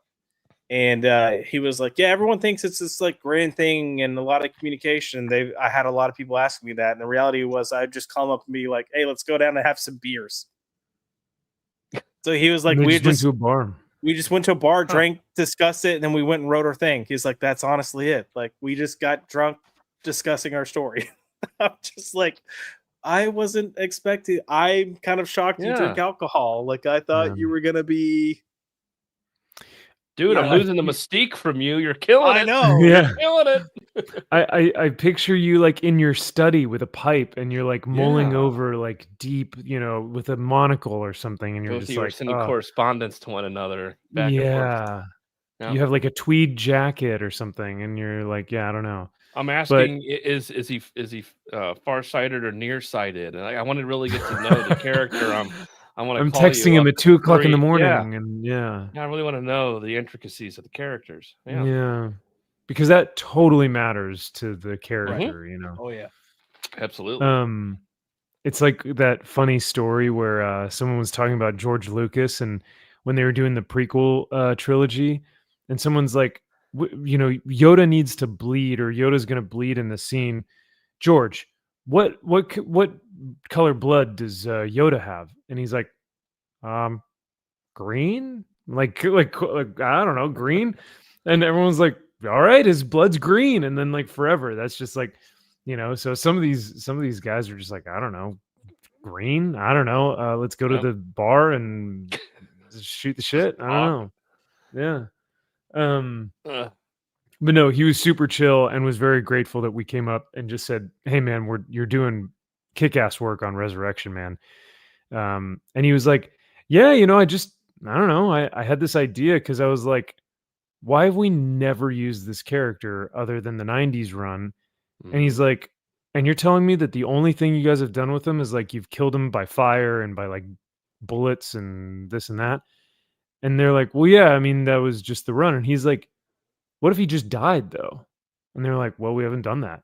And he's like, "Well, then let's do of course, like if he just dies of old age, you're Then telling me no time. one's done that before?" Yeah. Yeah. And then he now has the power of time. And they're like, "Yeah, no, never done it." And he was like, "Well, okay, can I do that?" So he's I think he's prolific in his thought process for this character and what he wants to do with it. And the fact that he's had this for so long, I think he's got a story to tell, which is why I want to read these books very intentionally. If you still had good editors doing their actual job, he would probably be one of your best writers in comics right now. Because your editor would censor him in the way that he would need to be censored, so that his stories are focused. They don't meander too much, or help him focus. Like, hey, you're trying to say this, it's not working, so let's just do it this way. Like, make point A to point B right here, boom. And I think it's a shame he doesn't have quality editors. Not to say that he can't do it. Just when you're writing these things and you get into the weeds, you need someone to kind of just like cut and dry. Like, this is working, this isn't. This needs to be done this way. So, and I hear you saying, that he has the talent to do so. I don't think he doesn't have the talent. I think he does, but like you said, it needs to be focused from someone who can help. Yeah. He needs guardrails. He needs somebody to be like, back here. Stay here. Tractor beam. Stay here. I think him and Jeff Lemire both could be two of the best writers. Absolutely. Like those two guys would just fucking kill everything they're on, but you just need that guidance. You just need somebody to just bring you in and keep you on track. But instead, Jim Zub is the winner. He's the one who's killing it right now. Absolutely. Yeah. I think Jim is my favorite writer. Well, he's my favorite writer right now, but if he's the best, that's the question. Jim Zub seems like he's one of those that can edit himself. Yeah, rare talent. Yeah, for sure. Like, I still think there's benefit from having other people as your editor, because they're gonna just think of things from a different way. But I think Jim's in a very good and lucky spot where he has such an affinity and love for Conan and that universe and everything that's come before, that he's already put his guardrails up of what is and isn't acceptable or allowed for the character. So that's doing a ton of work for him. And he's kind of doing like the Jeff Johns of it all, of like, okay, we have this, but how can we elevate it or change it or move it forward? Like, we've got all these stories. How can we take these concepts and move them to where it's like, oh, this logically makes sense for the direction of the character. So. Yeah. That's an interesting, point. I never really thought about it, but like having somebody that has that much respect for a character like a Conan, that has so much written about him, like in prose, and somebody that respects it and understands it and wants to stay true to that, and having that as your guardrails, as opposed to having somebody that like a Ram V who wants to come in and be like, what if we turn this character on its head and really delve into what these things mean and these things mean? That type of writer like really needs an editor. That's like, okay, you really want to go crazy, you really want to get in the weeds, that's great, but we really kind of need to have a point to the story and kind of stay there. Whereas somebody who really appreciates it and has all this lore and really just wants to like move the character forward or put them in a situation, and how would they act in a certain situation, those are kind of, those guardrails are already kind of set up for them. And the other thing I think about is like, no one knows more than Jim Zub on Conan. Like he is a scholar on Conan. He win that award? Like when we went to his panel, he was like, I literally just got off a plane where I was in like the UK where they award, or like I don't know where he was. He was maybe in the States, but he was like, I was awarded. Oh, was he in Texas? Oh, okay, then never mind. It was at shit. What can I think of the Conan writer's name? Robert. But I thought Robert E. Howard. Yeah, I was starting to say right. Yeah, Ron Howard. I was like, bro, that's not right. No. I'm sleepy. Ron Howard is up here. Like, yeah. Ron, But yeah, Robert E. Howard. Robert. He's got his house is in Texas, and he's got his little house. So he went there to get the award from this like scholars society. Yeah, that like know everything about Robert E. Howard's work. Yep. So Jim Zub is his own editor by nature of his scholarly knowledge. So, like you said, he all intrinsically has those guardrails because he knows so much as a Howard scholar.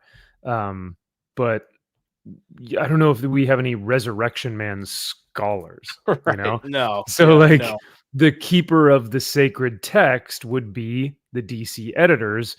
But if they're just like, I don't fucking care. Well, then they clearly don't. Because if you remember, he said he found this character, looked him up, found his stuff, and then said he wanted to do it. And the editor's like, who the fuck is this character? They're like, who's Resurrection? Right. They genuinely didn't know. So he had to be like, it's in your files. Like, what do you mean you know who is this? It's your character. Why am I telling you about your character? Yeah, Jim Lee, what are you doing, man? Yeah. Oh, God.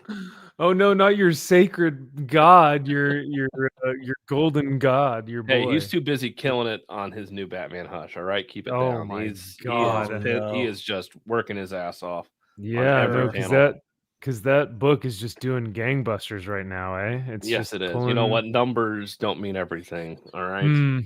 Yeah, sales and how many? Oh, true 10 fans that are reading Hush.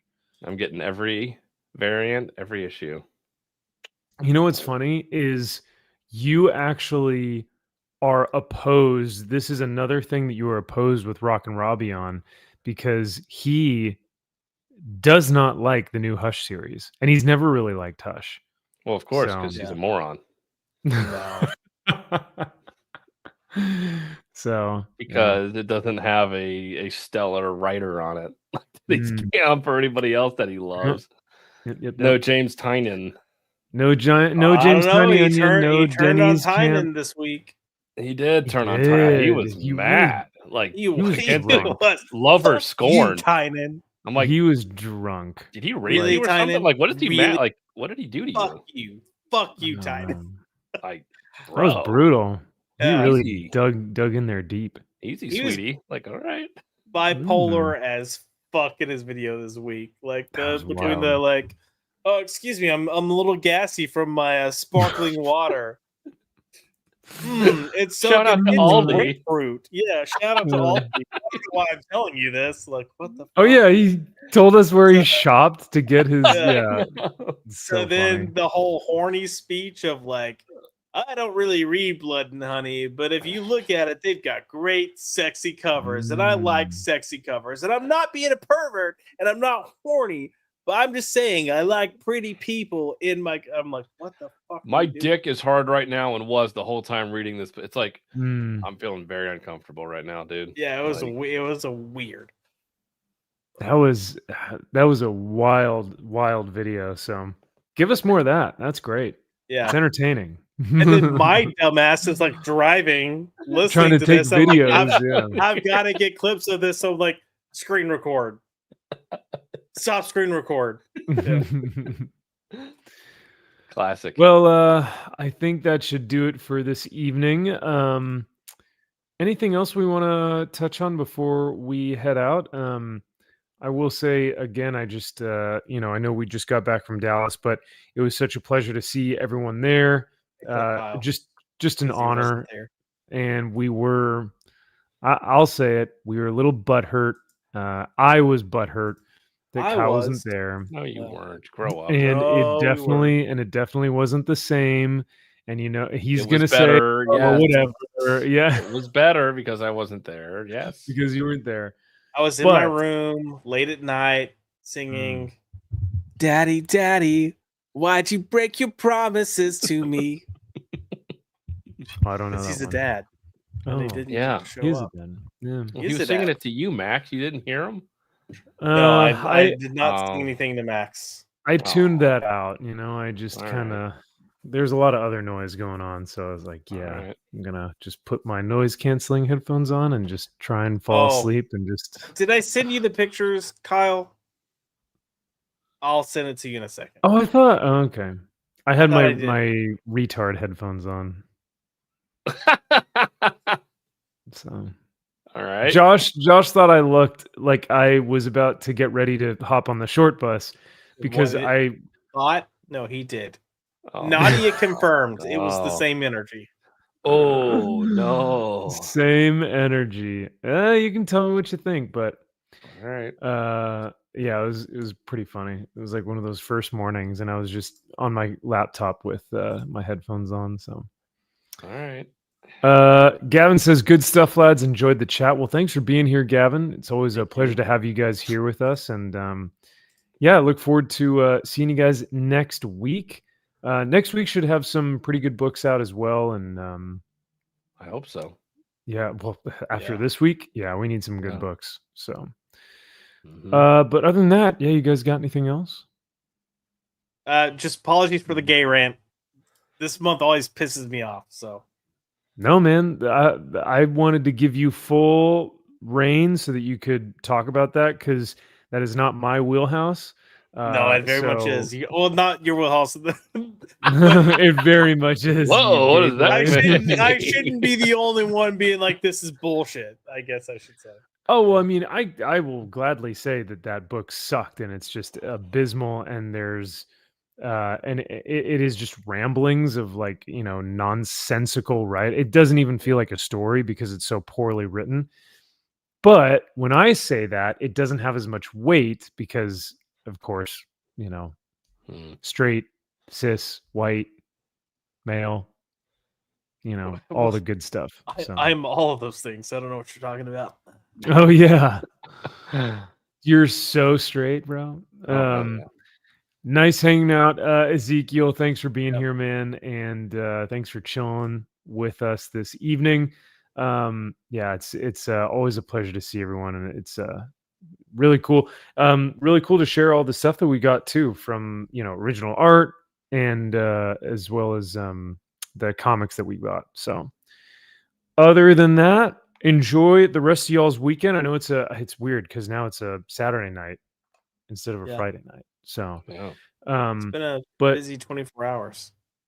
It's from launch streams. Unholy Nightmare, Comics Aficionados, this. I'm going to enjoy not doing your shit tomorrow. Dude, I'm going to rot in bed tomorrow. So, yeah, it'll be fun. Looking forward to it. I'll get a workout in, but that's it. Oh, all right. Showing us up. Whatever. All right. I see you. That's what's up. That's what's up. I'm tired. Listen, I'm tired of being a chunky hungry. I gotta. And then Max walks in all spelt this year. I'm like, fuck you, you motherfucker. And he's like, hey, I had to do something. I was fat. Oh, I'm so fucking fat. Yeah. Oh, I can't breathe. Oh, I can't even move. Oh my god, my joint. I don't know. I was wearing these suits and they just didn't fit. A part of it was my shoulders and my arms. Part of it was like, I was just fat. I'm so muscular that my suits don't fit. I need is there anybody know a tailor down here? I can get these, bro. I couldn't really, didn't have a good range of motion. Yeah. Fuck you. And then what does this jackass do? He's like, oh, we should order dessert. I'm getting fried Oreos. And then puts them right in front of my ass. I'm like, what is this? Hey, I had like fat 3 fuck. of those. Come on, yeah, you know you want some. You know you want some. You'll always be fat to me, Josh. I've only been fat for like 3 years, man. Leave me alone. Stop. You want it? You know you want it. I do, but I do. Oh, Max, they're good. You should try one. They were bomb. I know I can have these because I look like this. But I don't know. Yeah. Max would also eat that the next morning, like, yeah, I'm not gonna eat breakfast because I had that last time. I'm like, what the fuck? How do you do that? Like, I've got to eat in the morning. That's my energy. That ice cream though, that homemade ice cream was so good with the fried Oreo. If you had the two of it together, bro. Oh yeah. Well, hey, it's 2 a.m. here. I gotta go to bed. Why are you doing this to me, man? Yeah, come on. But Max was like, "Eat more," and I'm like, "Dude, I am lactose intolerant. I cannot eat. Like, we are gonna have some serious issues. It's gonna be bad for everyone." The plumbing in that poor house, that poor family's house, is just wrecked. Well, they're a Middle Eastern family, so I'm sure they reckon. Oh yeah, it's spicy in those pipes. Probably, in the kitchen, just taking shit and just like splashing it in, like, oh yeah, throwing it around and, throwing it in the bag and scooping.